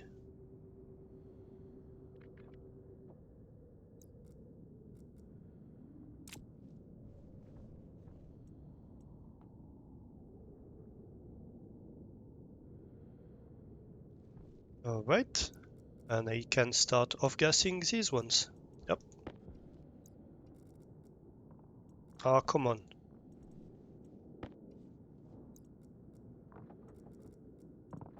Two.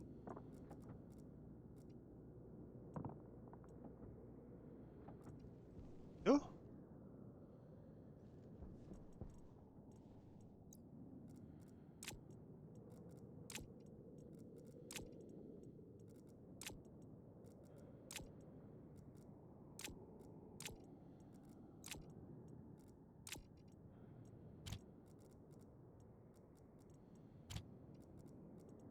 Oh, I forgot about this one.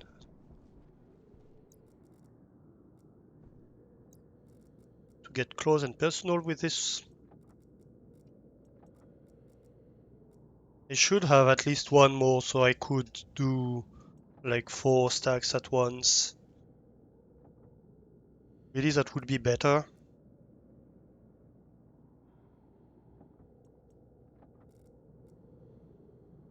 Should have the tube be a bit longer, but that's fine.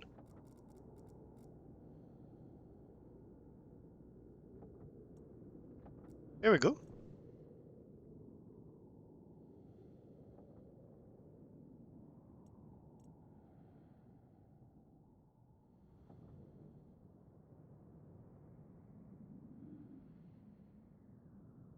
$200 grams of coal, 600 grams of iron. That's 800 grams of steel. Perfect.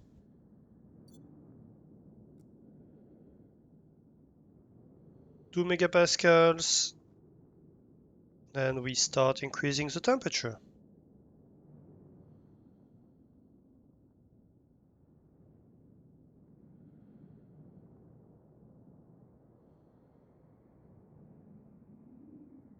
And here we go.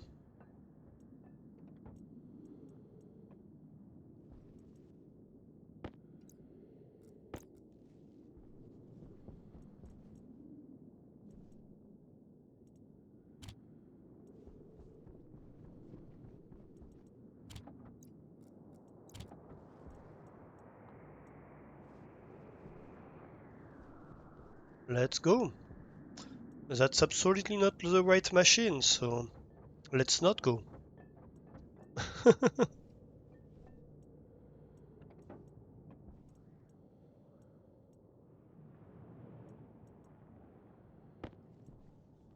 It's this machine we want.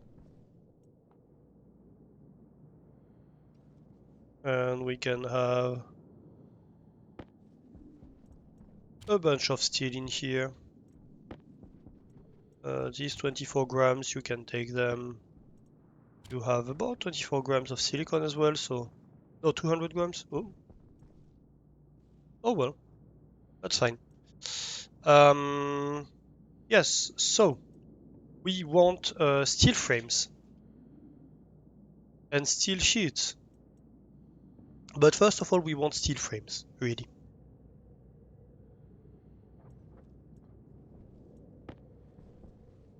Okay. It's better anyway if we wait for the storm to cool off.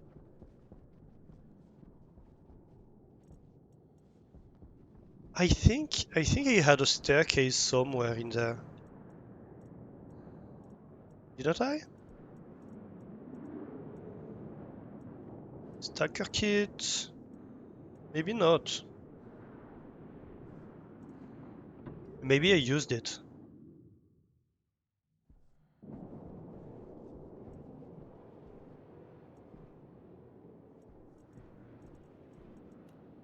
Not in here either. I don't know why I keep... Like, I should probably recycle all the starter kit. That would be a bunch of resources, really. But at the same time, you know.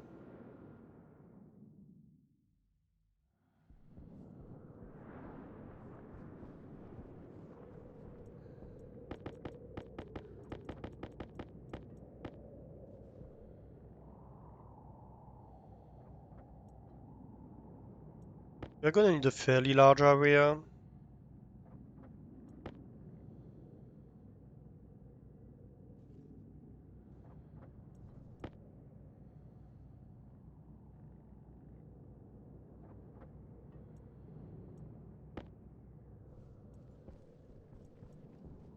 So we want a certain number of frames.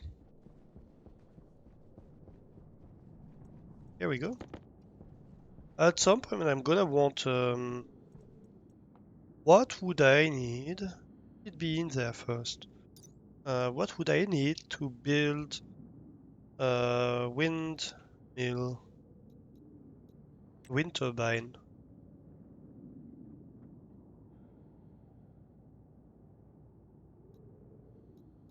Wind turbine kit.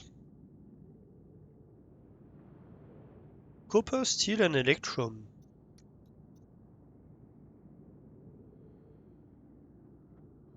Yeah, that sounds fun. It's absolutely not in here.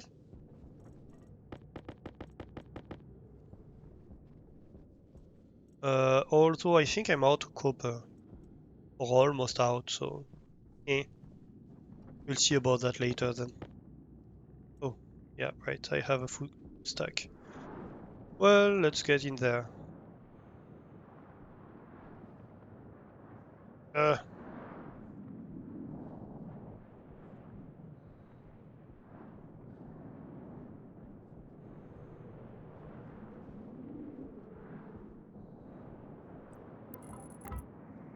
oh, that's like 5.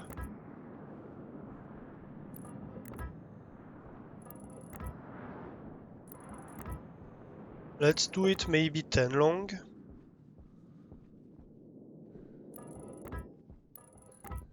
So we would have growing area, corridor, growing area, corridor. That's a minimum. And then maybe a second corridor at least, or 2, so that we have an empty slot in the middle. And then we can have storage, corridor, storage, corridor.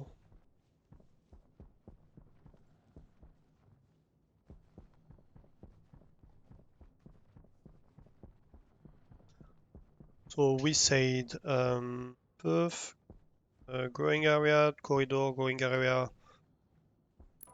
corridor, um,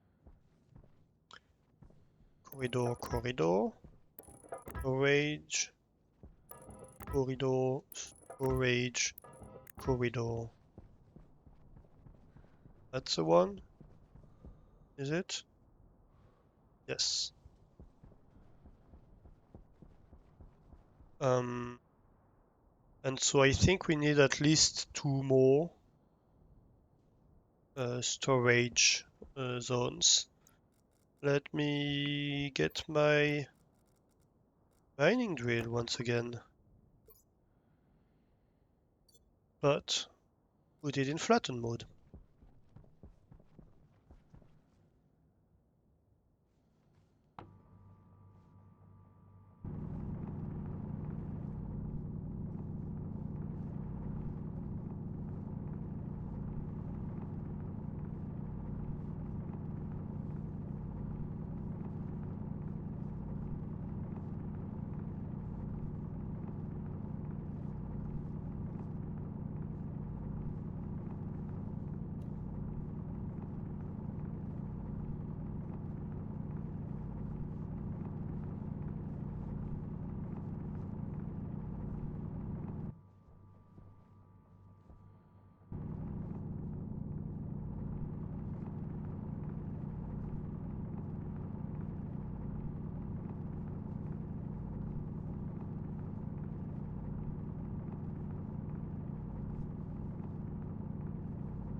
We cut off the mountain quite a bit.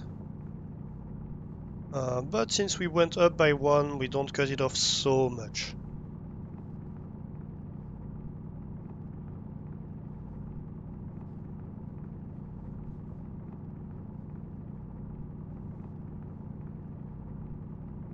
Alright, I forgot a detail when planning this is that I would ideally want like windows on the side of my plants and that would need to be on this side if I really want them to have sun.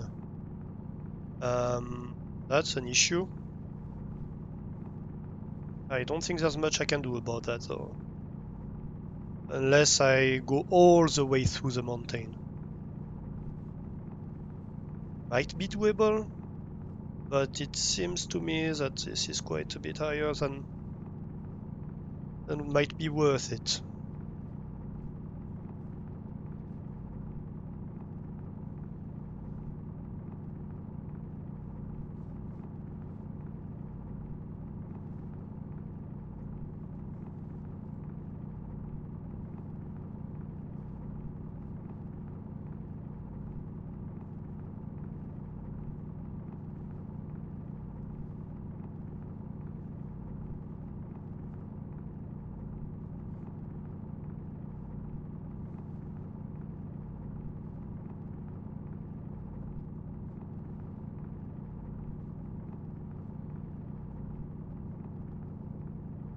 Alright, so that's first of all a corridor around the footprint.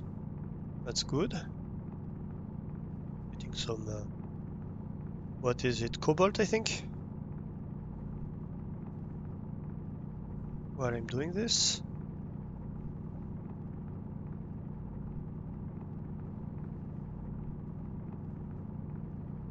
Oop, I messed it up, didn't I? Yes, I did. What do we do? We go one or two tiles further back for everything? Maybe. Yeah, why not?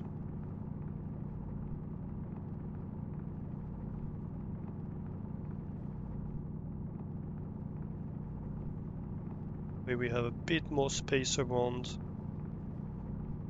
It's not that bad. Right.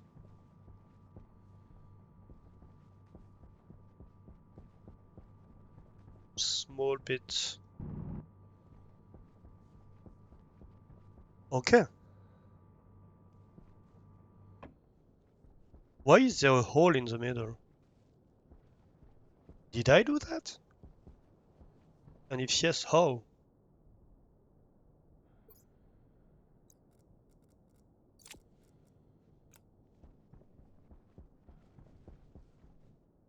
Let's see here.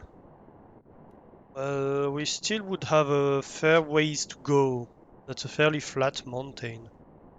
So I think it's not worth it. So we are gonna be 100% indoors, and that's just how it's gonna have to be.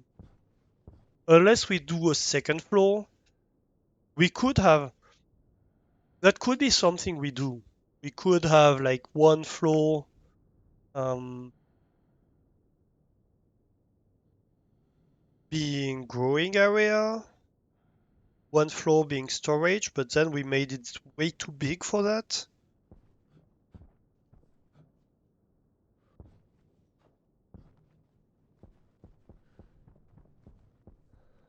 I mean, it's not that bad, really. Oops. So we have like 1, 2, 3, 4, 5, 6, 7, 8, 9, 10, 11 at the moment. So we could almost, yeah, why not? We could almost pull this down by one tile and having the grow area done on two level system. How high is the silo, the storage silo, SDB silo? Large quantity of almost anything.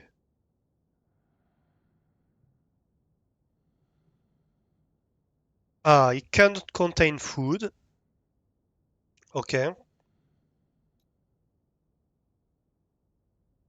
Storage.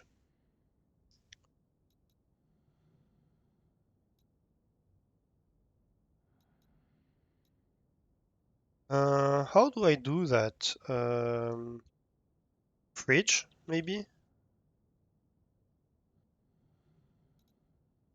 What? 15 slots?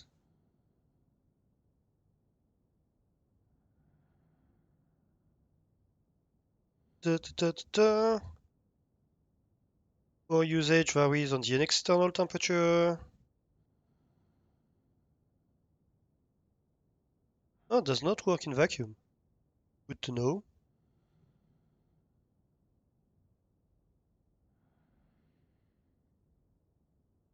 Food decay, maybe? The exact speed of decay varies individually by temperature, food type, pressure, da, da, da, and atmosphere.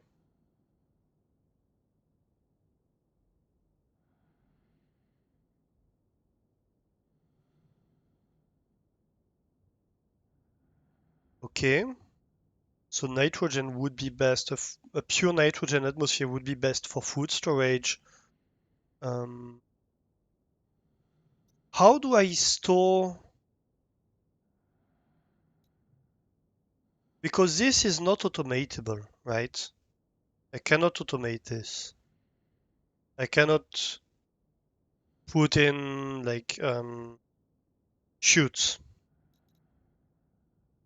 Um, so how do I store stuff in a way where I can have chutes coming in and out and it does not decay and where the food does not decay?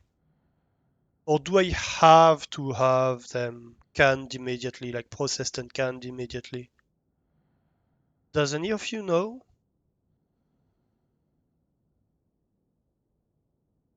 Food decay.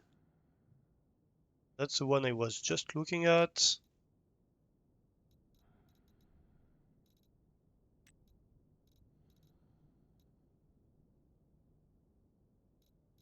Android. What's a Android? I have no idea.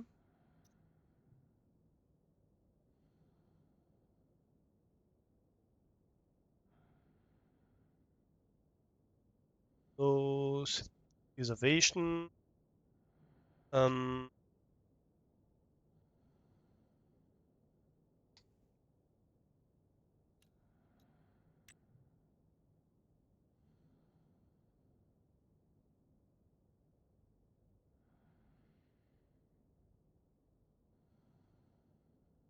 Maybe if we put in a silo and control its temperature around it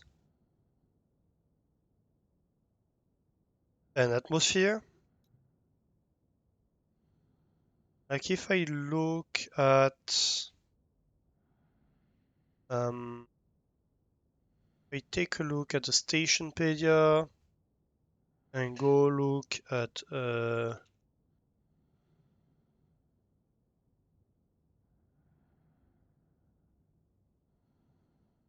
no farming maybe.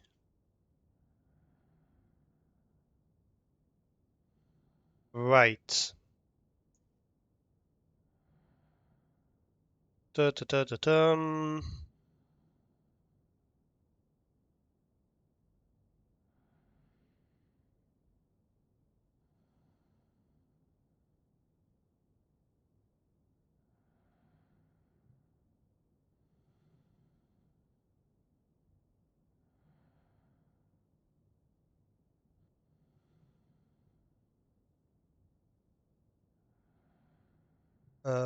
Automated hydroponics.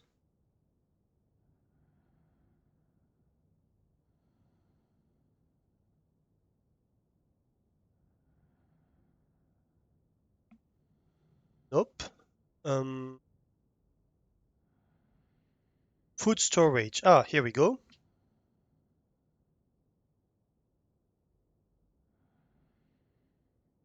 Food decays at rate determined by the environment is stored in. The main factors are gas composition, surrounding atmosphere, temperature of the surrounding atmosphere, pressure of the atmosphere, and whether or not the item is in a fridge.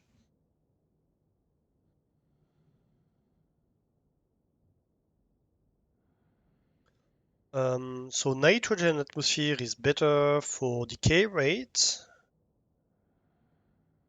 Um, there is very low decay rate if the temperature is like slightly above 100 Kelvin.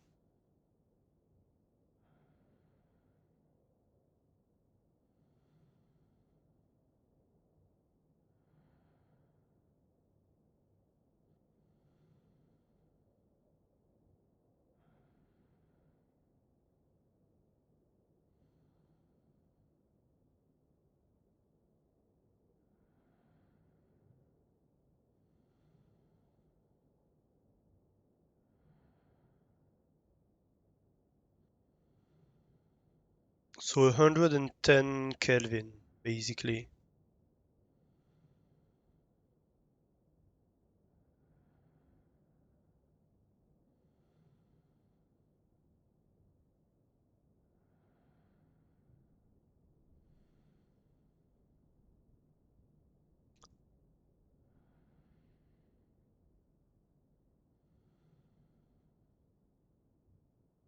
And if I do that, it might be fairly okay.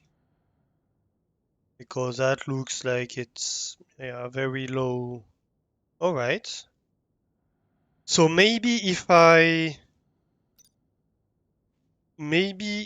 do storage actually in an isolated, so I would need to set up like an actually separate room with a separate atmosphere to do the storage. So maybe it makes sense to do it behind and below, right? So maybe let's go up until the end here.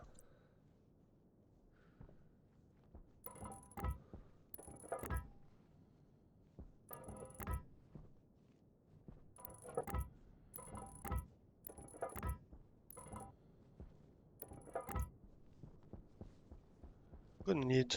Oh, you know what? I left the thing running. It's been producing steel frames all this time.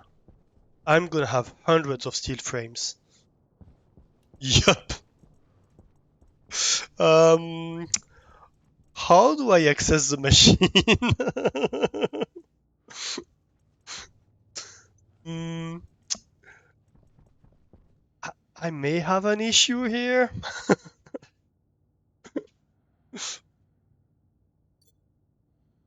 Um, yep. How do I take a screenshot in this game again?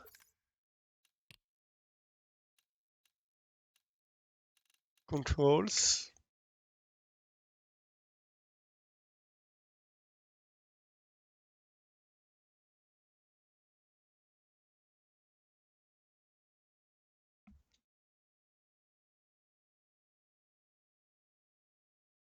Um,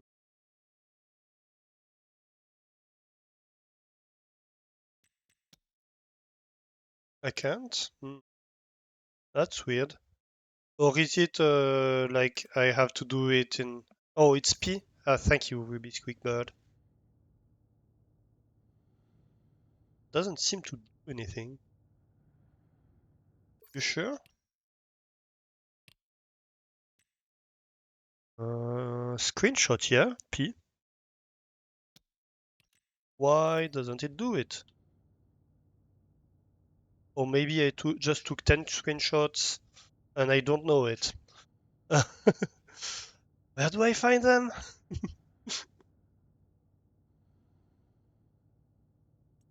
Hmm, where is my game folder? Let's go have a look at the game folder. Um, Steam library.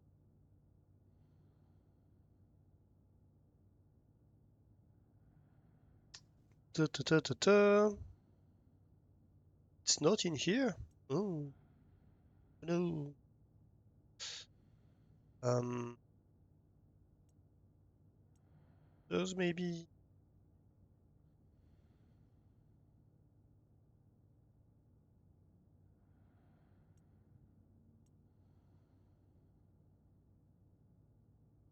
I think I'm getting somewhere. Roaming.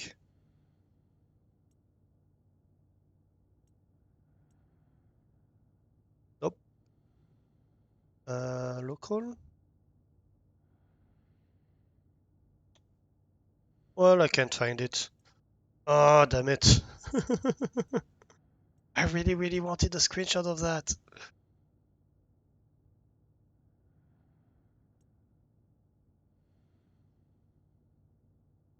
Oh well, I can always do it. Oh, it's still producing apparently. Alright, let's maybe try to clear that then.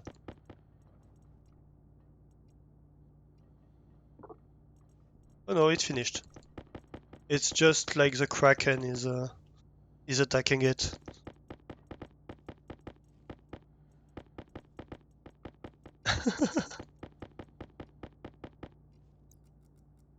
Yep, I think I'm gonna have enough steel frames.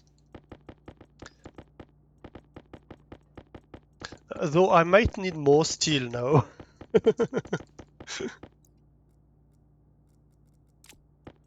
I'm gonna have enough steel frames for a while. But that's good. Because we have big projects, and big projects need big supplies, right? We definitely have enough to supply our ambitions. And probably also the next planet's ambitions. But, you know.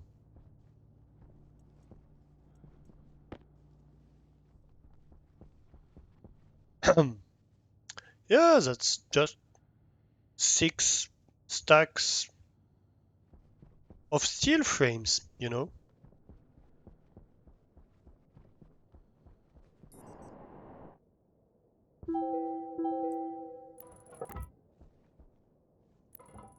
Oh, that was sorry for the noises. I should have stopped words on stream audio part. Because words on stream is like Windows audio straight out. And of course, that means that if I happen to receive an email, you get beeps in your ears.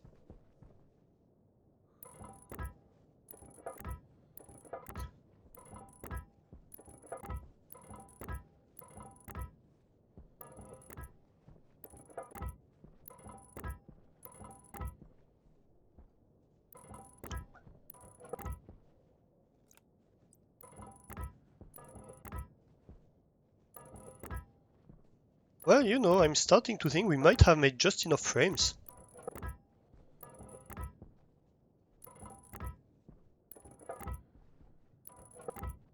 It does take a surprising amount of frames to build a big building.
People are going crazy with mails today.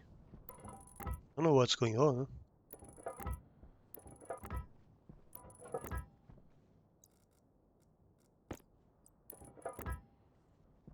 It's like, dude, it's 10 p.m.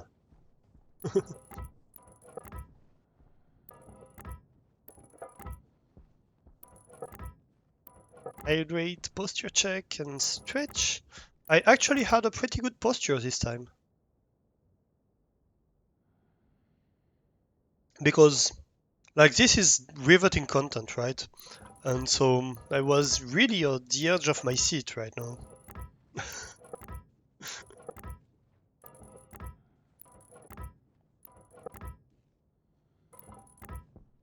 Lies. No, actually, I was. I have no idea why, but I was doing okay in terms of posture. All right. Well, that was like 3 stacks of steel frames, you know. So now we just need to do the same with at least as much. So wait, how long is it? 1, 2, 3, 4, 5, 6, 7, 8, 9, 10. That's fine. And 1, 2, 3, 4, 5, 6, 7, 8, 9, 10, 11, 12, 13, 14. That's good. Even numbers. That's good. How many did I say wide? 3, 6, 9, 10. Okay. And so if we go like this,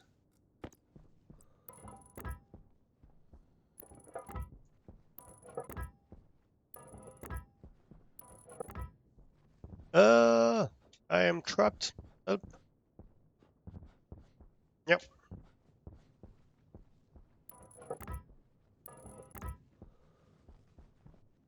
Good, good.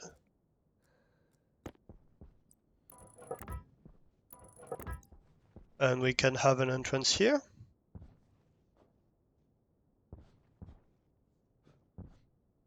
Ah, come on. I keep getting... Okay. Turn on the jetpack. Yes, that sounds decent. That actually sounds decent. That's a huge volume. It's gonna be bad. That's a huge volume. But that should be fun.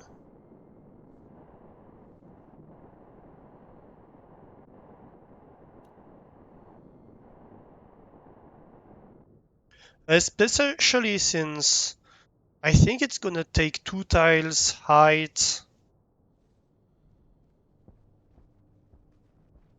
We might shadow a few of the floors of the solar tower. But at the same time, maybe we move the solar tower then.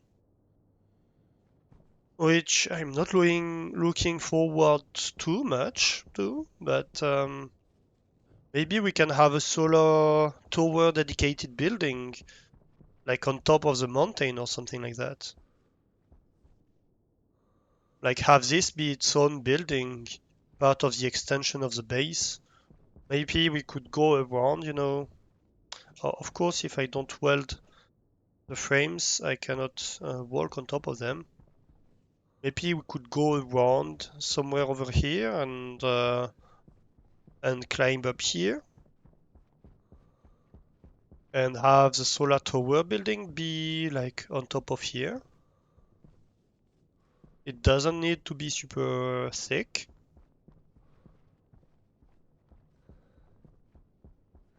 That could be a cool project.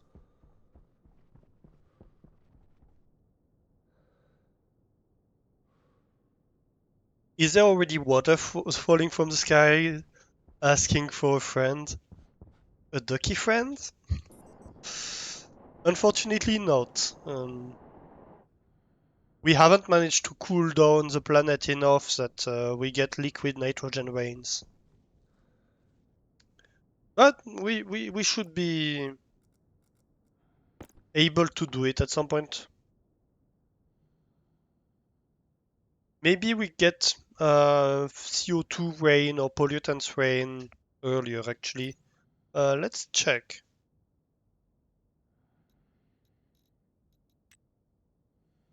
If we compare to, let's say, CO2, yeah, CO2 rain would happen earlier, that's for sure.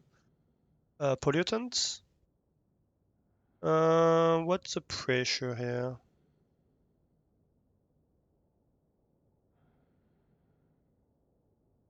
At, let's say, many kilopascals. What's the pressure? 2 kilopascals.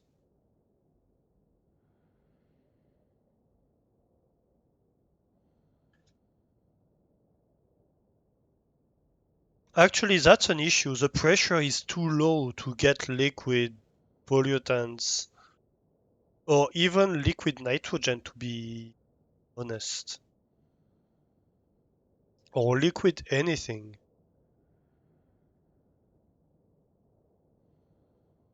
Maybe liquid oxygen could happen.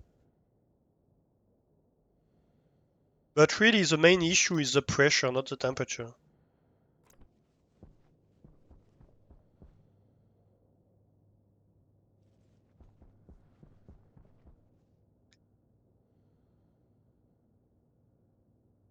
Ooh, my throat is hurting a little bit.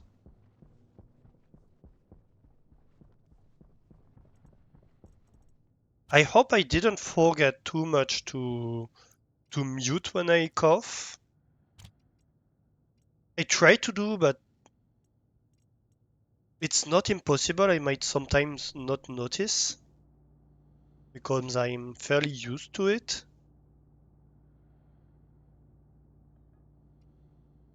Hopefully, I didn't forget.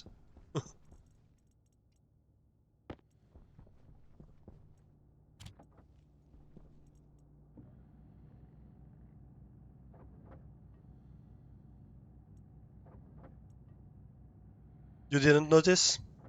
That's good then.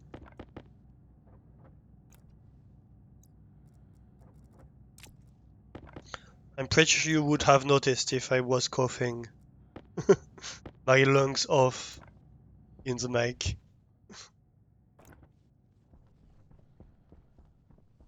Yeah, I should be getting better soon.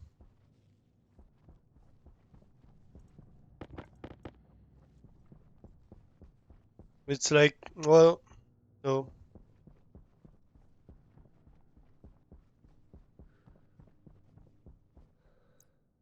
It's the tail end of something. Not sure what exactly, but something.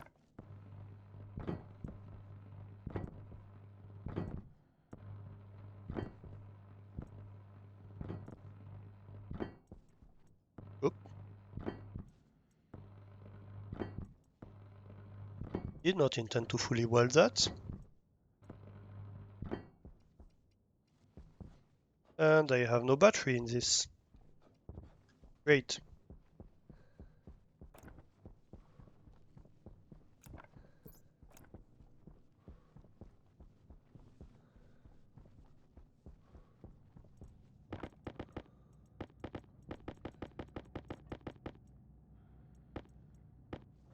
Did you see the mountain I did earlier, Guppy?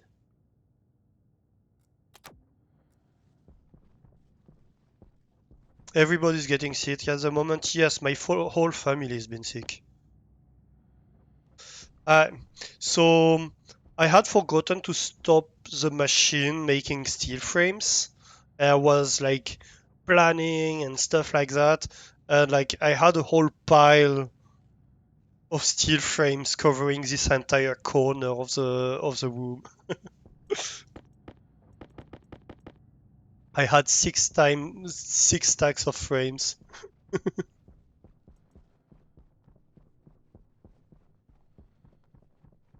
Small stockpile, yep.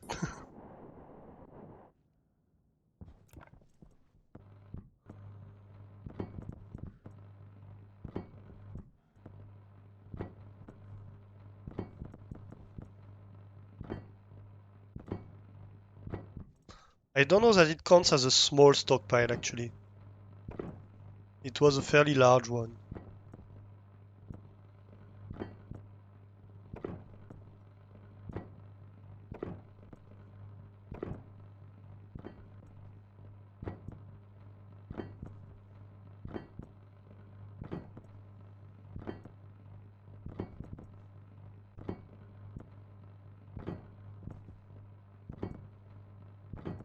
Should finally get started on your first station this weekend.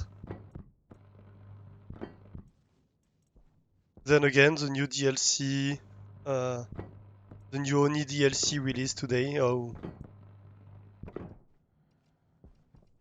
I see how it is. Oops. Oh, okay. Beam me out, Scotty.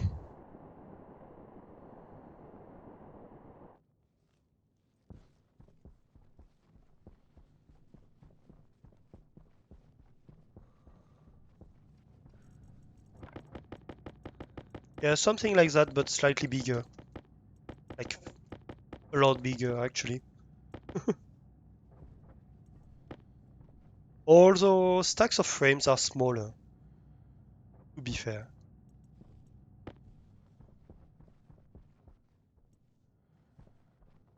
Is there ever enough steel sheets? Nope, never enough.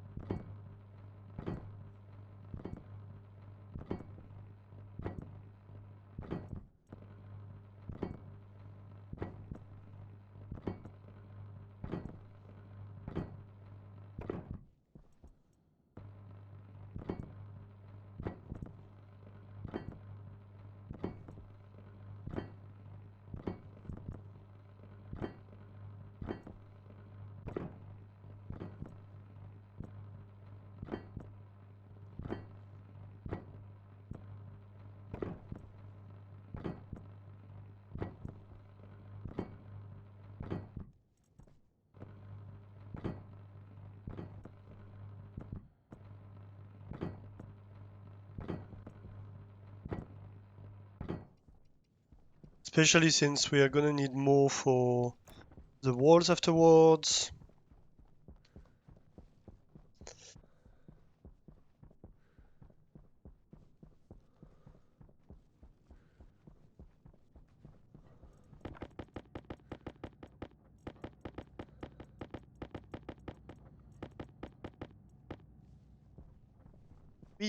Let's go.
And out of battery again, and that's a big hole. I should not jump into. Not out of battery. I would hope not. I'm not out of battery so soon with an atomic battery. Let's get 30 at least.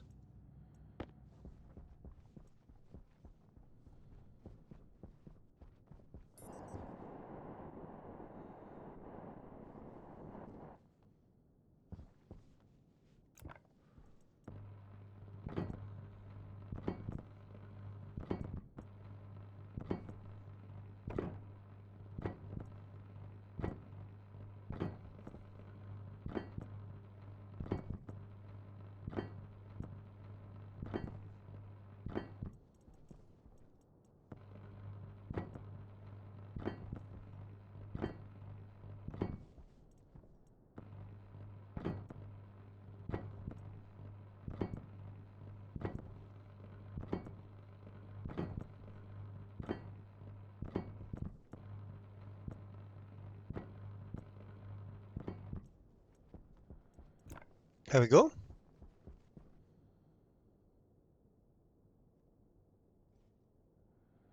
That's good, that's good.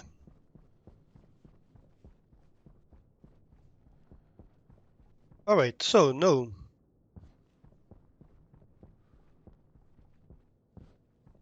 No, I'm gonna need a bunch of walls. I'm gonna need a bunch more steel plates, of course, because I'm gonna need to double weld most of those. Well, all of those really. But I could already start by doing like walls placing and stuff like that. Walls never change.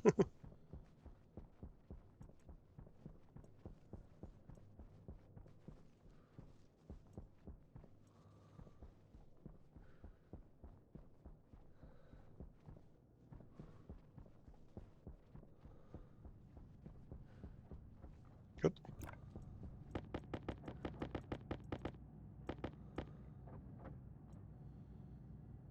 Walls always want more. So we just made about 200 grams of steel sheets.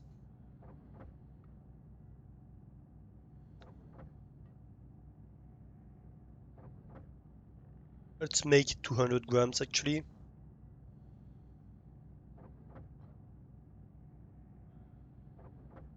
So that's fairly economic if you think about it. Like you wouldn't expect a whole building to be like, oh, I got 200 grams of steel sheets.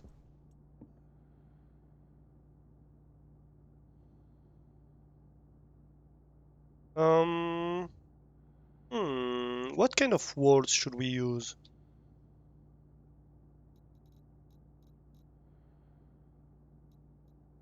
So that's wall padding.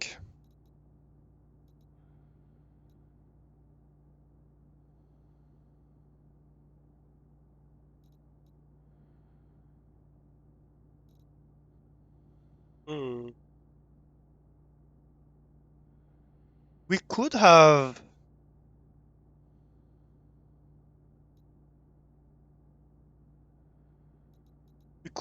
padded walls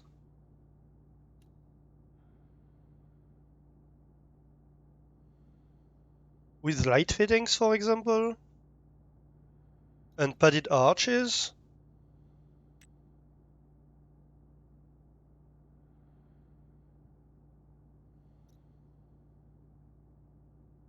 That could be nice for the corridor, right?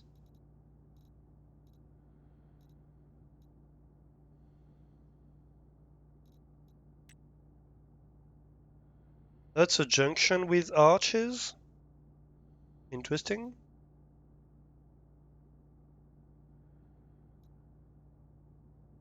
That's arched walls. Okay. Waste tank caution.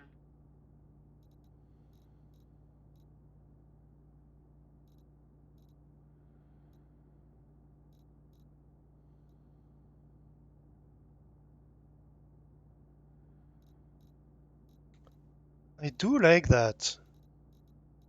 I think I do like that idea of having like padded arches for the corridor.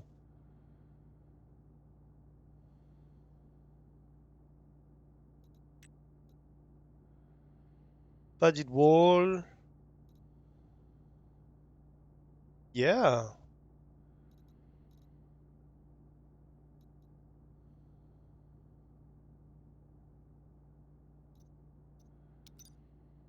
Yes.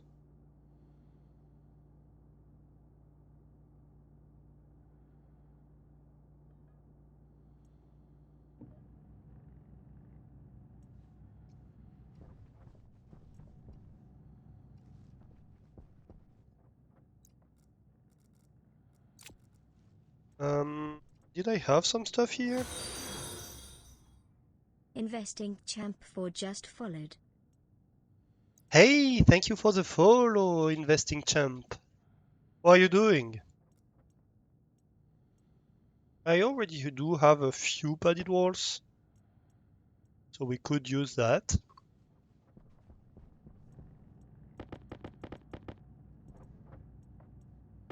Air tank low. Alright, alright. Let's change this. The canister is empty, that's good. Let's go refill the oxygen. Let's go have a drink.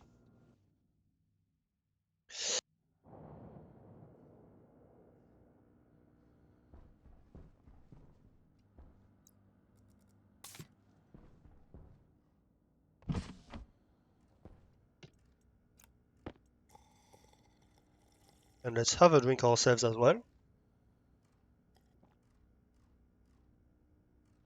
Just to try to save my throat a little bit. Because it's not doing super great at the moment.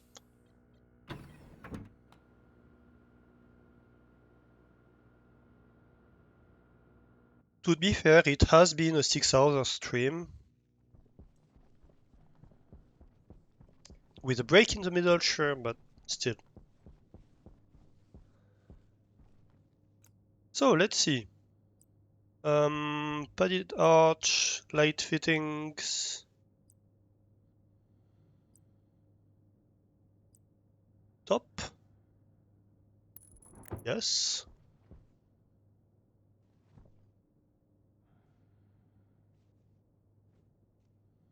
Maybe not each.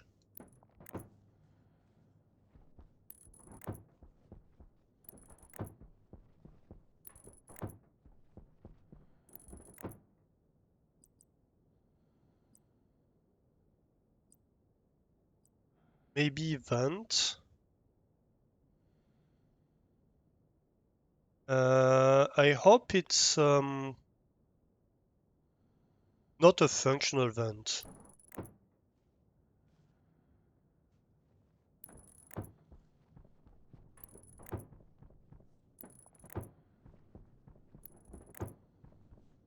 Oh, I thought I would need more than that, less than that.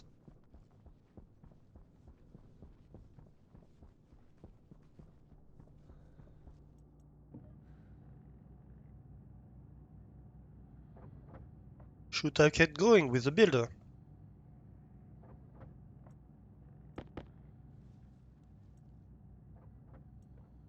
I think in the corridor to access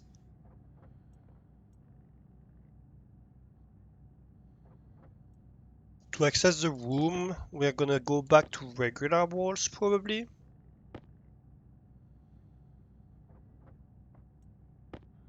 Because it's gonna go up afterwards.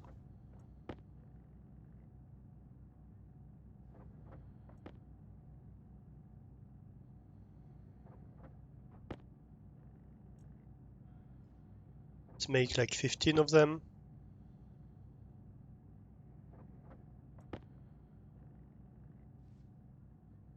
Where did I use padded walls? Maybe for the corners? I guess for the corners of the insulation boxes. Like these corners must be padded walls, I think.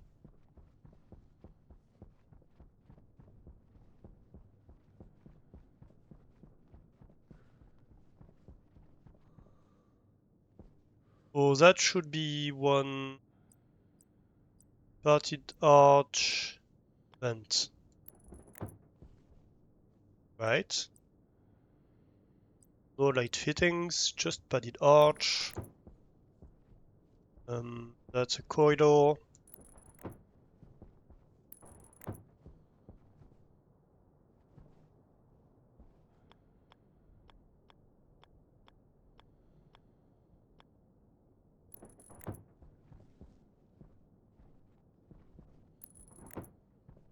That's corridor access as well. Oh, damn it. I messed that up. Yes, because so I have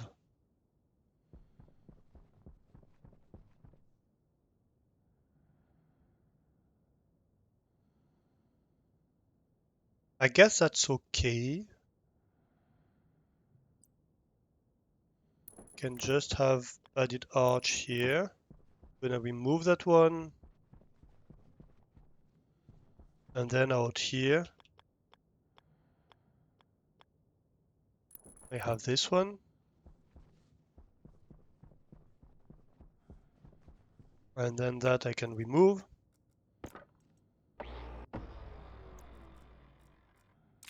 Perfect.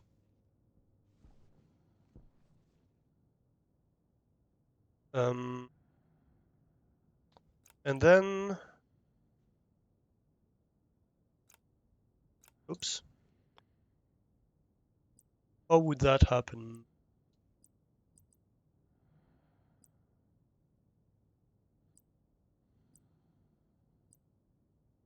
Padded thin, padded window. Oh, arch corners. Yes. Padded corner.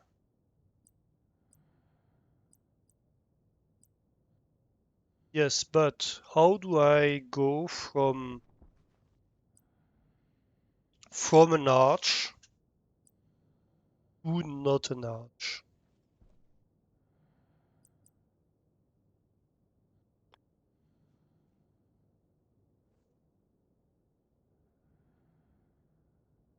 I guess we'll see about the design once we have the stairs in here. And so what would the ceiling look like?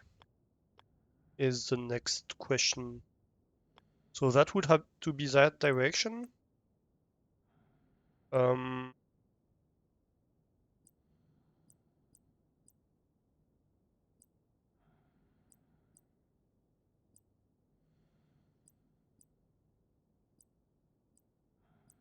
and so I'm guessing it would have to be like Padded thin or something like that? To look good?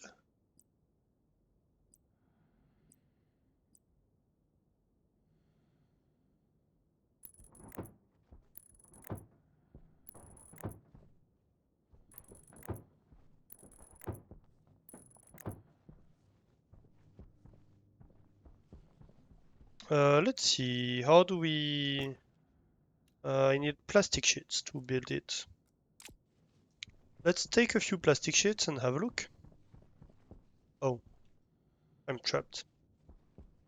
It's okay, I can crawl through.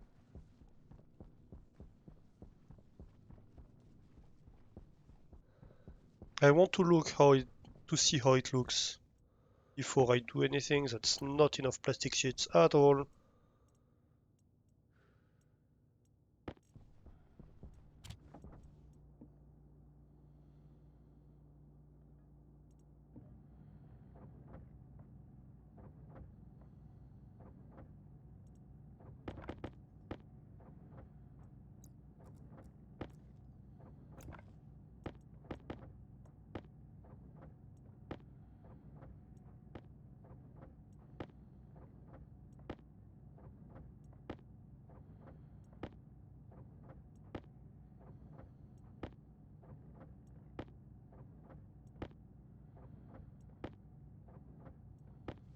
Alright, let's go have a look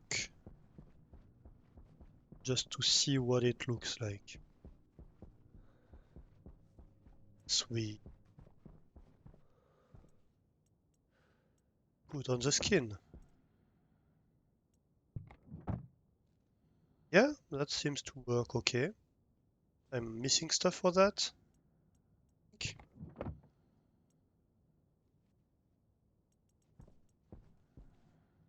Oh, am I not? What's going on here? Oh, I need steel sheets for some of them. Alright, can do.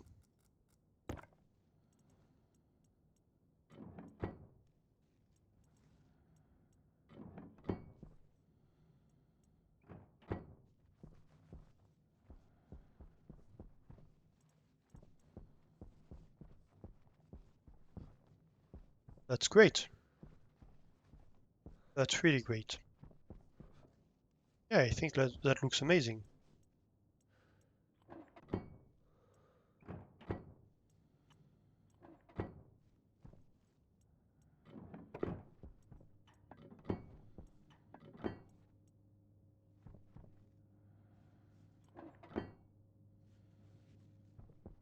I don't get the difference between the ones that require steel and the ones that don't, but that's okay.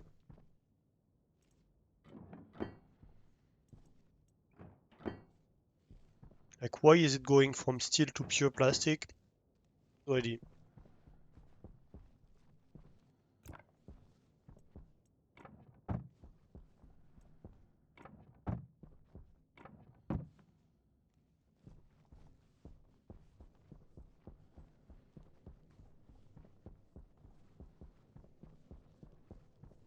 We're gonna have a ton of plastics in here. Yep. Maybe you should stop.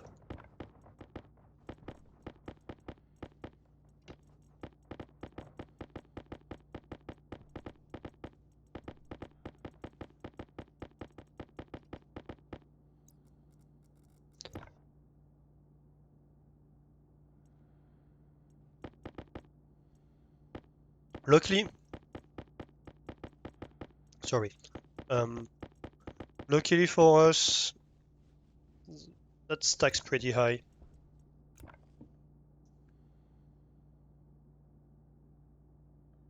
Oh, we need a few more padded walls. Apparently.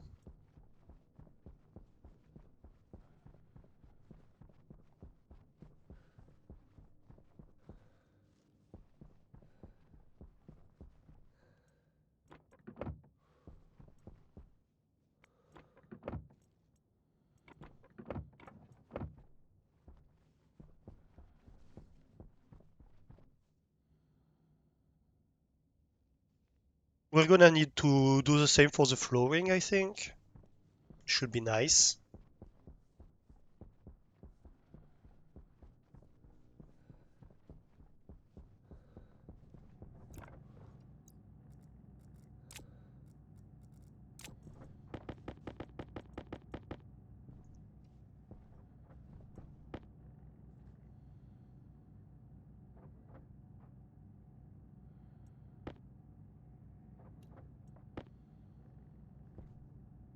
I think that's a good corridor design. I'm not even sure long term this room is gonna stay. It was a good starting room, but long term, do we want to keep it? I'm not 100% certain.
Maybe the intersection would be different.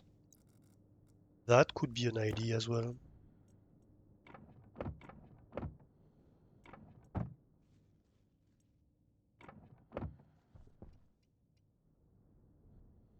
Oh, not enough plastic.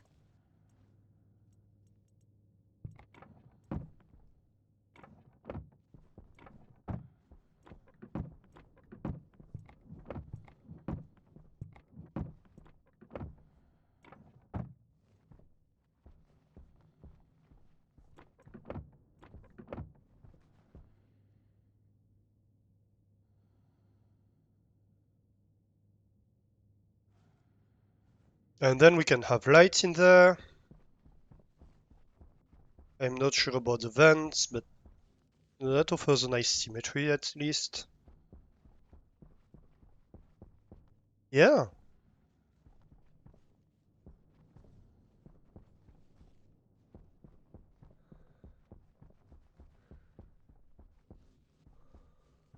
alright. Then we're gonna want stairs in here, of course.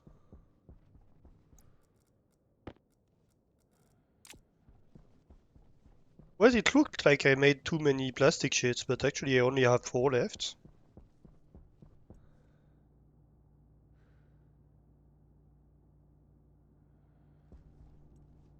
Or maybe a stairwell?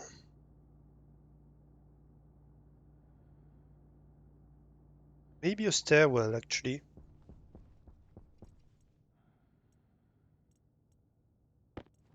Just good old iron.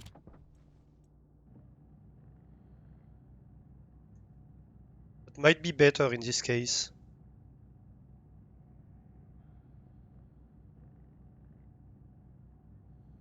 Let's have a look.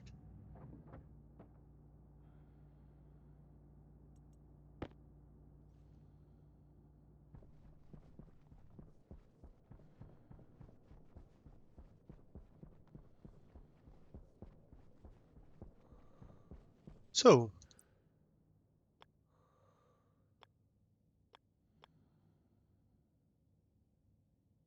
oh,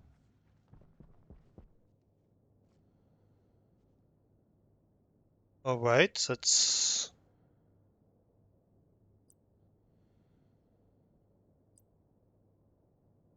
Oh, yes, okay, it has a pass-through.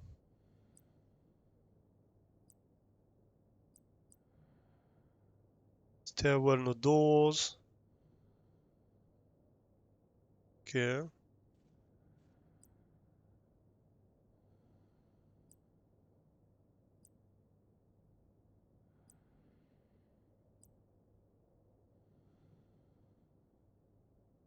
Okay, so maybe I need to remove these, is what you're saying.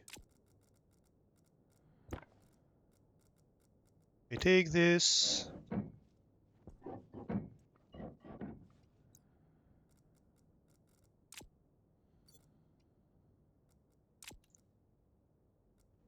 Uh, then I can remove all of that.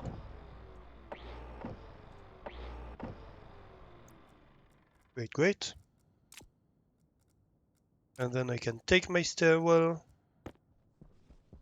and be like, yeah, I want a stairwell with a front pass through.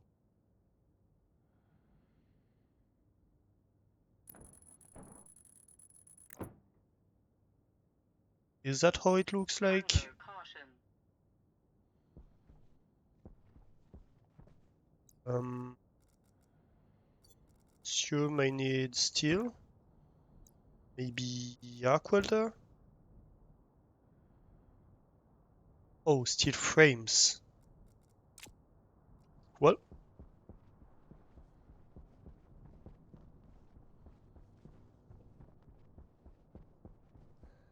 turns out I have a bunch.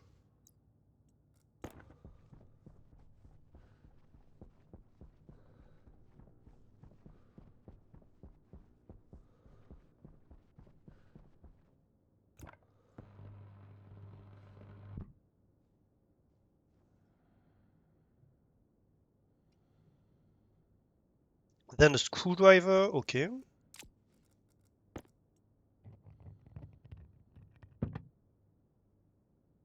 Then welding torch and steel sheets.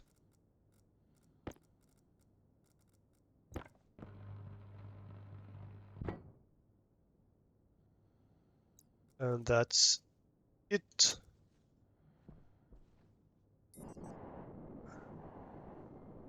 It doesn't work well. It's made, okay, I see, yeah, it's made like if you want several floors, then you can alternate, you can have another one right here, and then, oh yeah, I have a pass-through, but okay, so that doesn't work for this. That's not what I want here. What I want here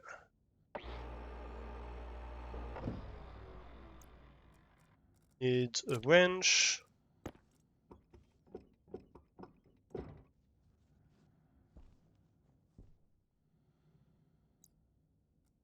grinder,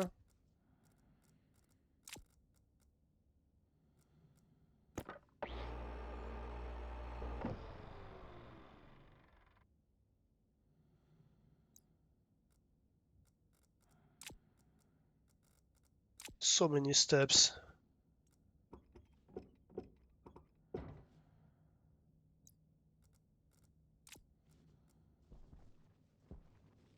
So I need stairs.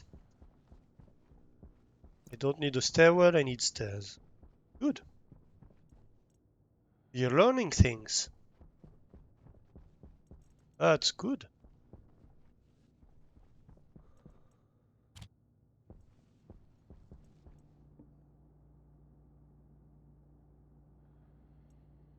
And hopefully we have an opportunity to use stairwell later.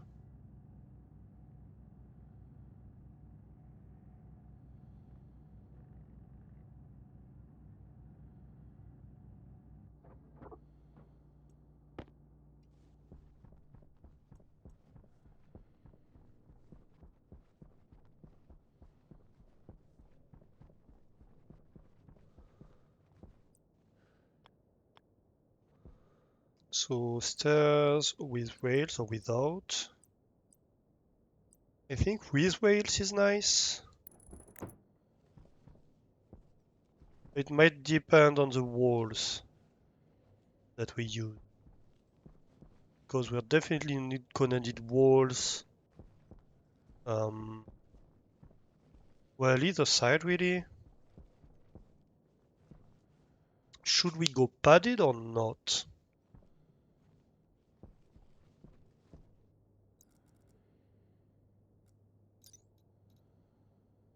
What kind of walls do we want here?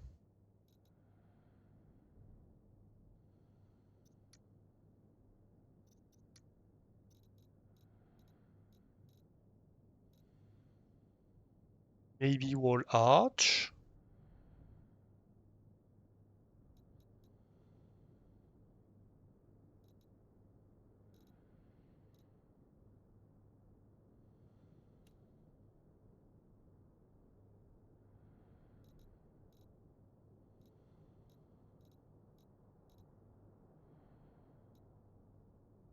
Or just flat walls.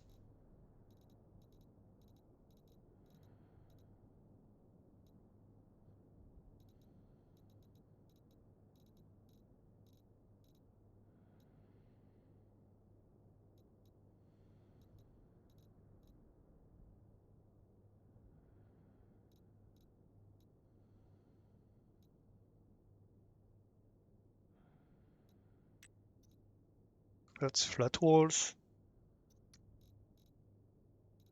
I'm gonna have to take a real quick break.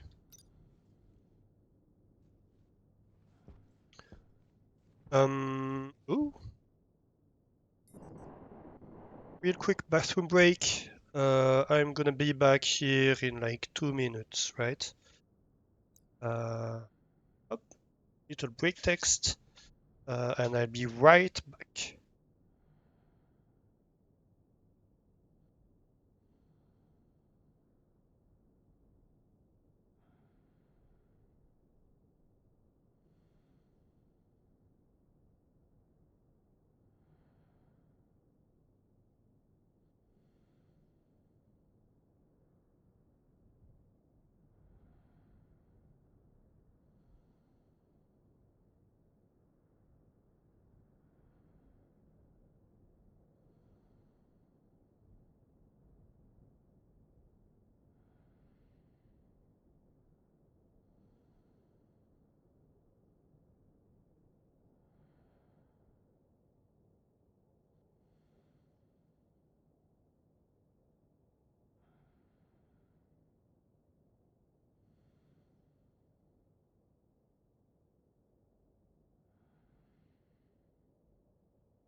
And I'm back, as promised, real quick. Here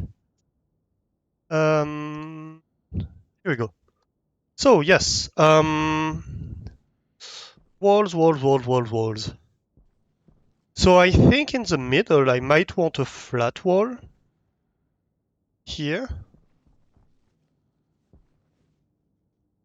So which one is it?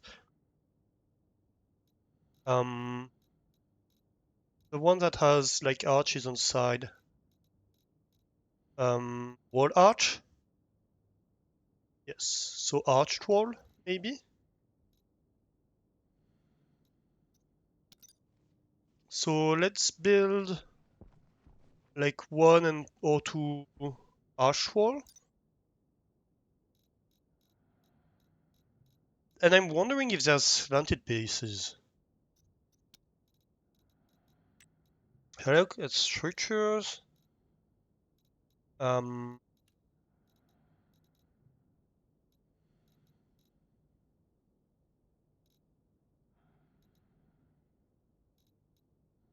do we have? Maybe not.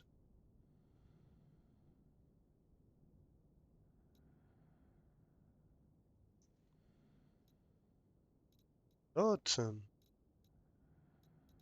There aren't slanted pieces?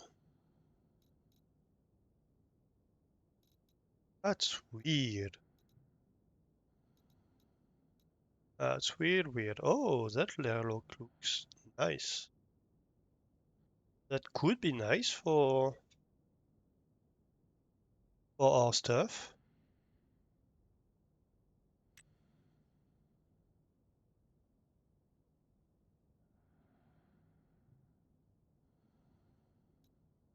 Oh, interesting. All right. Um,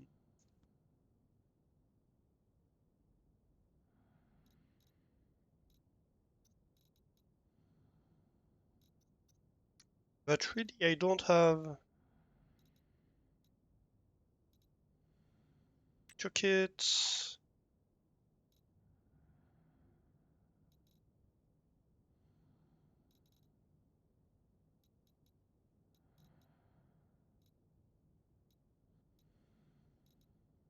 Um,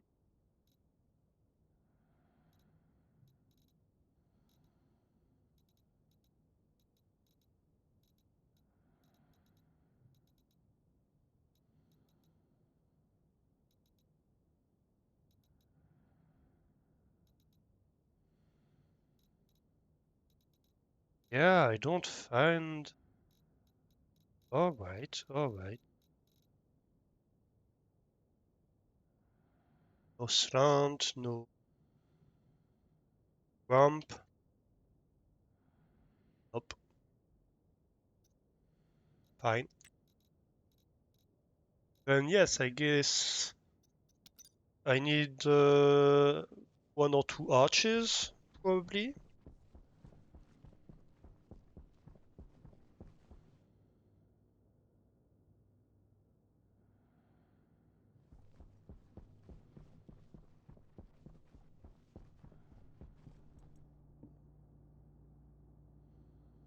Arched walls.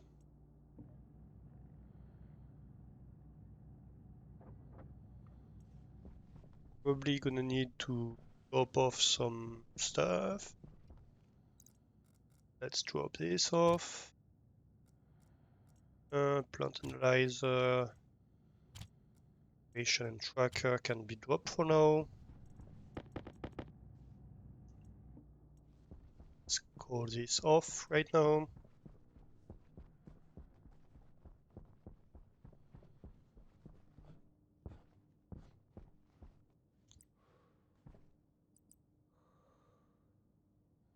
Arch arrow.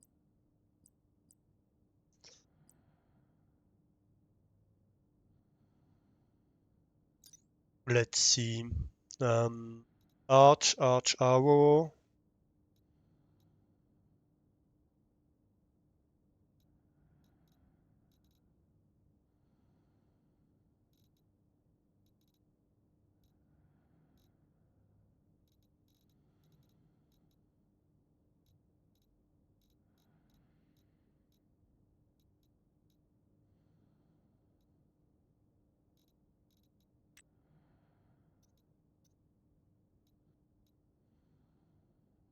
Two-tone plating. I guess the arch plating looks nice.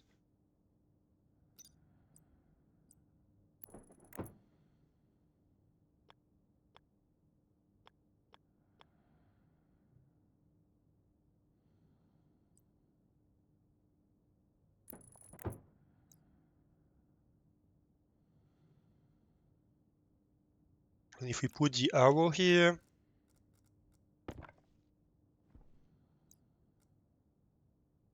What is it that they want? This, yeah.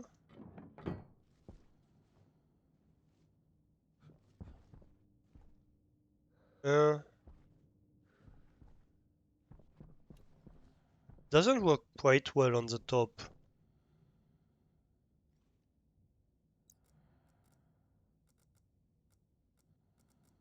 So let's remove the top part. Don't like that. Top tool. Crowbar we want. And then the grinder.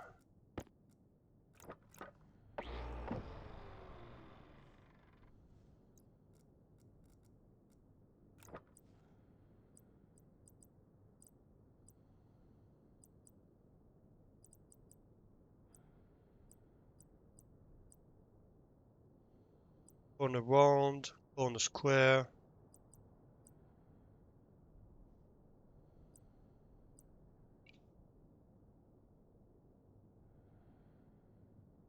Corner triangle.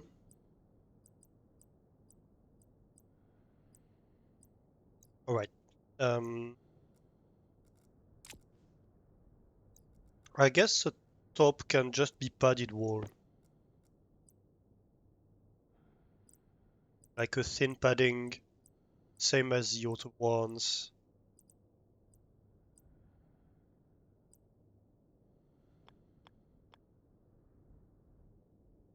Maybe this direction could be cool.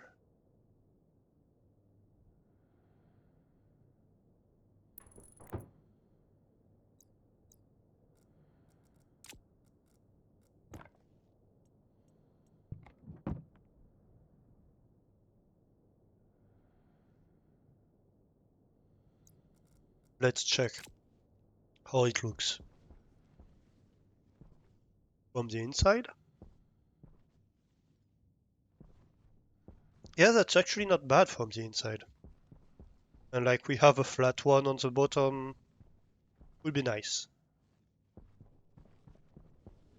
And then here I think we just go with standard walls. Yes, hydrate.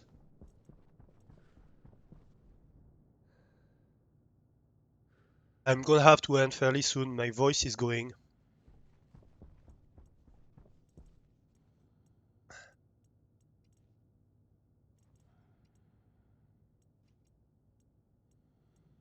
Um,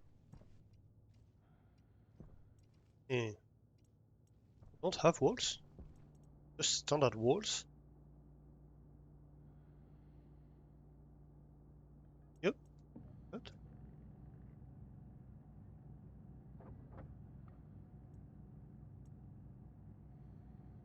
Why isn't it bigger on the inside? Oh, it got big inside the room.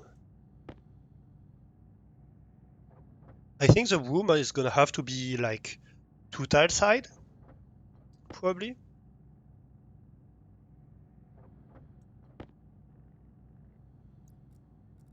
Maybe 3 for the storage part. So, you know.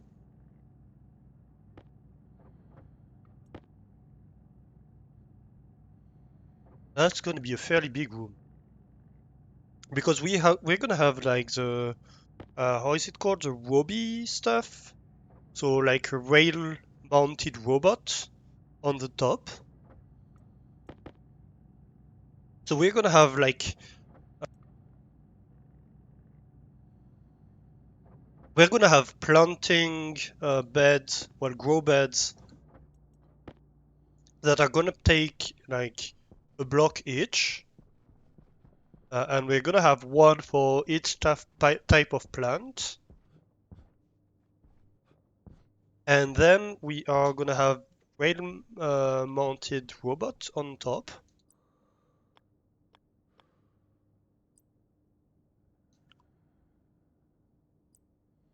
What type do I want?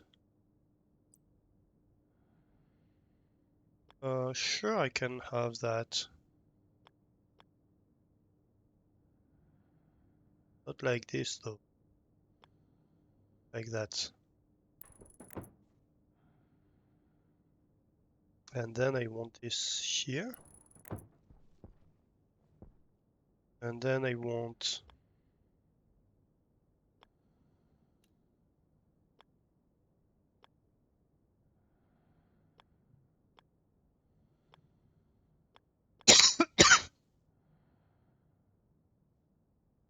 I'm sorry about that. Let's try that again. Without the cough in the middle, hopefully.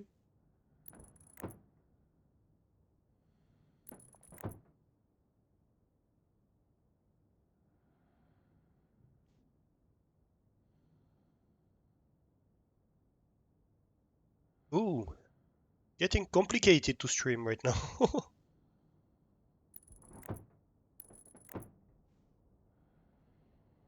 Okay. And then like this, yes. Oh, damn it. Oh,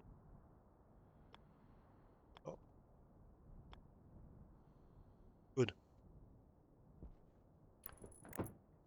And then on top,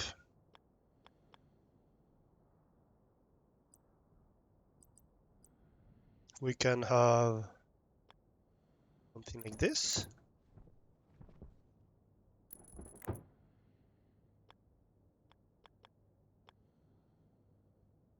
And something like that.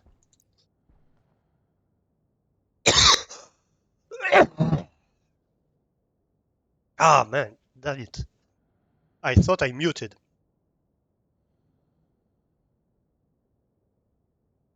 I missed the mute button. That did not sound good. Yeah. That's not great.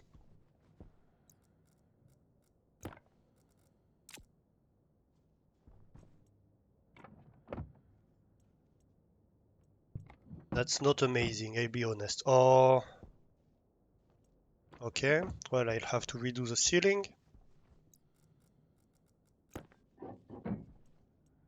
Because the ceiling is being silly.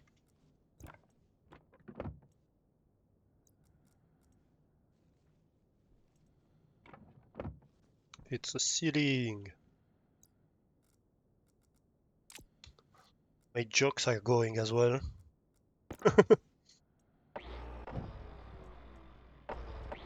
Even even I am ashamed by this attempt at a pun.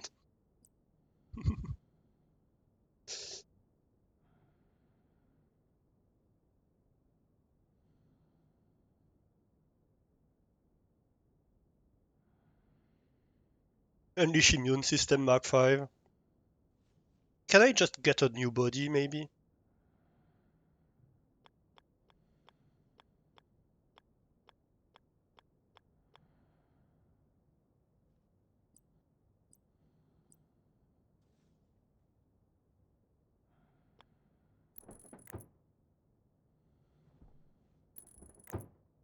Alright.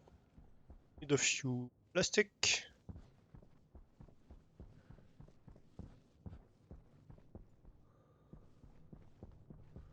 Which I obviously do not have.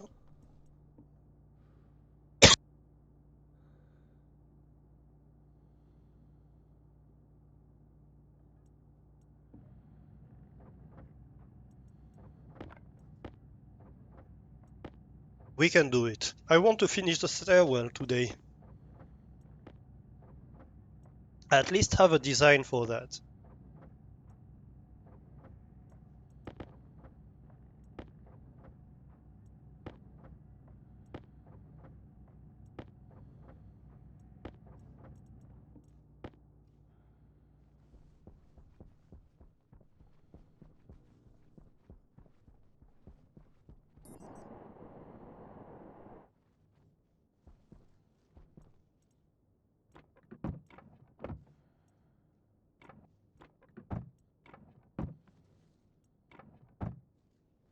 Okay, so it was useless to have the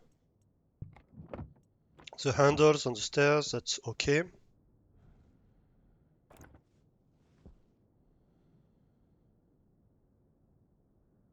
Hunger critical. We are gonna have to feed. It's okay as well. But yeah, other than that, I think that looks okay. Right? We may want like a round corner here.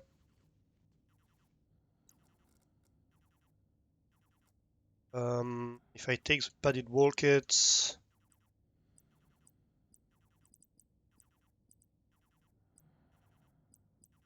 in corner, I think that's the one.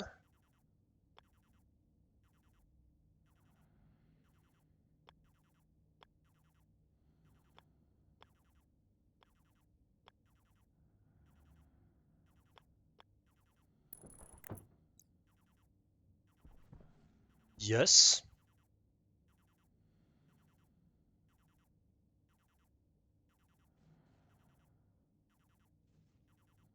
We might want something similar in here.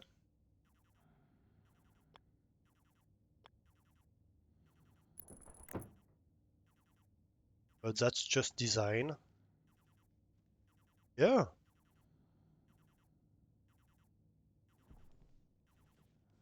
Maybe.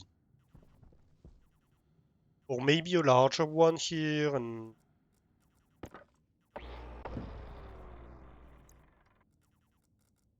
another one behind that's kind of going into the wall.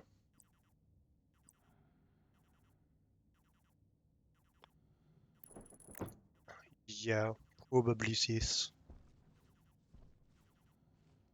With maybe a thin one here. Or rather a big one, but that's going into the wall. So it's gonna act like a pillar, or look like a pillar. But yeah. And here we are gonna have floor tiles, obviously. One behind here as well.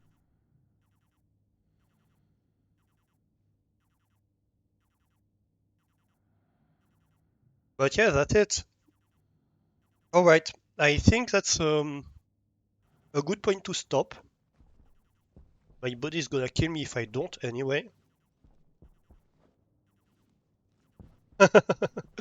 Yep. So let's have a bite. Real quick.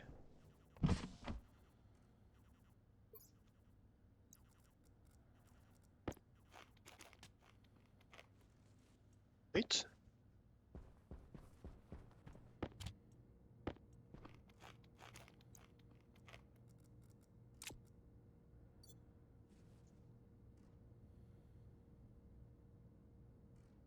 Here we go.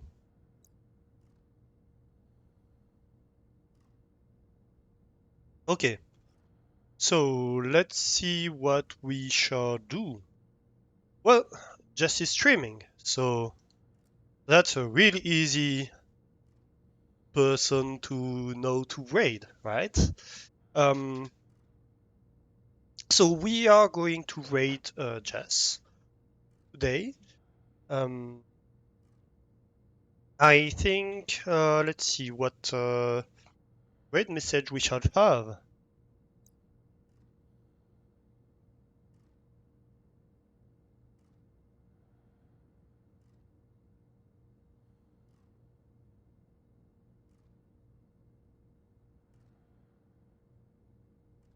Um,